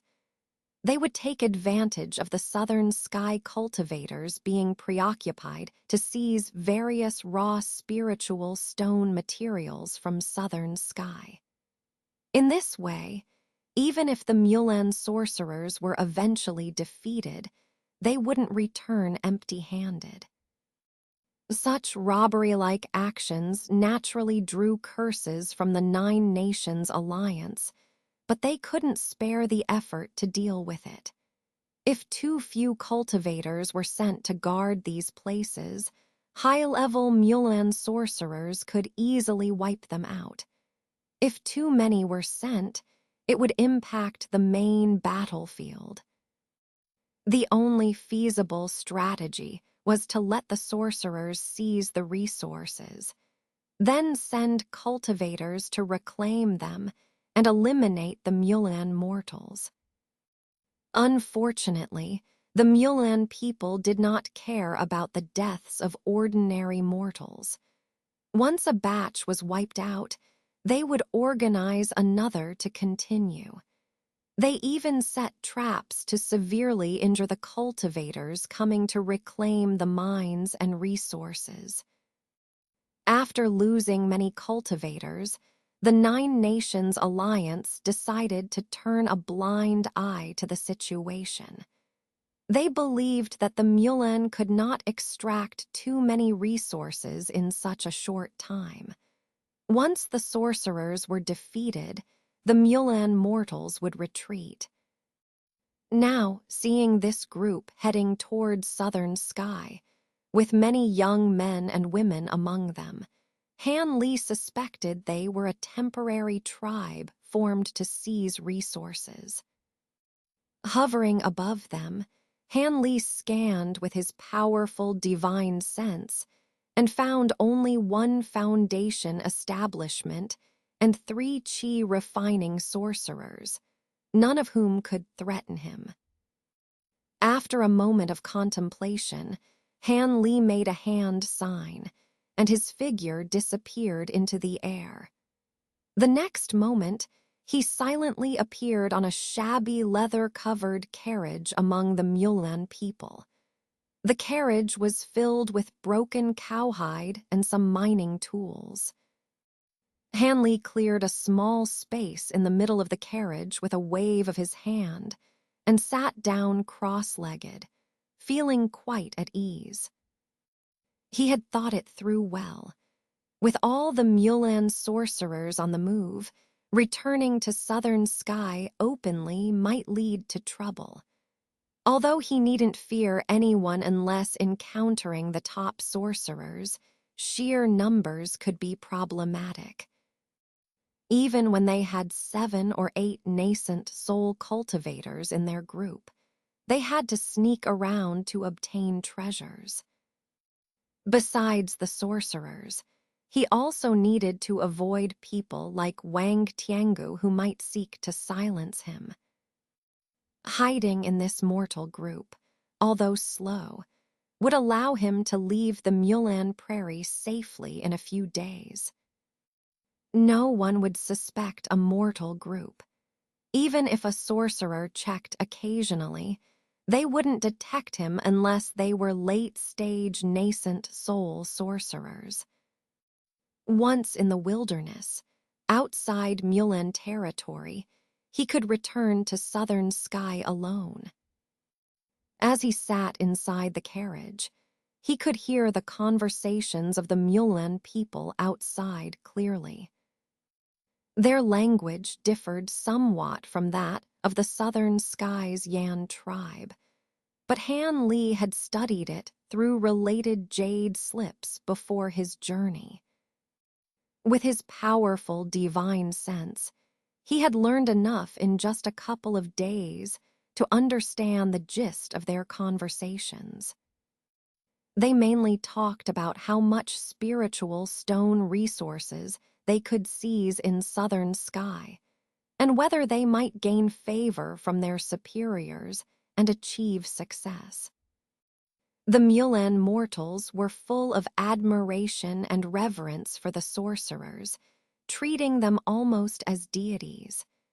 Dying for these sorcerers seemed like a great honor to them.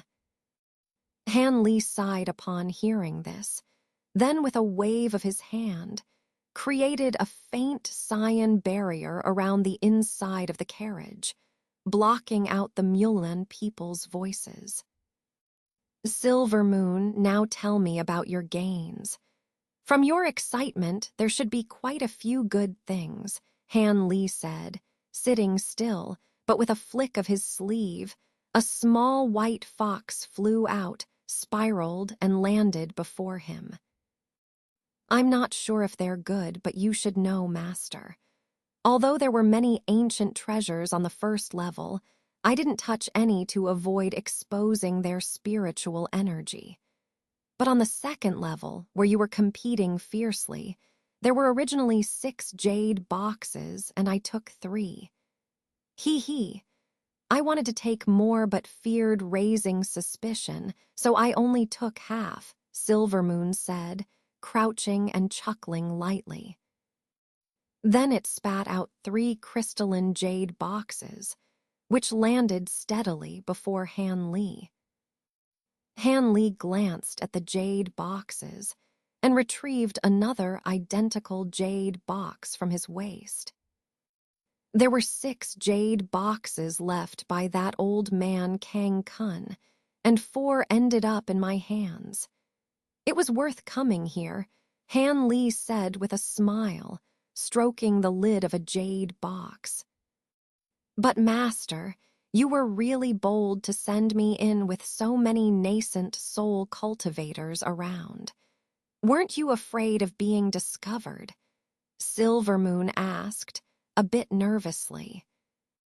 Hee, what's there to fear? At worst, I could escape with blood shadow escape. Besides, I was 90% sure it would work.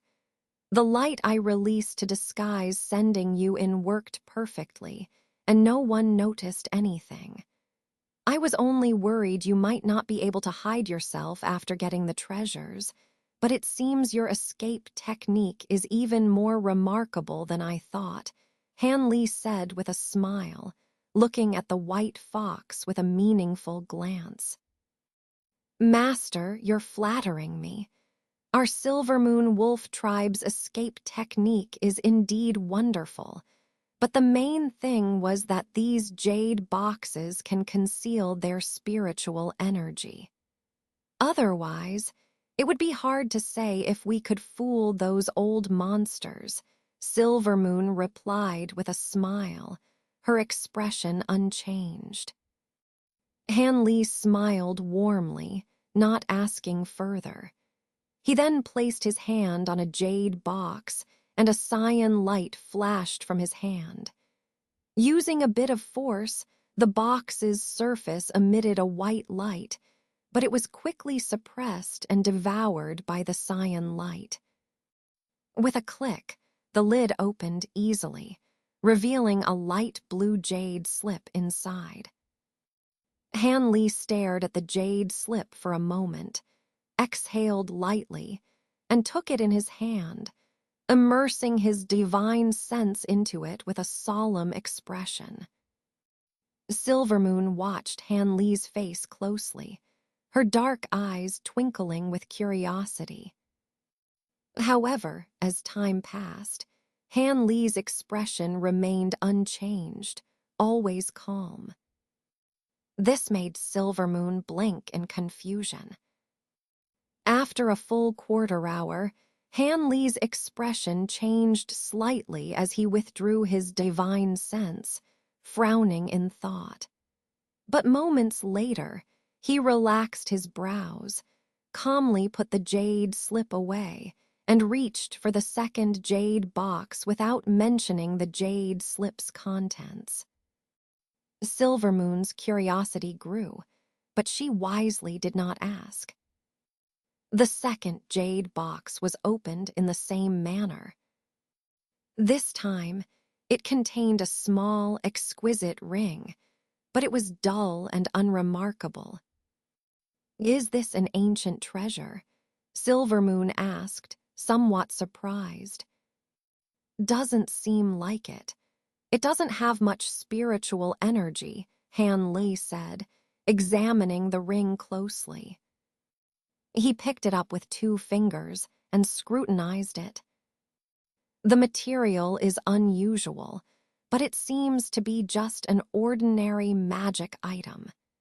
Its specific use is unclear, Han Li concluded after examining it thoroughly, including with his divine sense.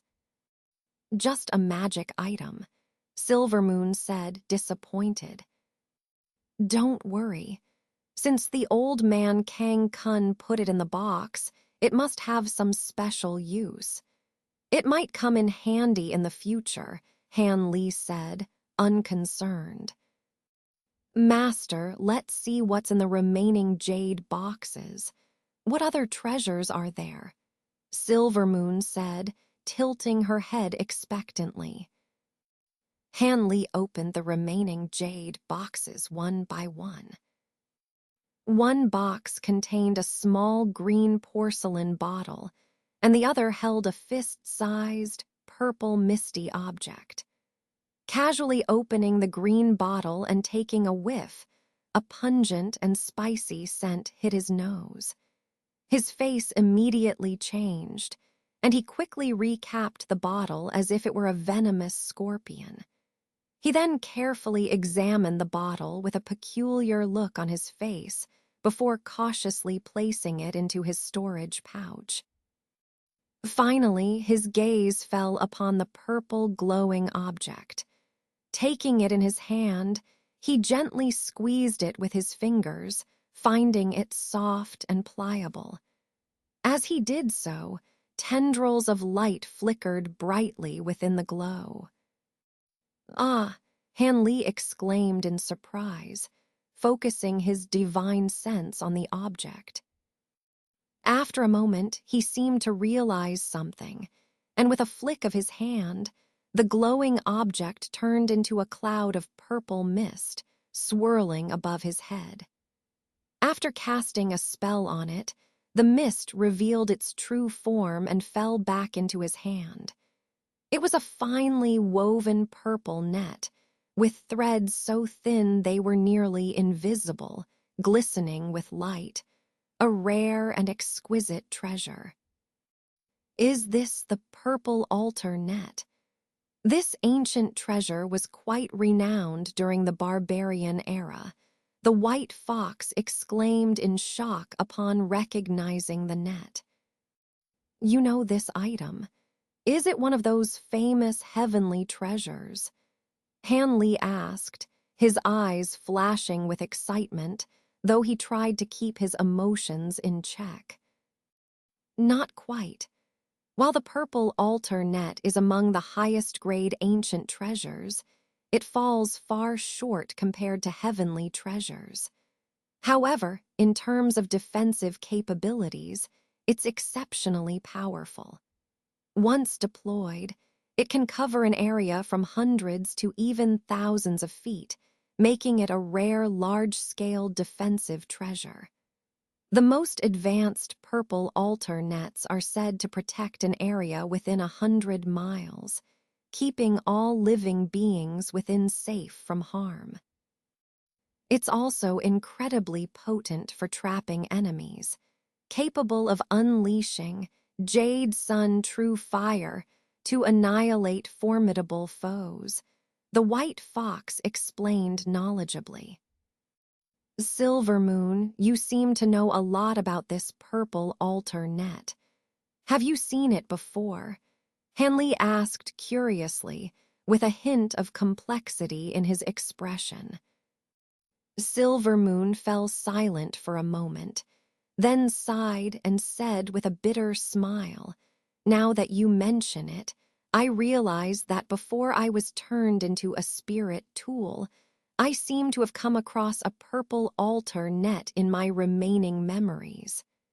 That's why I know so much about it." As she spoke, Silver Moon seemed lost in thought, as if recalling something, but soon she shook her head and gave up.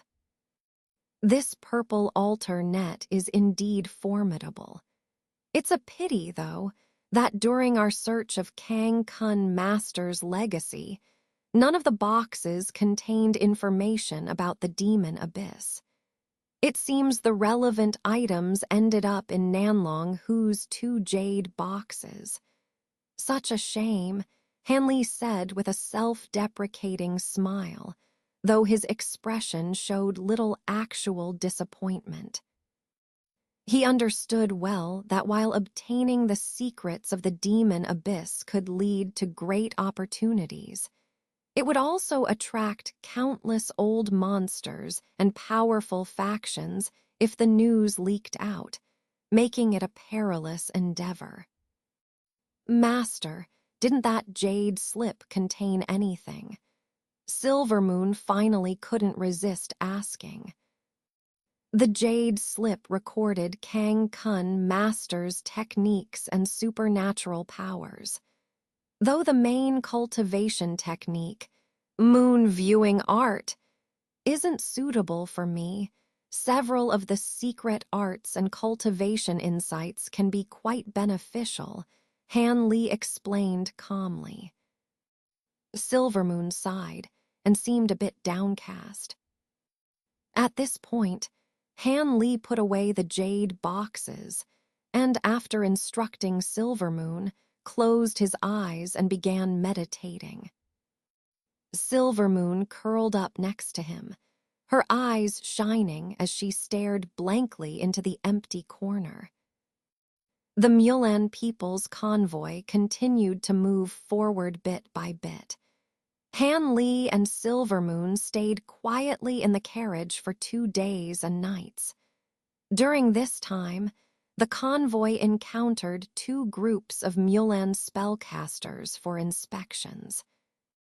But each time, Han Li was awakened by Silvermoon and easily dealt with the low-level spellcasters with his spells, ensuring they found nothing unusual. This carriage was designated for holding insignificant items, and none of the Mulan mortals in the convoy ever bothered to check it.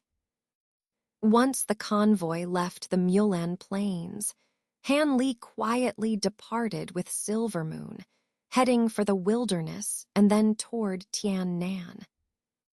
Relying on his powerful divine sense, Han Li could detect the presence of spellcasters from miles away, allowing him to easily avoid unnecessary trouble.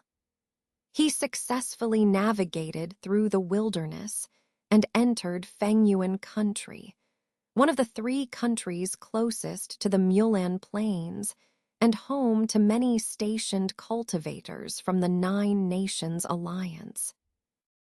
However, during his several days in Fengyuan, Han Li didn't encounter any cultivators. Instead, he sensed numerous patrolling Mulan spellcasters, indicating that the 9 Nations Alliance had been caught off guard by the Mulan's full-scale assault and had temporarily retreated. The real battle between the 2 sides hadn't yet begun in earnest. Han Li didn't dwell on it much and continued his journey through remote areas. After a few days without incident, Han Li was flying over an unnamed hill in a blue streak of light when he suddenly sensed something and turned his head, a look of surprise on his face, followed by a conflicted expression. His divine sense had detected intense spiritual energy fluctuations and a strong aura of killing intent not far away, indicating a fierce battle between powerful cultivators. Given the scale of the conflict, it was likely a fight between cultivators and spellcasters. After a closer look, Han Li sensed a powerful nascent soul stage presence, along with the auras of 4 or 5 core formation stage cultivators working together to resist the nascent soul stage opponent. Among those core formation auras, 1 or 2 felt somewhat familiar to Han Li, as if he had met them before. After some thought, he couldn't recall who they were. Curious, Han Li decided to investigate and flew over quietly. With his incredible speed, he arrived in an instant. Ahead, various colors of light flashed, and beams of light shot skyward amidst continuous explosions and roars, indicating a fierce battle. 5 cultivators in different attire were fighting against a spellcaster in a yellow robe.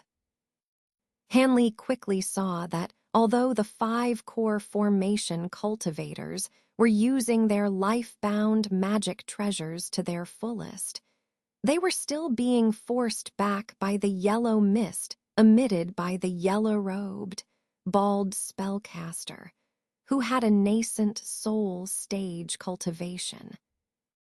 Despite not using any magic treasures, the yellow-robed spellcaster was overwhelming his opponents with his advanced techniques and cultivation. It was clear he was holding back, especially against a beautiful female cultivator, often sparing her, showing he wanted to capture her alive. Otherwise, the 5 wouldn't have lasted this long. Although Han Li found the beautiful female cultivator familiar, his eyes were drawn to a fat old man covered in fat.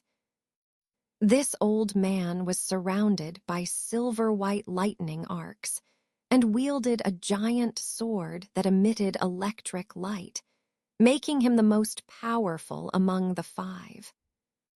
It's him. What a coincidence. Han Li muttered to himself, his expression complicated. You little girl, don't be ungrateful. If not for my cultivation technique needing a top-notch furnace, I wouldn't have spared your life till now. If you don't submit to me, don't blame me for being ruthless." The yellow-robed spellcaster snarled at the beautiful female cultivator, growing impatient. He then spat out a yellow feather fan, which emitted a bright light and bore intricate designs, catching it in his hand.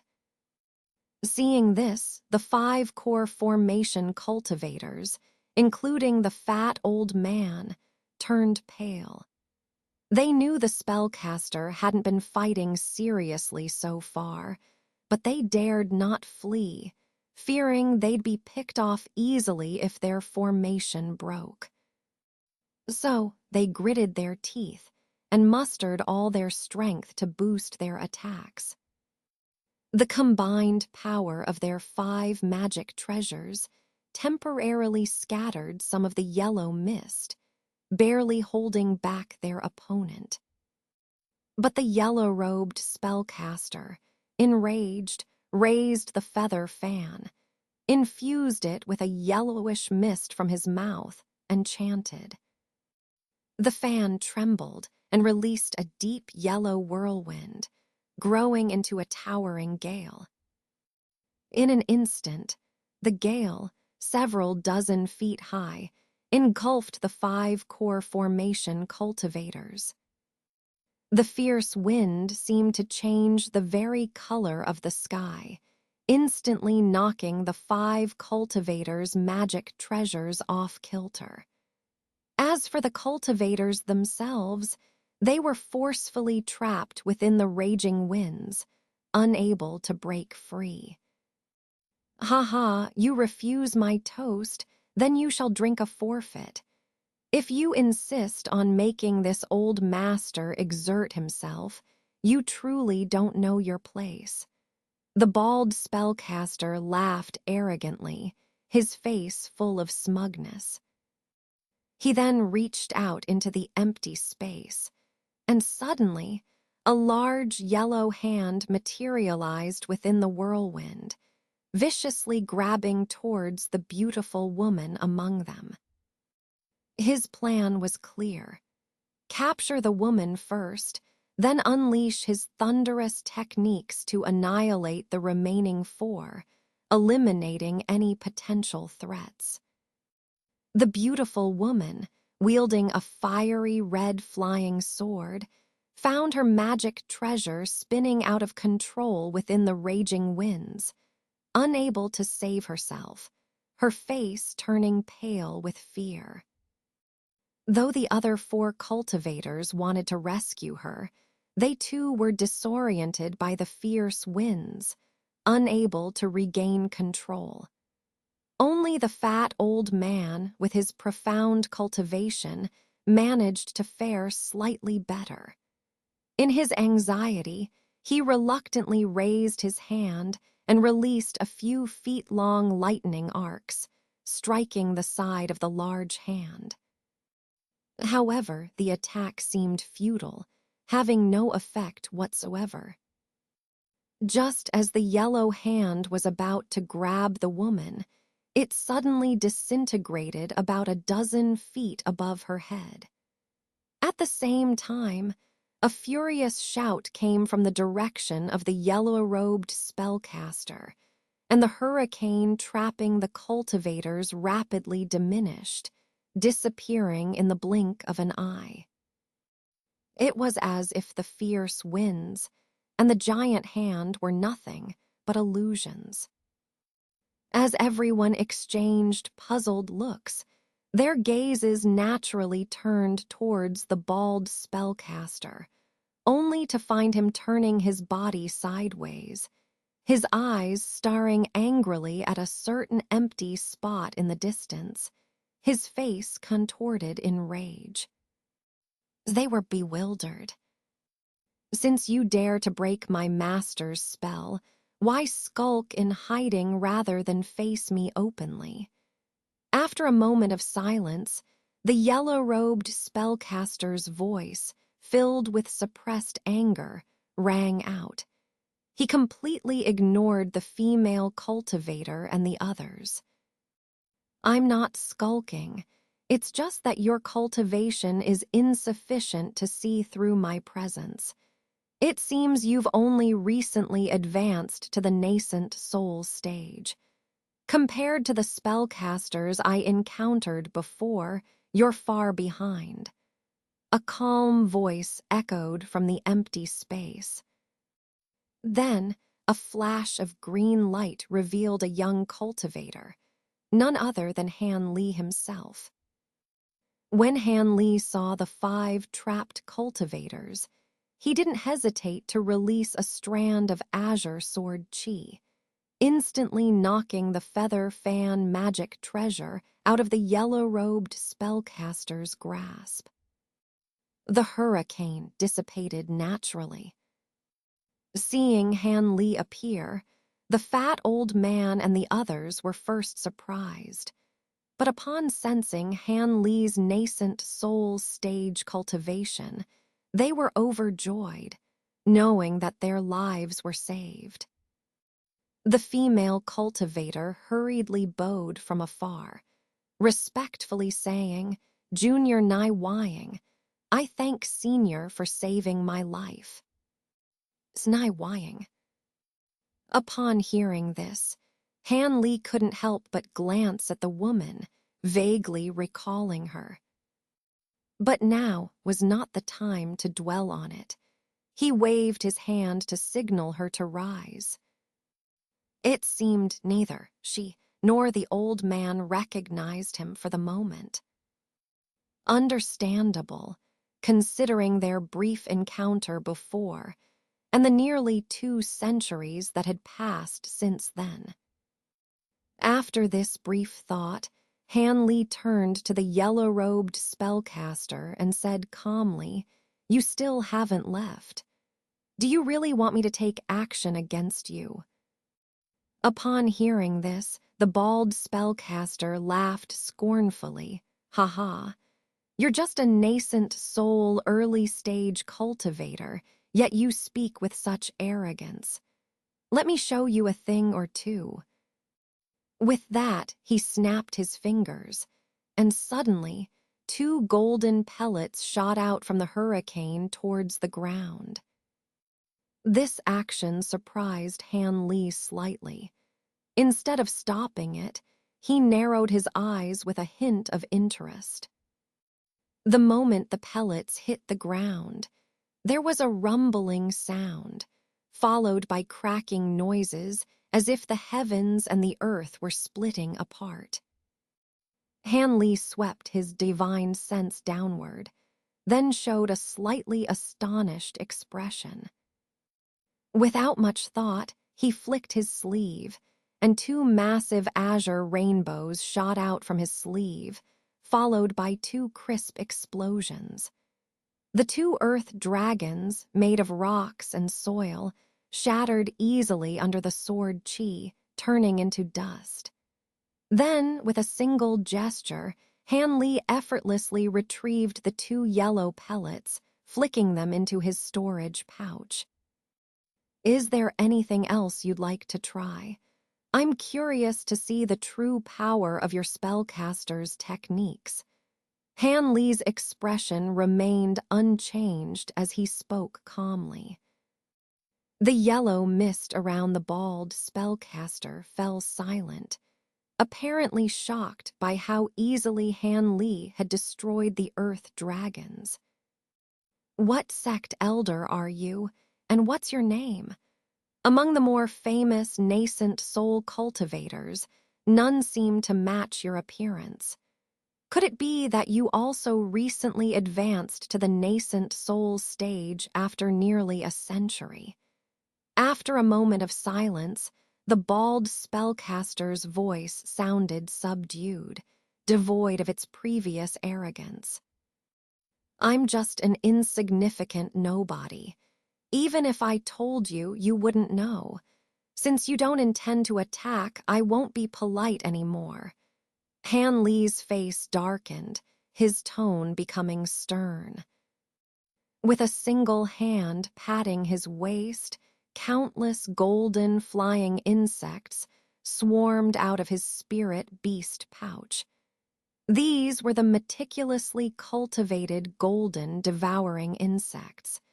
It was the first time Han Li had ever used them in battle. He wanted to see if these spiritual insects were effective against a nascent soul stage cultivator. Golden devouring insects. You actually have golden devouring insects, and so many of them. To Han Li's surprise, before he could command the insects to attack, the yellow-robed spellcaster exclaimed the name of the insects, his voice filled with fear. Then, without another word, the yellow mist turned and transformed into a yellow rainbow, quickly fleeing into the distance. Its speed was so fast that Han Li hesitated for a moment before giving up on the idea of chasing after it with his thunderstorm wings.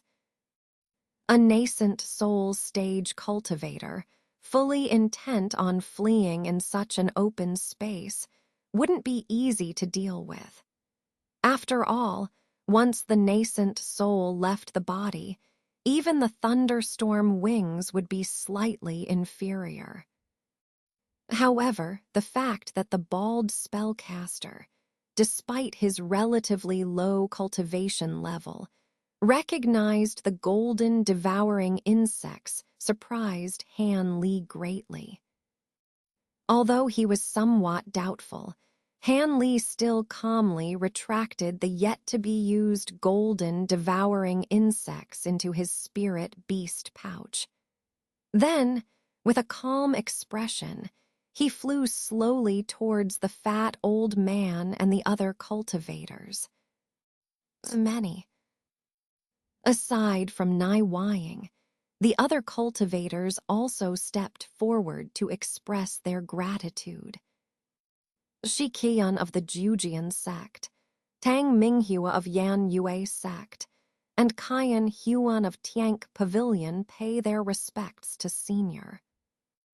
Senior, Han Li touched his chin, a hint of strangeness on his face. The chubby old man was none other than the Senior Lei who had exchanged elixirs with him in the past. Now, he unexpectedly addressed him as Senior. Although according to the customs of the cultivation world, this was quite normal, Han Li couldn't help but feel a bit strange.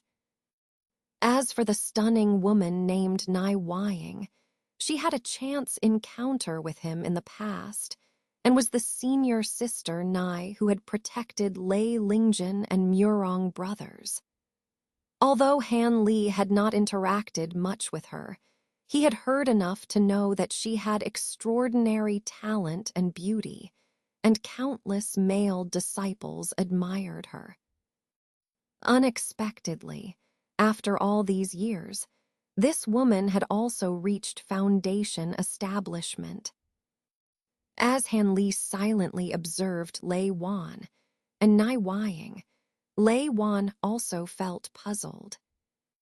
The man in front of him not only looked too young for his status, but for some reason, he felt that the seemingly ordinary face of the other party seemed somewhat familiar, as if he had seen it somewhere before. This left him bewildered and somewhat uneasy. Nai Wying's beautiful eyes also flashed with surprise and suspicion as she looked at Han Li. It seemed like she had noticed something. Naturally, Han Li wouldn't just stand there silently. After smiling, he finally spoke up. It seems that Senior Lei doesn't remember me from before. However, the elixir formula Senior gifted me back then was truly a great help. Senior, elixir formula, you are. Lei Wan was shocked when he heard Han Li call him Senior, his mouth agape in astonishment. Although he later remembered the elixir formula, he was stunned for a moment. The others were equally stunned to hear the Foundation Establishment Senior suddenly address Lei Wan as Senior, leaving their minds unable to process the situation for a moment. Only Nai Wying, after hearing this, looked at Han Li again with astonishment and exclaimed, "You're Senior Li's disciple, Han Li, junior brother Han." In her surprised tone, there was an expression of disbelief. "I didn't expect Senior Nai to still recognize me," Han Li said with some surprise.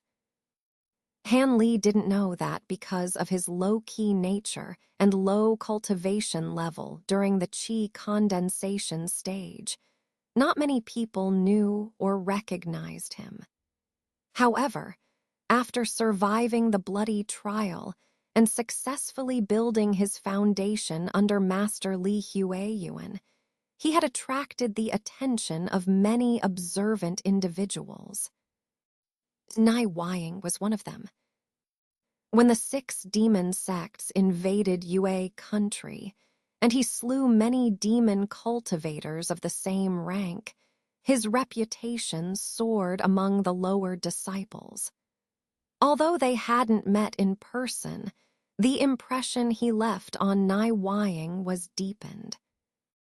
Now that Han Li's appearance was exactly the same as when she had seen him, just mentioning it caused Nai Wying to recall the well-known junior brother Han from back then, which she blurted out in astonishment. "You really are the junior brother Han from back then." Lei Wan swallowed hard, his gaze somewhat dazed.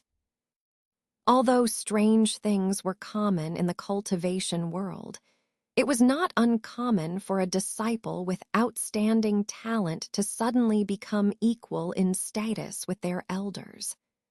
However, for a disciple who was originally at the Foundation establishment stage to suddenly become a senior figure at the nascent soul stage, even Lei Wan, who was considered well-informed, couldn't react for a while.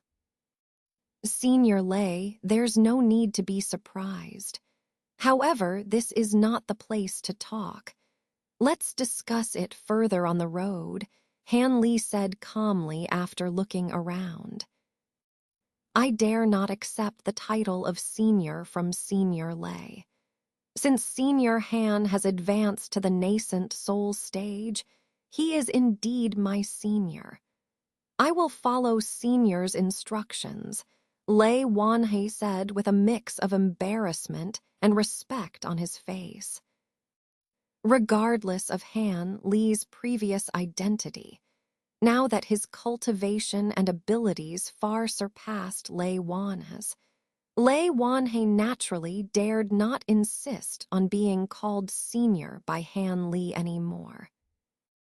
The other 3 cultivators, finally understanding the relationship between Han Li and Lei Wan, exchanged looks with expressions of bewilderment.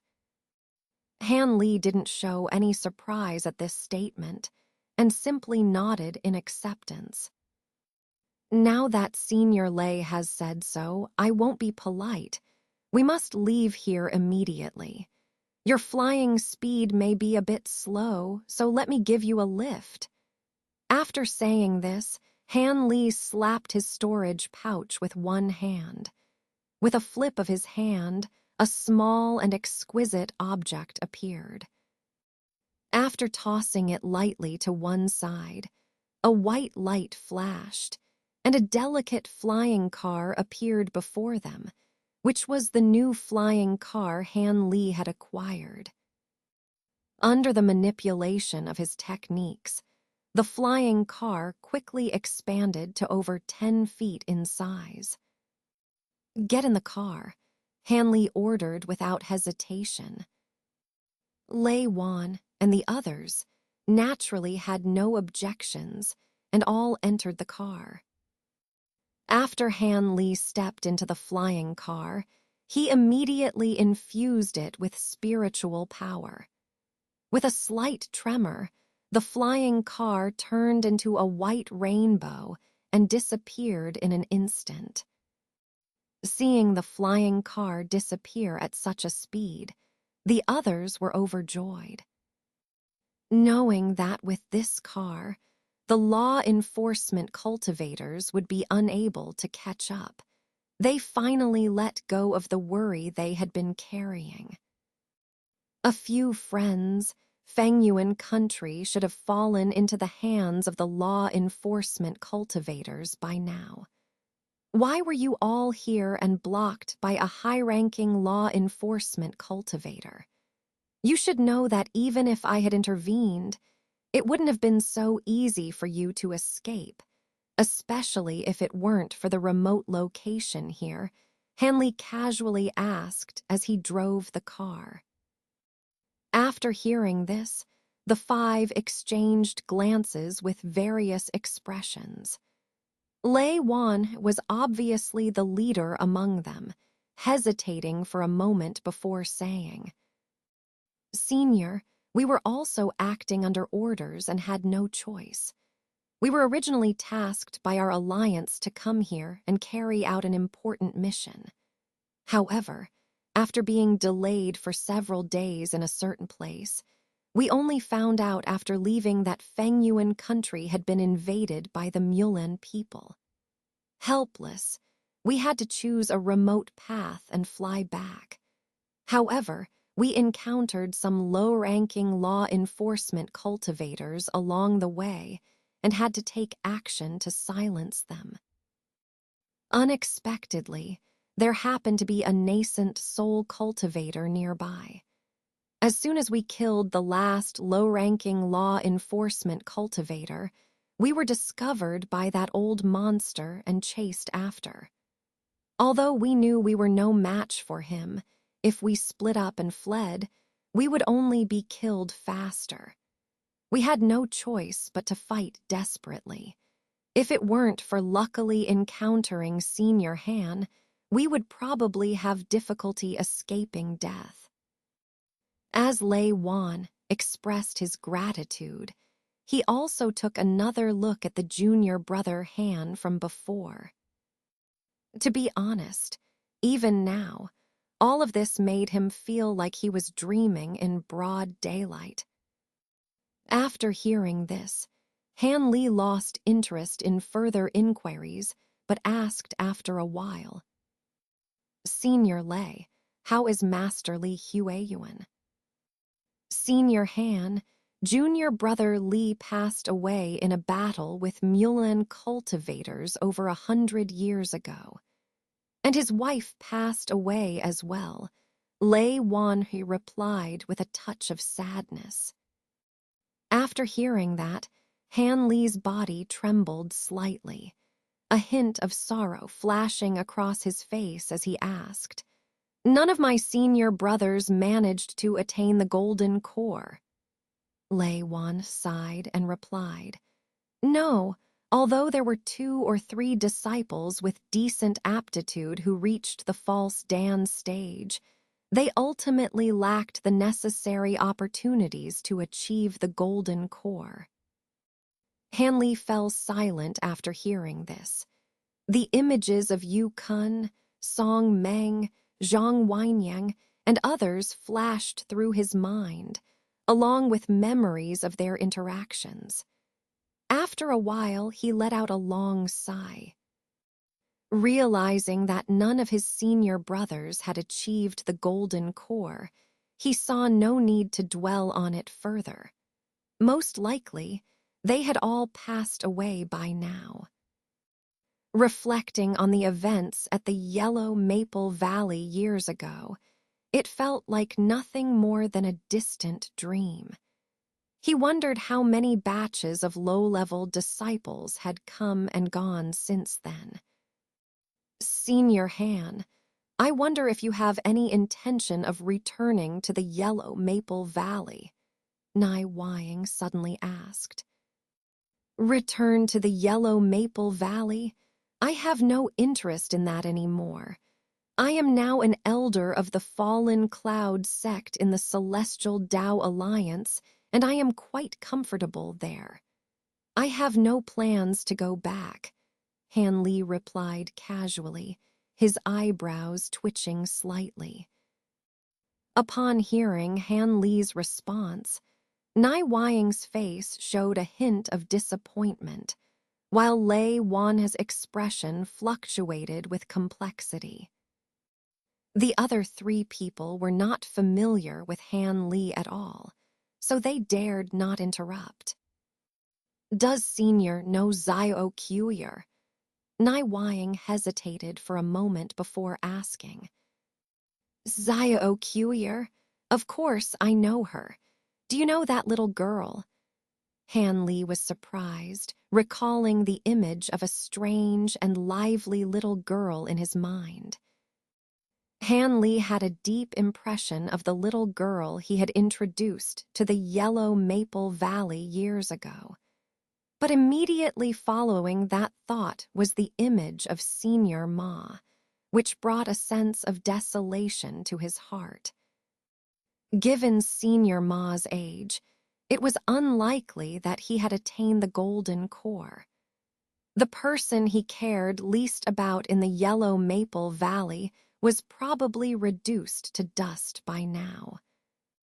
That little girl, Zio Shaimai, is no longer a little girl. She's already married and entered the foundation establishment stage decades ago, Nai Wying said with a mixture of joy and annoyance, a hint of a smile playing at the corner of his lips. Oh, she's reached the foundation establishment stage too. That's quite unexpected, Han Li said with a slight laugh after a moment of surprise. I've heard Zio Shaimai mention several times how Senior brought her into the sect back then. She has always been deeply grateful to Senior, Nai Wying said gently. I only took her in as Senior Ma's disciple because of her decent aptitude. It was just a moment of impulse. Now that everything has changed, what's there to see? Han Li's smile faded from his face as he spoke calmly. Seeing Han Li's reluctance to return to the Yellow Maple Valley, Nai Wying and Lei Wan exchanged a glance and could only smile bitterly. These two were not foolish. They naturally guessed why Han Li was unwilling to go back. Since Han Li was not among the core disciples who were sealed in the Nine Kingdoms Alliance, he was likely considered expendable and abandoned. No wonder he was so indifferent to the Yellow Maple Valley and showed no intention of returning.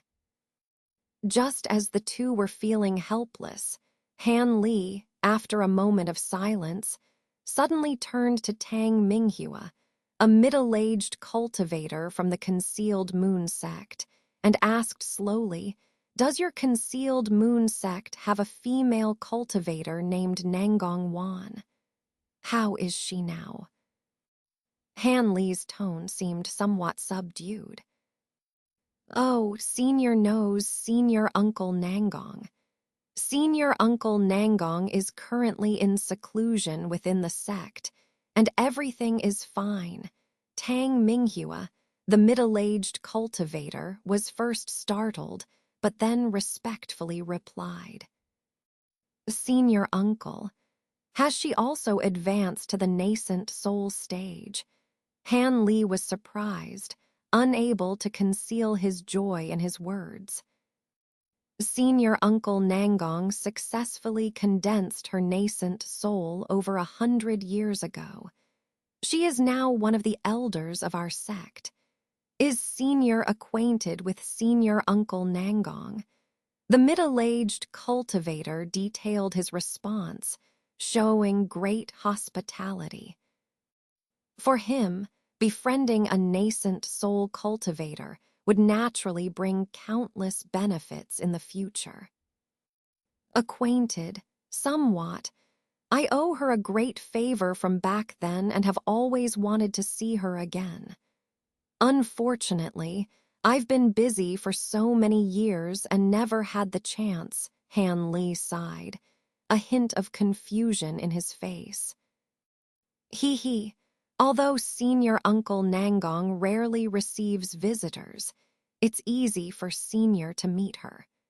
In 3 months, Senior Uncle will hold a dual cultivation ceremony with Elder Wei from the Transforming Intent sect. The ceremony was originally only intended for high-level cultivators within the Alliance, but since Senior is acquainted with Senior Uncle Nangong, if Senior attends, our sect will certainly. A dual cultivation ceremony. Han Li's mind buzzed, unable to process any further words. He suddenly turned around, his voice cold as he asked, indeed, Elder Wei Lycan of the Transforming Intent sect. Condensing his nascent soul after barely 300 years, possessing profound abilities beyond measure, can be considered an extraordinary talent in the southern lands. Our sect and the Transforming Intent sect went through great efforts to arrange this auspicious event. Han Li's icy expression startled the middle-aged cultivator. Various strange thoughts circulated in his mind, but under Han Li's piercing gaze, he couldn't help but spill everything out involuntarily. Lei Wan and the others also showed strange expressions upon seeing this scene. Even a fool could tell that Han Li's relationship with Nangong, Wan from the Concealed Moon sect, was not simple. Otherwise, why would Han Li react so strongly upon hearing this news? But what surprised everyone even more was that Han Li's cold expression disappeared in an instant after staring at the middle-aged cultivator for a while. Instead, his voice softened as he said, "Friend Tang, there's no need to panic. I mean no harm. I was just a bit excited to hear that someone I used to admire is suddenly going to be someone's wife. Since I know about this, I naturally have to attend my friend's joyous ceremony." Upon hearing Han Li's calm response, the middle-aged cultivator breathed a sigh of relief and repeatedly welcomed him. But Han Li just smiled faintly and said nothing more. Lei Wan and the others also relaxed a bit. After all, the 6 major sects of Uiguo were almost integrated now, and no one wanted to stir up trouble. Next, Han Li casually asked about some matters related to the 6 major sects of Uiguo, none of which were important. The 5 of them naturally answered one by one. When they heard about the impending death of Leazu Langxuli of the Yellow Maple Valley, Han Li frowned. But then he relaxed as if nothing had happened. "Oh, right. Does your senior uncle Nangong have a cousin named Nangong Ping, who is also a cultivator of the Concealed Moon sect?" Han Li seemed to remember something and asked casually. "Nangong Ping, I haven't heard of her. Senior Uncle Nangong has always practiced alone, and I've never heard of any cousin. Could Senior be mistaken?" After a moment of confusion, the middle-aged cultivator asked in puzzlement.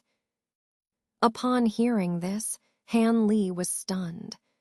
But after taking a deep breath, he immediately asked, "This female cultivator Nangong Ping should be a cultivator at the foundation establishment stage in your sect.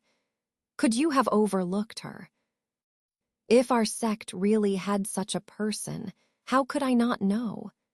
I can assure you, Senior, That our sect really doesn't have such a person, Tang Minghua said with a wry smile, almost swearing. What Tang friend said is correct. If the concealed moon sect really had such a cultivator at the foundation establishment stage, we would have known. There is indeed no such person. I wonder where Senior heard about this person from. Lei Wan couldn't help but interject, his face showing a look of surprise. It's nothing. Maybe I got it wrong, Han Li said casually, but his face was full of strange expressions, mixed with a hint of confusion. With Han Li's cunning, he naturally knew that Nangong Ping from that day was not Nangong Wan's cousin, but Nangong Wan herself, who had changed her appearance. No wonder she didn't attack him back then, and her strange expression and words when they parted ways. For the rest of the time, Han Li seemed to have completely lost interest in speaking, and silently controlled the flying chariot forward with a sullen face. Others also noticed that Senior Han was not in a good mood, so naturally, no one dared to talk loudly in the chariot. For a while, the flying chariot was silent. After nearly half a day, when they arrived at a secluded hilltop, Han Li stopped the flying chariot. I'll part ways with you here, my friends. We're only a day away from the border of Fengyuan country. It's considered a safe area. I have other matters to attend to, so I won't continue to accompany you, Han Li said calmly, standing on the chariot and bidding them farewell. Lei Wan and the others naturally didn't dare to say much. After thanking Han Li again for saving their lives, they flew out of the chariot one by one. Han Li didn't say another word, immediately changed direction, and drove the chariot away, disappearing in an instant. Friend Lei, is this Senior Han really a disciple of your Yellow Maple Valley? And was he once Senior's nephew? Another middle-aged cultivator from the Heavenly Gateway Castle, seeing the flying chariot disappear, couldn't help but speak up and ask Lei Wan again for confirmation. Why does Brother Lei look like someone who would deceive with lies? Lei Wan frowned, unkindly replying. Although Lei Wan was saved by Han Li today, the juniors of the past now surpassed him in cultivation and had suddenly become his seniors. He had to be careful when accompanying them. Regardless of who it was natural to not be in a good mood.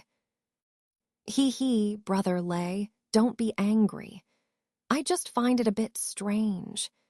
If what Brother Lei said is true, then this Senior Han should be about the same age as Brother Nai.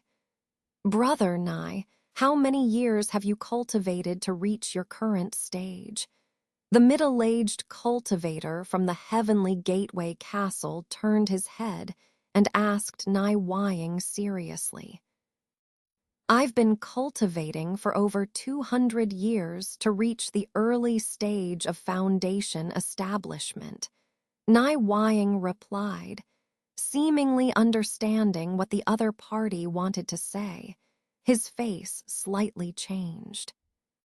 In that case, this Senior Han should also have reached the nascent soul stage in just over 200 years. Do you know what this means? The middle-aged cultivator named Kyan stroked his sparse beard and said with a serious expression. Could it be that Brother Kyan means? The burly man from the giant sword sect couldn't help but exclaim. That's right. This person may have a chance to break through to the deity transformation stage. The last time we had records of a deity transformation cultivator in the southern region was tens of thousands of years ago. Although he disappeared from the cultivation world shortly after entering the deity transformation stage, during his short existence, he swept across the entire southern region without any opponents. No one in the entire southern region, be it righteous or demonic cultivators or neutral sects, could contend with a deity transformation stage cultivator, even if he was only in the early stage of deity transformation, Kyan said solemnly. Lei Wan and the others were startled by Kyan's words. Even a fool could understand that if Han Li really had the same cultivation speed as Nai Wying, then he would have condensed his nascent soul in just over 200 years. This meant that he might have the opportunity to break through to the deity transformation stage. However, this was just the beginning of their shock. Brother Kyan, your words are a bit exaggerated. Although Senior Han has cultivated to the Yuan Wying stage in a short time, breaking through to the deity transformation stage is still far-fetched. It's not something that can be easily achieved. Even reaching the late Yuan Wying stage is enough to establish dominance in one's sect. That's the real possibility. Nai Wying smiled after some thought. He, Brother Kyan, perhaps you're overthinking it. But if nothing unexpected happens, this Senior Han will have a significant influence on the situation in the southern region within 1,000 years. And with his deep ties to your valley, if we could bring him into the alliance of the 6 sects, it might not be long before we can regain control of Yue country. The cultivator named Kyan spoke slowly, his eyes gleaming. Ties, didn't you see earlier that although Senior Han was once from our Yellow Maple Valley, he is now an elder of the Heavenly Tao Alliance's Luo Yun sect? What's there for our valley to leverage? Besides, you saw that he had no intention of coming back. Lei Wan sighed after a moment of silence. Upon hearing this, the others were also at a loss for words. Why does Senior Han treat our valley like this? After all, he was once from our valley. Isn't there any room for reconciliation? The burly man from the giant sword sect said incredulously. I'm not at liberty to disclose the specifics, but I doubt there's much hope. However, considering his seemingly close relationship with Senior Nangong from the Concealed Moon sect, perhaps Senior Nangong could persuade him. Even if we can't get him to rejoin our 6 sects, fostering good relations might still be possible. Lei Wan shook his head initially, but then turned to the middle-aged cultivator from the Concealed Moon sect. Well, that's possible. I'll have to inquire within our sect about the exact relationship between Senior Han and Senior Nangong. Tang Minghua said somewhat uncertainly. Let's forget about it. This matter of recruiting Yuan Wying stage cultivators isn't something we can decide. Let the elders handle it. Senior Han should appear at the grand ceremony 3 months from now. Let's hurry back to the Alliance. This place isn't safe either. Lei Wan suddenly glanced around and frowned. Upon hearing this, the others were surprised, and they no longer had the inclination to discuss the matter further. They immediately transformed into streaks of light and flew away. Although Lei Wan seemed casual in his words, he was secretly worried along the way. How could he explain this matter to the ancestor of the sect? Wouldn't directly mentioning a disciple he had given up on in the past, who had now become as strong as him, and seemed quite dissatisfied with Yellow Maple Valley because of past events, be like directly accusing himself? Feeling helpless and sighing a few times, Lei Wan could only remain silent and rush forward. Because the wind chariot was too conspicuous. After driving the chariot for a distance and shaking off Lei Wan and the others, Han Li calmly put away the chariot and continued forward using ordinary flight techniques. Now that he had received news from Nangong Wan, and it was the worst kind, he needed to calmly think things through. Back then, he and Nangong Wan were just casual acquaintances, meeting only twice. Due to the vast difference in their cultivation levels, there was no affection between them. However, he had gradually come to regard Nangong Wan as his woman. Especially after he formed his golden core and later his nascent soul, he felt he was more than capable of matching Nangong Wan. He had no doubts about it. So, when he heard that Nangong Wan was going to become someone else's dual cultivation partner, he almost lost his composure. Pretending not to know, he watched Nangong Wan marry someone else was something he couldn't accept. The only man who could marry this woman in his life was Han Li himself. Moreover, as the man who had taken Nangong Wan's true yin, he was sure she wouldn't have no feelings for him. He couldn't let the ceremony, 3 months later, proceed smoothly. Now he was considering whether to go directly to the Concealed Moon sect and secretly take Nangong Wan away or wait until the day of the ceremony to confront her. Both methods had their pros and cons. The first method might be easier to implement, but he couldn't guarantee that Nangong Wan would follow him without hesitation. After all, she had been in the Concealed Moon sect for many years and was now an elder there. She couldn't just leave without any concerns. As for the second method, proposing to her openly on the day of the ceremony would face enormous pressure from the Concealed Moon sect, the 6 sects, and even the 9 Nations Alliance.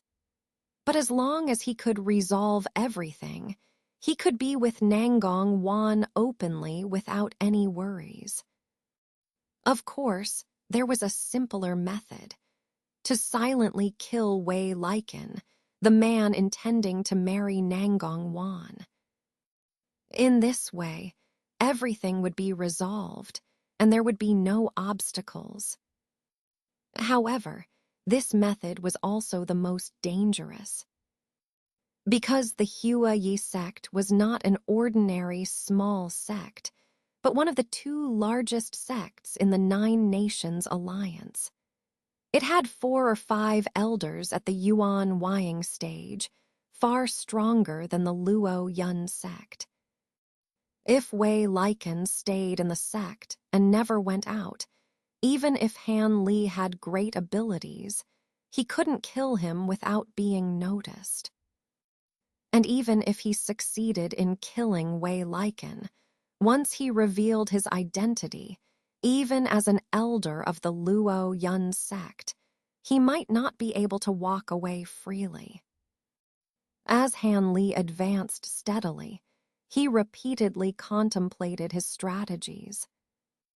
In the end, for safety's sake, he decided to compromise between these methods. He would first go to the Concealed Moon sect to see Nangong Wan and ask about her intentions. If she had many concerns or reasons not to leave with him, he would go to the Hua Yi sect on the day of the ceremony to see if he had the opportunity to secretly kill Wei Lycan and eliminate any future troubles. If there was no suitable opportunity to act, then on the day of the ceremony, he would openly propose to Nangong Wan. Regardless of the outcome, he would forcibly take her away. In his life, he rarely let his emotions get the better of him, always prioritizing reason over feelings. But this time, he would never allow Nangong Wan to be given to someone else. With his current abilities, as long as he didn't encounter interference from a Yuan Wying stage cultivator, no one should be able to stop him. With his mind made up, Han Li's spirits lifted. After confirming the direction, he increased his speed and disappeared into the air. After the 6 sects of Yue country were defeated and forced to withdraw into the 9 Nations Alliance, they established their sects anew in the North Liang Kingdom, which had the fewest cultivation sects among the 9 nations. The scarcity of cultivation resources in North Liang was the reason for the limited presence of sects. Despite being newcomers, the 6 sects had little choice but to engage in conflicts with local sects for over a century before finally establishing themselves through sheer strength. However, their gains in North Liang, including spiritual veins, resources, and influence, couldn't compare to their dominance in Yue country. Over the years, the 6 sects managed to regain some strength and influence within the alliance. Among them, the Concealed Moon sect, being the most powerful, occupied a location with abundant spiritual energy, the Linglong Mountain in the westernmost part of North Liang. Here, they constructed numerous buildings and set up formidable arrays, establishing their new mountain gate. Linglong Mountain was divided into 3 layers, with the lower levels reserved for low-ranked disciples and the upper levels for higher-ranked cultivators. Although Yuan Kun, tasked with mundane procurement for the Concealed Moon sect, had low cultivation, his family's support and the sect's promise to reward them with generational stewardship secured his position. Despite scorn from higher-ranked disciples, Yuan Kun excelled in worldly affairs and gradually solidified his position. Unbeknownst to him, as he went about his usual routine with 2 lower-ranked disciples, a powerful divine consciousness fixated on him, targeting this seemingly insignificant qi condensation stage cultivator. Before long, Yuan Kun successfully procured all the items and, accompanied by his 2 subordinates, left the small town and flew towards Linglong Mountain on their flying artifacts. However, they had barely traveled 20 or 30 miles when a flash of silver light appeared ahead, revealing a beautiful, seductive woman. She stood there smiling charmingly at the 3, exuding an extraordinary allure. "We are disciples of the Moon Concealing sect. May I ask who you are, senior?" Despite his low cultivation level, Yuan Kun immediately recognized the unusual circumstances of her appearance and promptly invoked the name of his sect to ward off any potential threat. But before he could finish speaking, the woman giggled lightly, opened her red lips and blew out a pink mist. The mist seemed to move slowly, yet in an instant, it enveloped the three of them. Poor Yuan Kun, with his shallow cultivation, had no resistance at all. As soon as he inhaled a whiff of the fragrant mist, his mind went blank, and he lost consciousness. The three of them fell from the sky, tumbling towards the ground. The woman didn't hesitate. With a flick of her long sleeve, a white mist shot out, wrapping the three and pulling them to her side. After glancing at the three unconscious men, she smiled, and with a flash of silver light flew off with them, disappearing in an instant. The white light traveled more than 10 miles before descending into a deserted forest. In the forest, a young man in a green robe sat cross-legged under a large tree, his expression calm and eyes closed in meditation.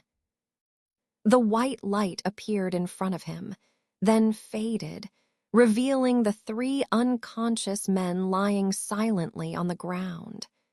The woman descended gracefully and stood respectfully beside the young man, saying, "Master, I've brought the men." They claim to be disciples of the moon-concealing sect, so they should be the right ones. You didn't alert anyone else, did you? The young man opened his eyes and asked indifferently. This young man was Han Li, who had hurried day and night for over half a month to reach the Bailiang kingdom. Since he intended to secretly visit Nangong Wan, he couldn't openly approach the sect, avoiding unnecessary complications. Therefore, he needed to gather information about the moon-concealing sect on Linglong Mountain, so he stayed in the small town for a day to find one of their disciples. Having ascended from a low-level disciple himself, Han Li knew that those in lower stages couldn't completely detach from the secular world like higher-level cultivators. The town nearest to the sect would naturally be frequented by these low-level disciples. With Han Li's powerful divine sense, no cultivator in the town could escape his detection. Initially, Han Li targeted another qi condensation stage disciple of the moon-concealing sect. But when Yuan Kun, wearing a steward's robe, appeared, Han Li changed his target.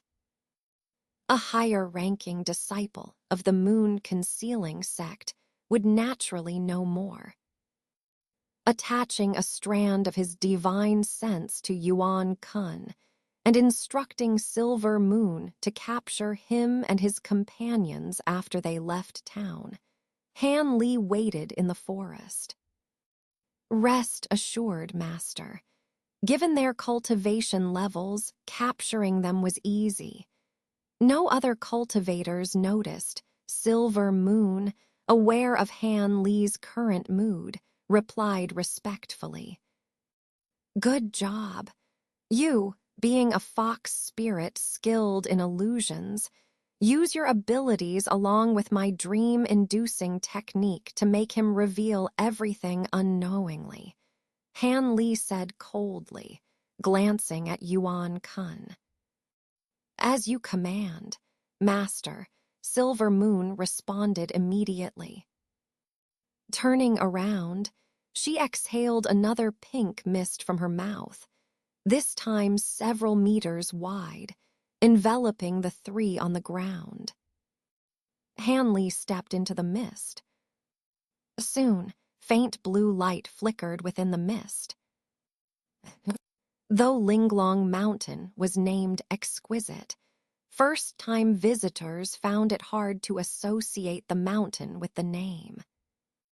The mountain was neither small nor delicate. On the contrary, it appeared bulky and strange. Though Linglong Mountain lacked numerous subsidiary peaks, its main peak spanned dozens of miles. The lower half of the mountain was gentle, almost devoid of steepness, resembling a massive plateau. From the mountainside up, the terrain became precipitous, starkly contrasting the lower part. Here, the spiritual energy surged significantly, making it a suitable place for cultivators above the core formation stage to establish their abodes. To prevent aerial invasions, many formidable formations and restrictions were placed on the upper half of Linglong Mountain. Low-level disciples had to take designated paths to reach the summit. Hanli now stood on an ancient stone street at the foot of Linglong Mountain, his hands behind his back, gazing towards the summit with a soft look in his eyes. He had transformed his appearance and aura using the transformation art, making himself look and feel exactly like Yuan Kun. He had also suppressed his own cultivation to the qi condensation stage. After extracting the information he needed from Yuan Kun and his companions, he sealed their abilities and hid them in a hollow tree before making his way to Linglong Mountain.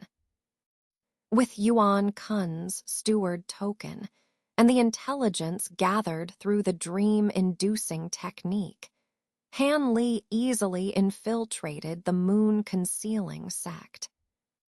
He now stood in the market area at the mountain's edge, where the sect's thousands of disciples traded items. Several stores specializing in mundane items were under Steward Yuan's management. Instead of heading directly to the summit, Han Li calmly delivered the goods Yuan Kun had procured to these stores. Only after handling a few minor matters did he step out of the shop, gaze towards the summit, and let out a soft sigh. According to the memories of the three disciples, although Nanggong Wan wasn't in seclusion due to her impending marriage, she seldom received visitors. Even high-level disciples found it difficult to meet Nanggong Wan. As for how Nanggong Wan had agreed to become Wei Liken's dual cultivation partner, the three lower-ranking disciples knew nothing. This slightly disappointed Han Li. However, the memories revealed that Nanggong Wan, as the youngest nascent soul female cultivator of the moon-concealing sect and a stunning beauty, was highly admired by low-level disciples. Many male disciples secretly harbored feelings for her. Yuan Kun was one of them. Despite having seen Nanggong Wan only a few times in decades, he was infatuated. Upon hearing that she was to marry, Steward Yuan was heartbroken for a long time. Han Li was speechless when he received these memories. After delivering the goods, Han Li, pretending to be Yuan Kun, nonchalantly dealt with a few minor matters. Fortunately, Yuan Kun had few friends in the sect, so Han Li's disguise went unnoticed. By late afternoon, as the sky darkened, Han Li decided it was time. Following Yuan Kun's routine, he leisurely ascended the mountain. Though Yuan Kun was only a qi condensation stage cultivator, his position as a steward allowed him to live in an inconspicuous pavilion on the second level of Linglong Mountain. Caves were, of course, out of the question. Han Li, disguised as Yuan Kun, easily entered the second level of Linglong Mountain. However, the few Foundation establishment cultivators he encountered along the way looked at him with disdain or ignored him altogether. In private, Hanley touched his chin and smiled wryly. It seemed that Steward Yuan's reputation was indeed poor, with few friends except for a handful of subordinates.